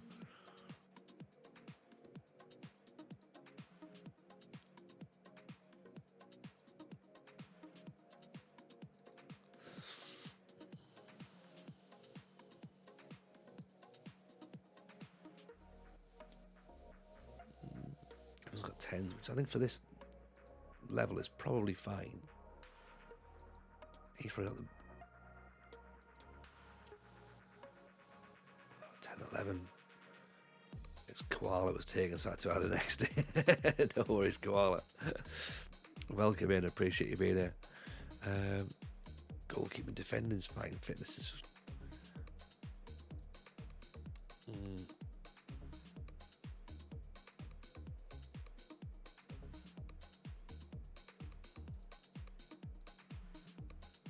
Let's have a think. So I feel bad, but we might have to boot out Northern Pilgrim and get another coach and go, right, get a coach and then go, you know what? Let's get a goalkeeping coach on the back of that. Because what's Pilgrim got? He's been here since day one. We could get rid.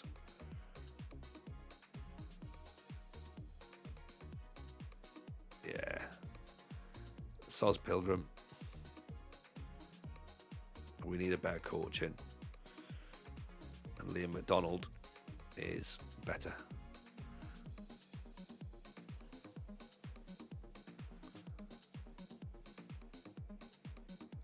And then we can get a goalkeeping coach in as well.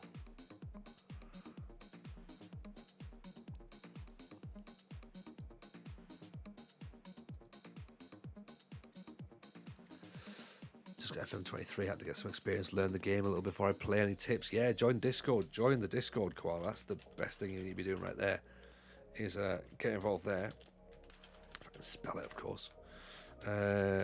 And listen to the Football Manager show. That's the best thing I'd do. Muck around with it. Mess around with it. Don't be afraid to get sacked. That's what I'd say. I'm not afraid to get sacked. If I have anything, I probably frightens me less than it should. I should actually start to get scared of getting sacked, because I think I'm sort of like encouraging it, if anything.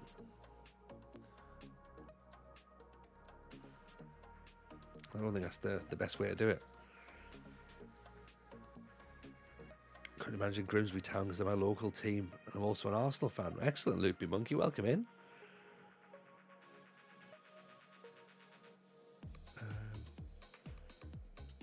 Let's put Knox there. Woodcock is doing a great job, but let's actually, you know what? Spencer can go there. Can he tackle though?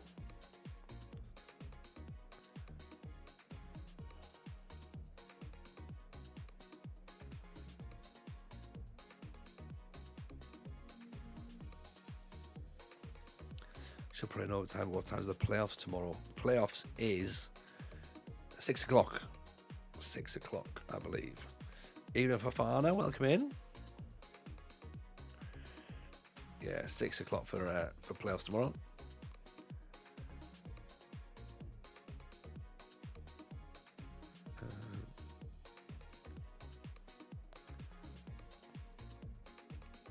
Should be good. If you've not been part of it, you've not been watching it, get yourselves involved. It's going to be a good one.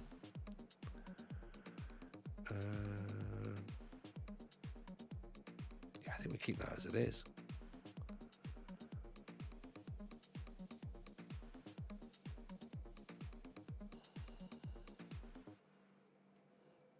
Right. Let's go with it. Hopefully there's more skip talk. I mean, you better believe there's going to be skip talk. Not going to be talking about football, are we, Salty? Let's be honest. What a waste of time that would be. No one's come for that. You know? Right, we're up against Air, one of the current league leaders. Let's see how we get on here.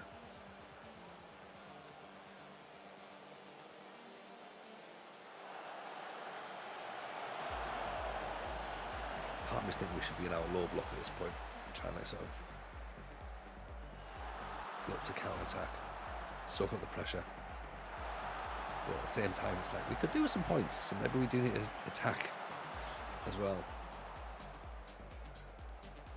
It's a bit of an interesting one, isn't it? You're like, so damned if I do, damned if I don't. What's the best way?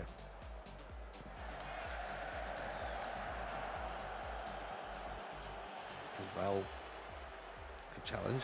Loses out though. Ball through the through a massive gap there. Good save by Caddy. Played positive. Yeah.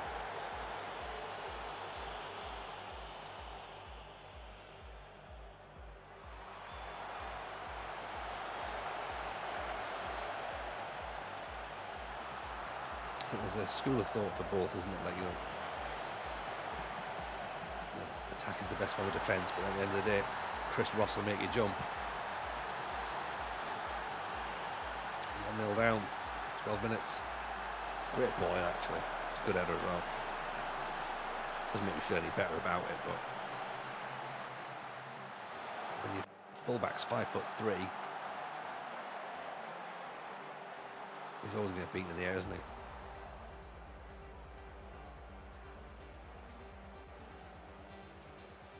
I thought it was crisscross. Oof. Close. Right, we're now 6 points out from the playoffs. We might not make it at this point. We've got 8 games left, I think, now. Run positive, see if that helps. Elicit a more positive response. Start pressing a bit. Let's push up. Touch more.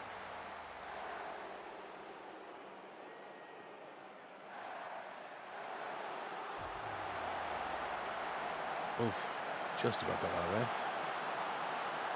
That seemed like it had 2-0 written all over it. Nice intercepted. Here we go, counter-attacking. Woodcock's away. Get your head up. Oh, get your head up.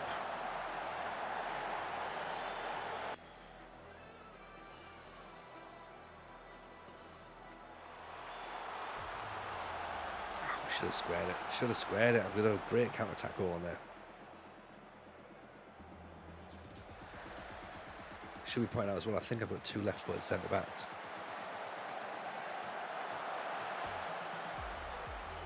Not sure if that's a thing or not. I know most people like one of each, but 2 are the same.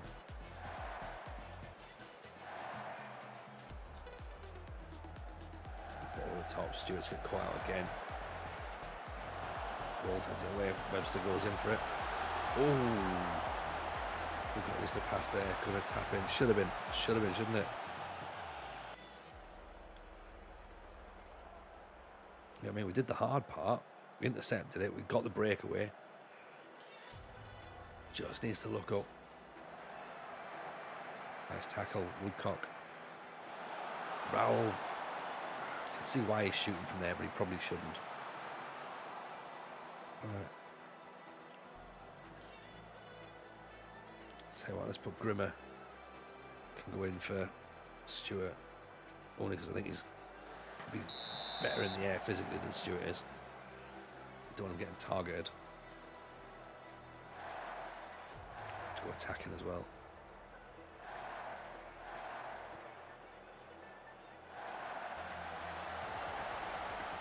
Hacked away. Most players Portugal, does he have to? Who does? Raul. He scored goals. I'm going to leave him where, so I'm going to leave him where he is. That's the problem. Yeah.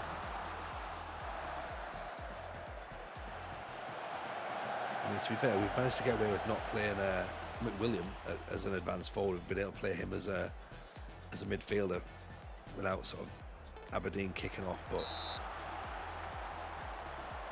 McBride's in there with the link-up play, and I think there's maybe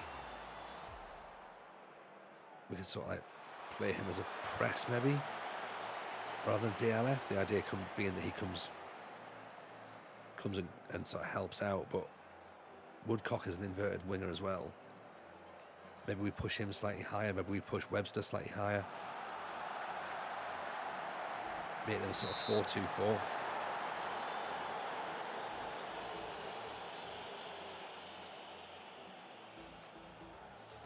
See if that helps.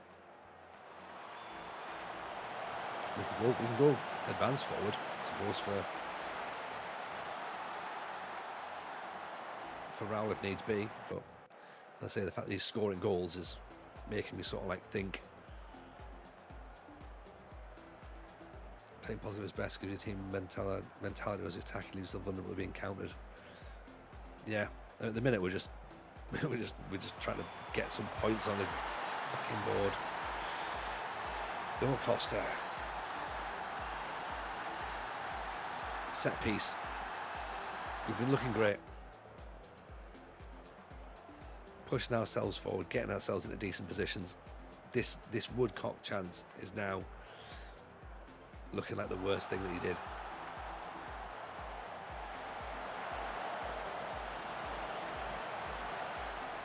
Oof. Let's risk it. Look, I mean, it's what you expect. You know, you're up against the top of the table. You're gonna push and push and push, and if you don't take your chances, then they're gonna punish you.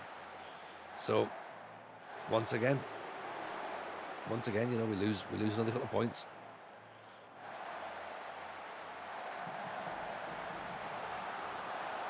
Oh, that should have been 3.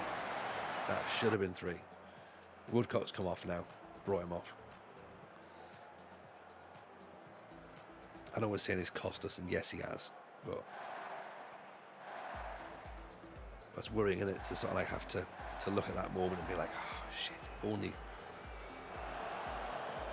he just, you know, pulls it across. Scottish striker at the back post, offside. Gotta be kidding me.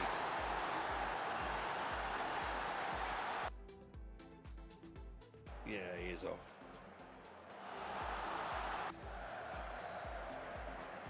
But he can score though, apparently.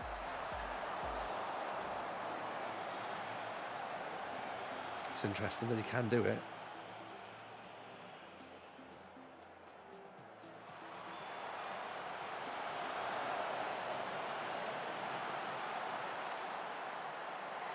Apparently not from there though, obviously. It's not a great effort. So yeah, we're going to be 6 points behind Inverness with 10 games to go, 11 games to go. Another 2-0 defeat.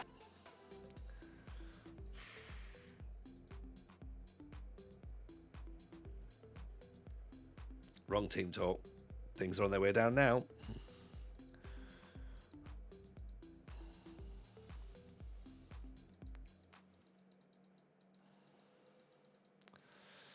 Right, okay. Let's move that forward. Let's get a team meeting on the go here as well, because club atmosphere, average. Be more positive. Be positive, everybody. 5 unhappy players doesn't help. Alan Knox wants more games. Colton wants more games. Well, Colton's already said he wants to leave, so that's fine. Steele wants to leave.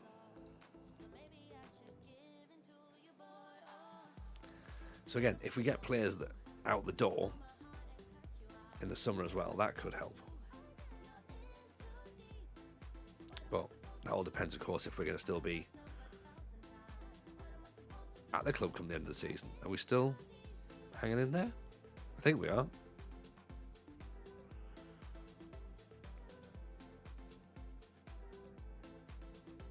Still stable. Reach the playoffs. That's what they're wanting. We can do that. What is there?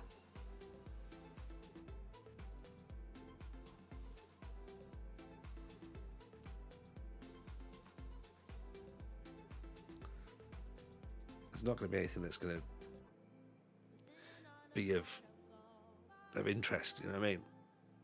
Airdrie are going to look to come down from the Championship.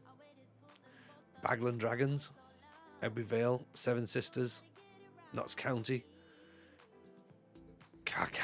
No, Corkay. Corkay is the Norwich boss, not Kaka. I mean, that would have been weird, wouldn't it? Dundee United, Dundee.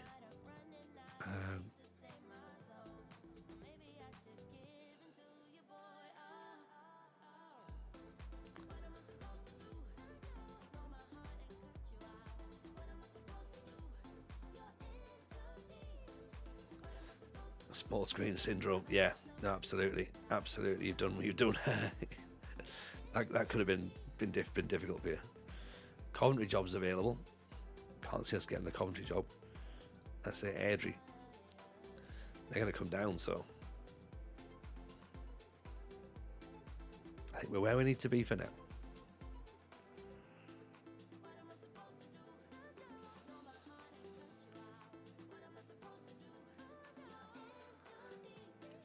Jamie Wright's the priority, is he? From Dundee United. 5'4".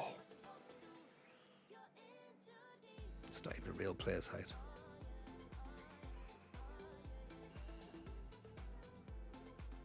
Alright, let's get this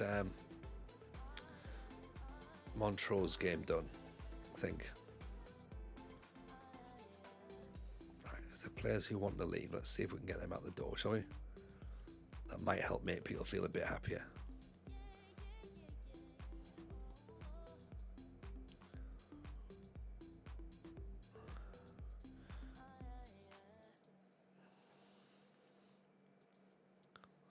Actually, let's change McCafferty to transfer out. Where's the other fullback? Other fullback as well. Steele. Offer them out as well. Need to get a ticket bought for Insomnia. Yes, Soldy, you definitely have to do that. Definitely. Get it done, man. Liam McDonald's in as a coach. Good. DJ Pedro's trials coming to an end. I know, but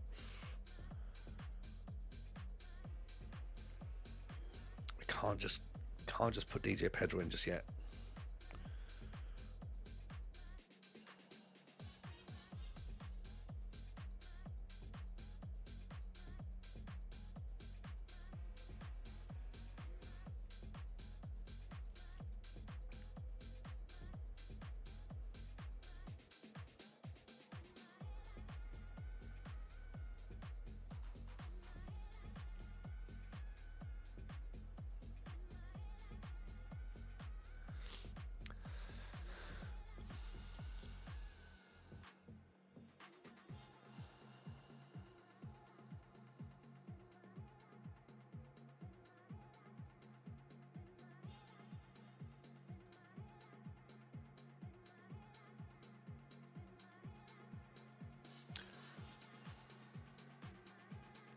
He probably is the best one, isn't he?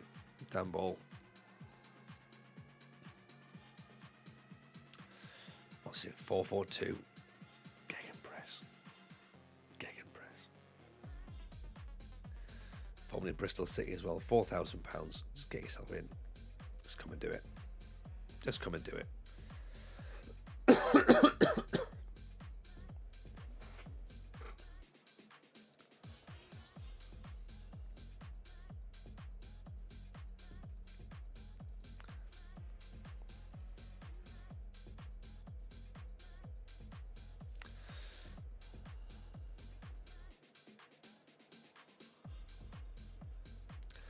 Take a look at the fixtures, I reckon, now. 6th versus 5th. Look at that. 5 losses in our last 7 games. 8 games. It's not great, is it? 1, 2, 3, 4, 5, 6, 7, 8, 9 games left. I mean, we'll finish the stream on Monday, won't we? Jameson could leave East Fife. Contracts up at the end of the season. I'd forgotten about that. I'd forgotten that we didn't even have more than 1 year contract. Ooh.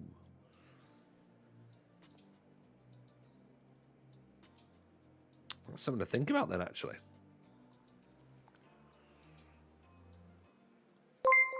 Evening, Cult of. How are we, Jack? Welcome in.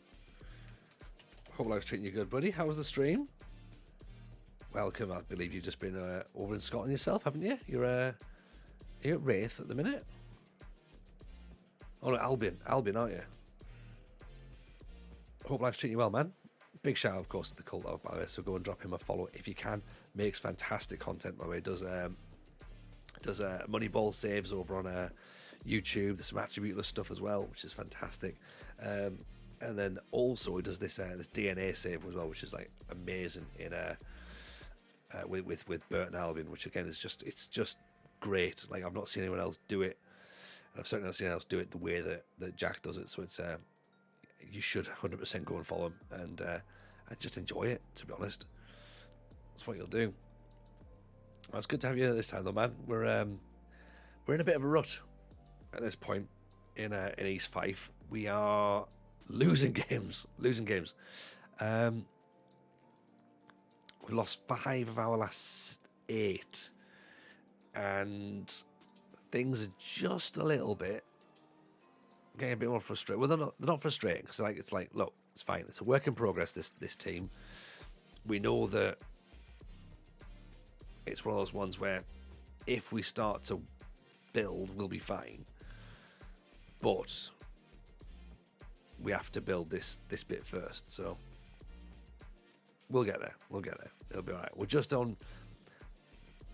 sort of 6 points outside the playoffs. That's the issue. And I think we're expecting the club want us to be in the playoffs. So if we miss out, we might not be here next season. We don't have a contract beyond the end of the season. We are doing British Steel as well, so like we need to be winning things. We left Oxford, which of course you know very well, after 2 promotions, and when we got to League One, we got knocked out of the Papa John's Trophy, and it was like, right, well, we ain't going to get promoted this season. We could have gone to the Championship. We weren't going to win the Championship that season. So we thought, right, let's come to Scotland and see if there's any way we can win some of these trophies down here, up here, sorry. And we're just sort of muddling our way through, to be honest. It's like a transition season. So I'm not against being here next year, obviously, but it is going to need a bit of an overhaul and possibly a slight tweak of philosophy, maybe being a little bit too pragmatic rather than sort of like in their face sort of thing, being a bit more aggressive with the tactics and the formations and stuff.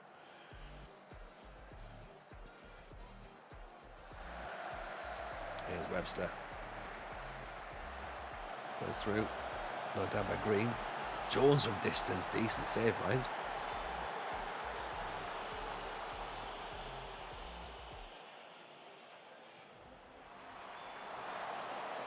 Knocked away, Green.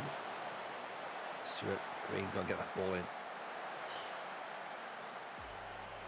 a good area, but not going to challenge the goalkeeper. Look, I mean, 6 points behind Forfar.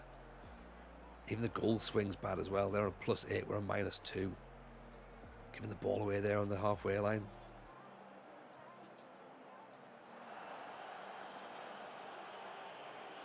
Scully, that's a play we looked at. Ooh. Just about got away with that one. Just about. Tell you what, let's try and just control the game a bit. We should theoretically be the better side. We can't really pass the ball, but I mean, Mazzala's. Maybe that's what we have to do. Try to Brad as an AF or a PF. I was thinking pressing forward, to be honest. I was thinking pressing and getting moving into the channels. And I'm also thinking that that's not the bad idea, actually, if they've got a Mazzala there, because he can then drift into that space there.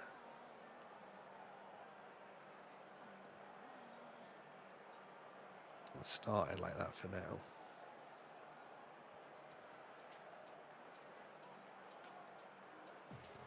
That's what I'm thinking.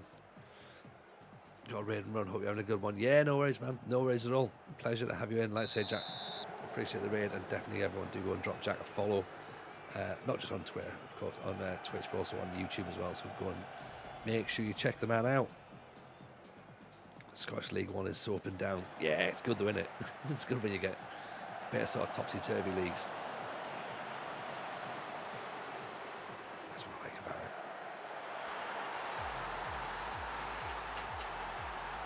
Oh dear.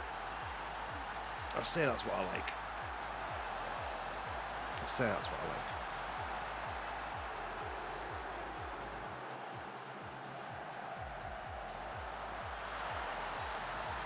Oh dear. Stuart's been caught out again. And now he's like, oh, now I'm injured. Yeah, of course you are. Of course you are. No way is he injured. Unless he's injured with embarrassment. No, that's what I think it is there.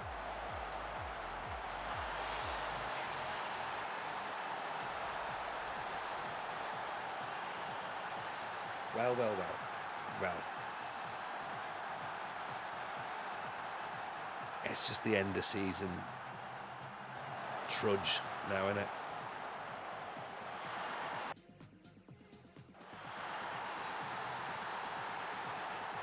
Dropped down to 6th. Now the pressure's on, innit?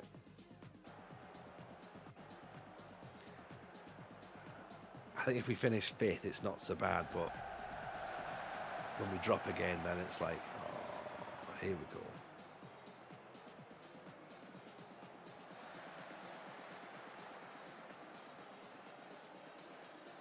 Don't make us go back to England.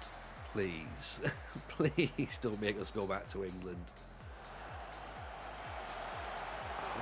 What are they doing?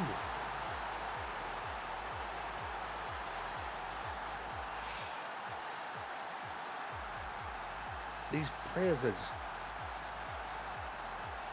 These players are idiots. Absolute idiots.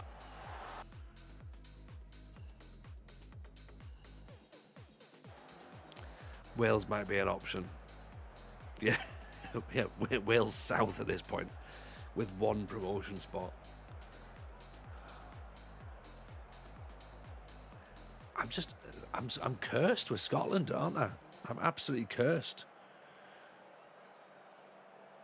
I don't do well here. Is there a way to fail upwards in Scotland, do we think?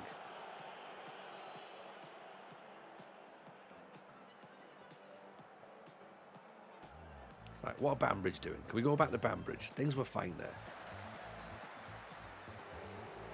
I'm not going back to Oxford. We're not doing Sunderland. Until the end.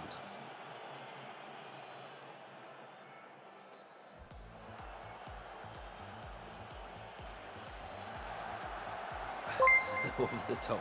Nostal Roy, appreciate the follow. Very kind.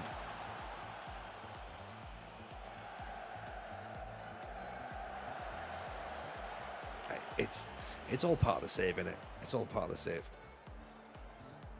Sometimes it works, sometimes it doesn't. It's just how we are.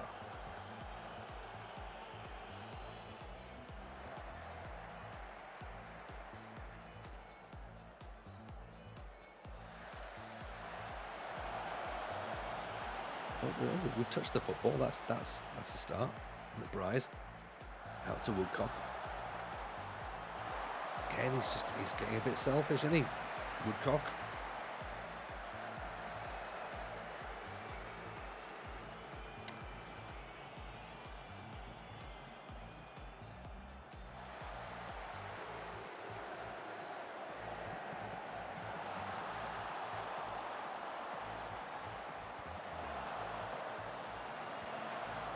Launch that. Launch it.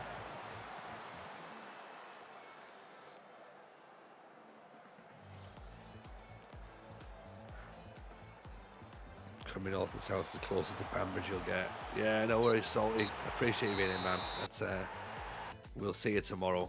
That's just not good enough.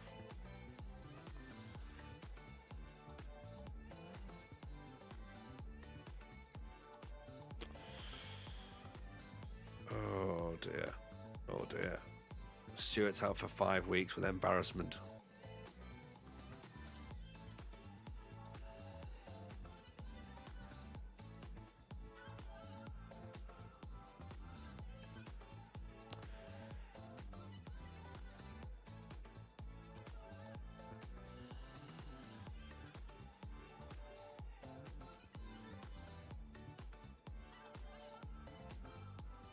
Llandudno Junction. Are they the option? Are they the option? Up the junction. Is Grimmer actually the backup right back? Yes, he is going to be the right back, yeah.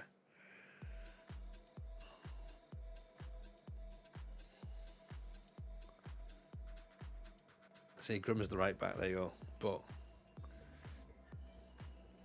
problem now is that I don't really think that's the... I don't think he's actually the issue at this point. Woodcock's cost us too many points, so let's look to bring him out.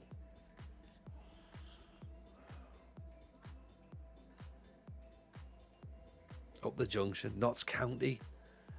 We've already won League 2. Portsmouth. Look like they're about to get relegated out of League 1, so that's... Well, they might stay up. They might stay up. Ruthin, Seven Sisters. Airdrie gonna get relegated out of the Championship. Maybe, maybe not. Hello, Mr. Baggio. Welcome in. Welcome in. You joined at a very good time as we're taking a beating. We're taking a beating all over the place, mate. It's not quite going as we'd hoped in Scotland. It's going as we expected in Scotland. But certainly not as we hoped.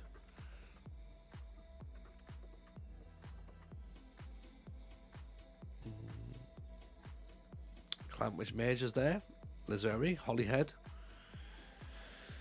Moyola Park in the Championship back in Northern Ireland. We haven't won that yet. National League. We haven't done National League North. Peterborough Sports. Or potentially failing upwards.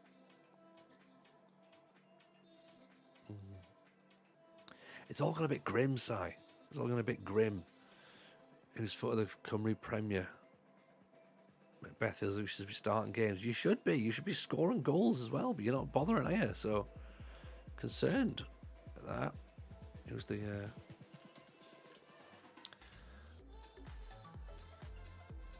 Barletown and Haverford West are at the bottom. Nice kits, actually.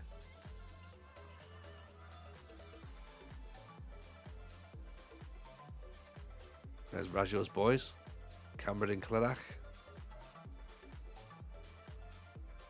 What's happened to Colwyn Bay? Didn't get promoted. We need to get Colwyn Bay, don't we? He fell for a kit with this team. Yeah, and to be fair, we'll still be fine. We've got like 9 games to go. That's the issue. It's like we're starting to fall off a cliff. we could still do something with this team for next season. Like we need to get offered a contract first of all. You know, if they don't offer us a contract, then we've got to start looking at something else. The kit was part of the thing with this one. So yeah, we'll come here absolutely, because the kit is bang on. We've got to have something to go with, surely. You know, and the one tier stand as well was another thing. And stovies. Oh shit! Oh man.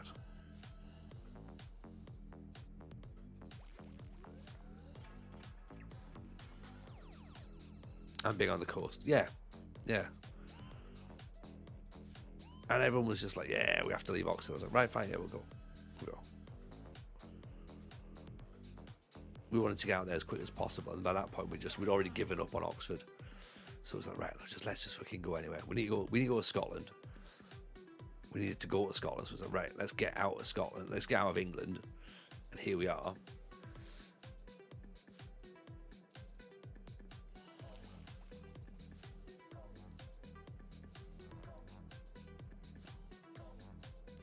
You know, I still don't think it's the worst option we've had.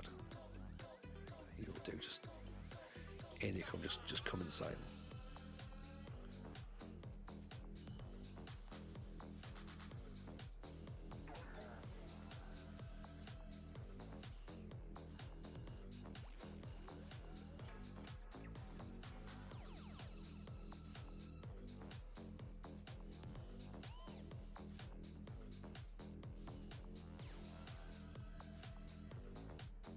There's a split happened. I don't think it does happen actually in this one. I think I was wrong. I think there's no split in this league. I think it's the leagues above that split up. So we've got a few games left, and this is going to come down to whether or not we can actually do anything, to be honest.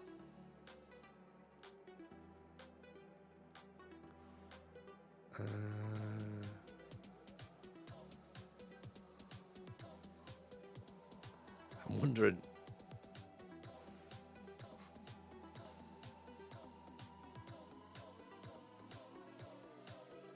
I think I've got a crazy idea.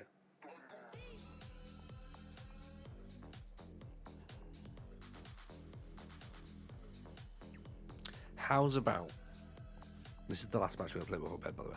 How's about Spencer as an inverted wing back coming inside?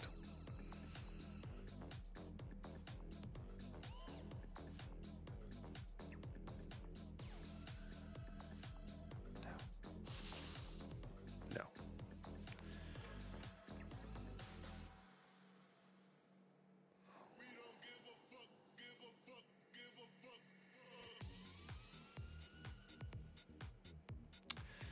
Reasonably crazy. Crazy is good.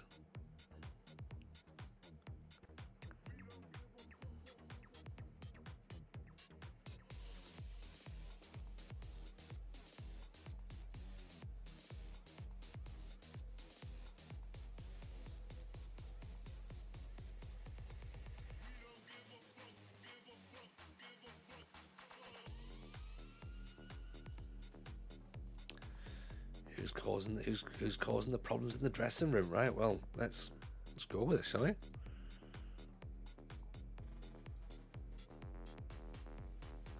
There's definitely players who haven't hit the ground running, have there? Green's not done well. Charlie can get a shout. He can have a go. Take him out there. Right. Even a point. I'd take a point right now. Just to stop the rot, you know?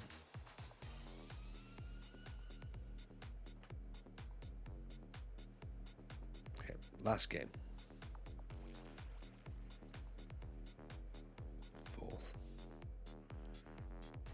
And then in the summer, we can then look to rejig it all around and go again. It is a bit late, Danny Emu. It's been one of those ones where We've been sat chasing into it going, sure I can make this better, and I haven't. I made it worse. How are you, pal? Hope you're well. It's the last game tonight. We're up against Forfar. You can have you do your jokes, your East Fifes, your Forfars. This is the game. This is the game for it to happen. Next season, if we're still here next season, new formation, get ourselves set up something a bit more interesting than conventional 4-4-2. Or get better players who can work in a 4-4-2. All good though. Thank you, Danny. Yeah, very, very good indeed. To be fair, like, I'm not massively upset with the things. I'm upset with the nature of a couple of the goals that have gone in. I'm just like, oh, you gotta be kidding me. Like, we just lost 3-0 in that last match, and it was just comical goals that were going in. We lost 2 goals against Hamilton, I think it was. They were like absolute screamers. So it was just like, oh, you know, things you can't really do much about.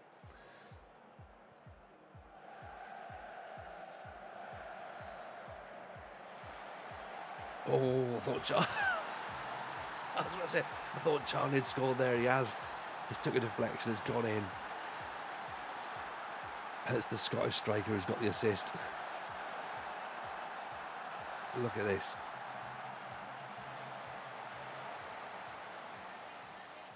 Beautiful. We are past the bedtime witch. Absolutely, we are. We're just we're doing this final match, then we're going to go to bed.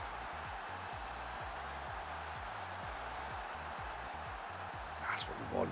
Just one moment of magic like that, or one bit of luck. We've not had much luck, have we?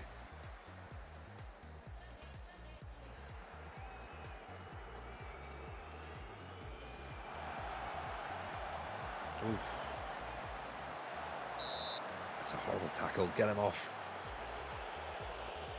You know, we've definitely been putting square pegs in round holes, I think, as well. I know everyone says, you know, this level put players into positions that they just play.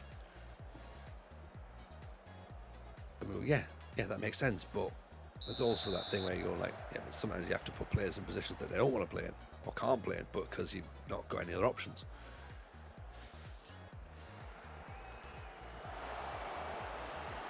And to be fair, I don't think anyone would have thought that Charnley's an inverted winger, but he's got himself a goal, so right now that's exactly what he is.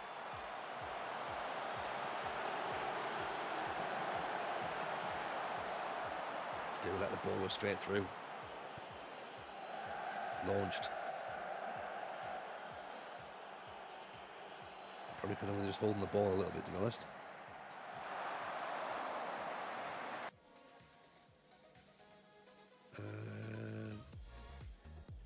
Oh yeah, we haven't got to distribute quick, then we're slow pace down. That's fine.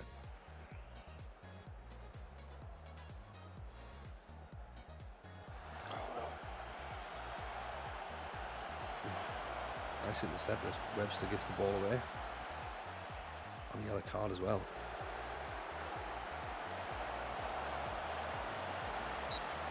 Webster's coming off for McWilliam.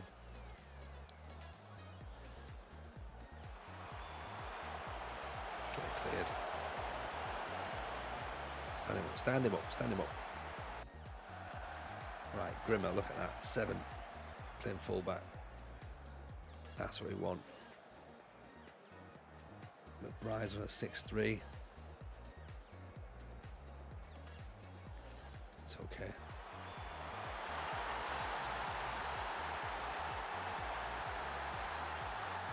Don't need to worry about that just yet because we're now a goal down.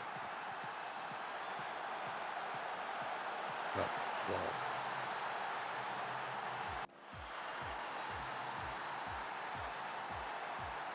Fine. Back level. To be fair, we only had one shot, so it's like it's not like we're worried about like, oh yeah, we're being, you know, can't believe we're being they've pegged us back.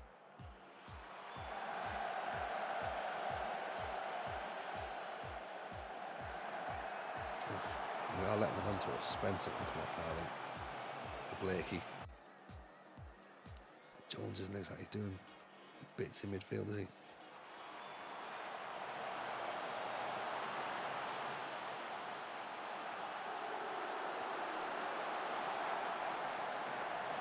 Let's get McBride off.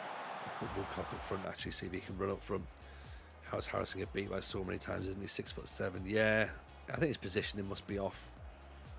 To be honest, I think that must be the concern there.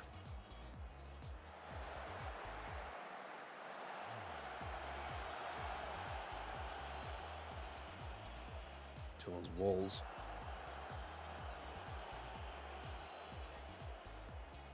Oh no! Harrison there again.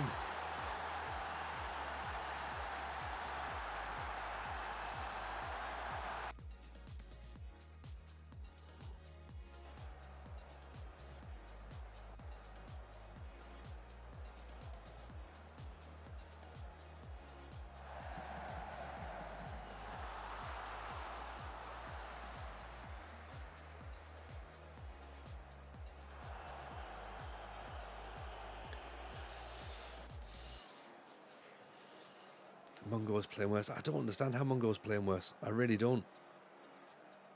I don't get it. I don't get how we're now 4 points off the relegation zones. Well, apart from all the defeats. That's obviously why we're down there now. Scotland's done Scotland to us, hasn't it?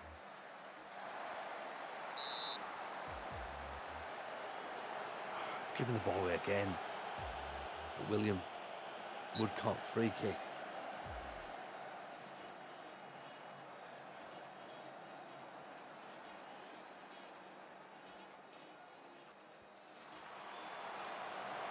You can't just float the ball in like that, can you? You know what I mean?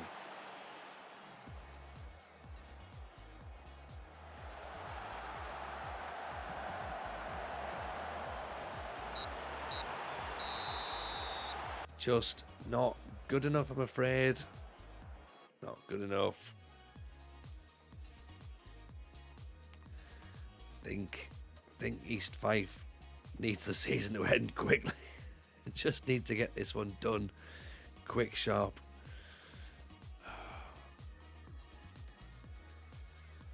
And then we can start thinking, right, let's go again next year. Yeah. Possible experiment. We'll see about that. We'll see about that. We have to experiment with something shortly. Because, yeah, it's just not really working for us at this point. Right. Tell you what. Only 4 points from relegation place. Yeah, I'm aware of that. It's the playoffs tomorrow. Come and hang out with the playoffs. We'll come back to this on Monday. Appreciate everyone who's been in. Take it easy. We'll have to go and see Dale. Give him some love. Let him know that the dogs are there. Take it easy. Bye now.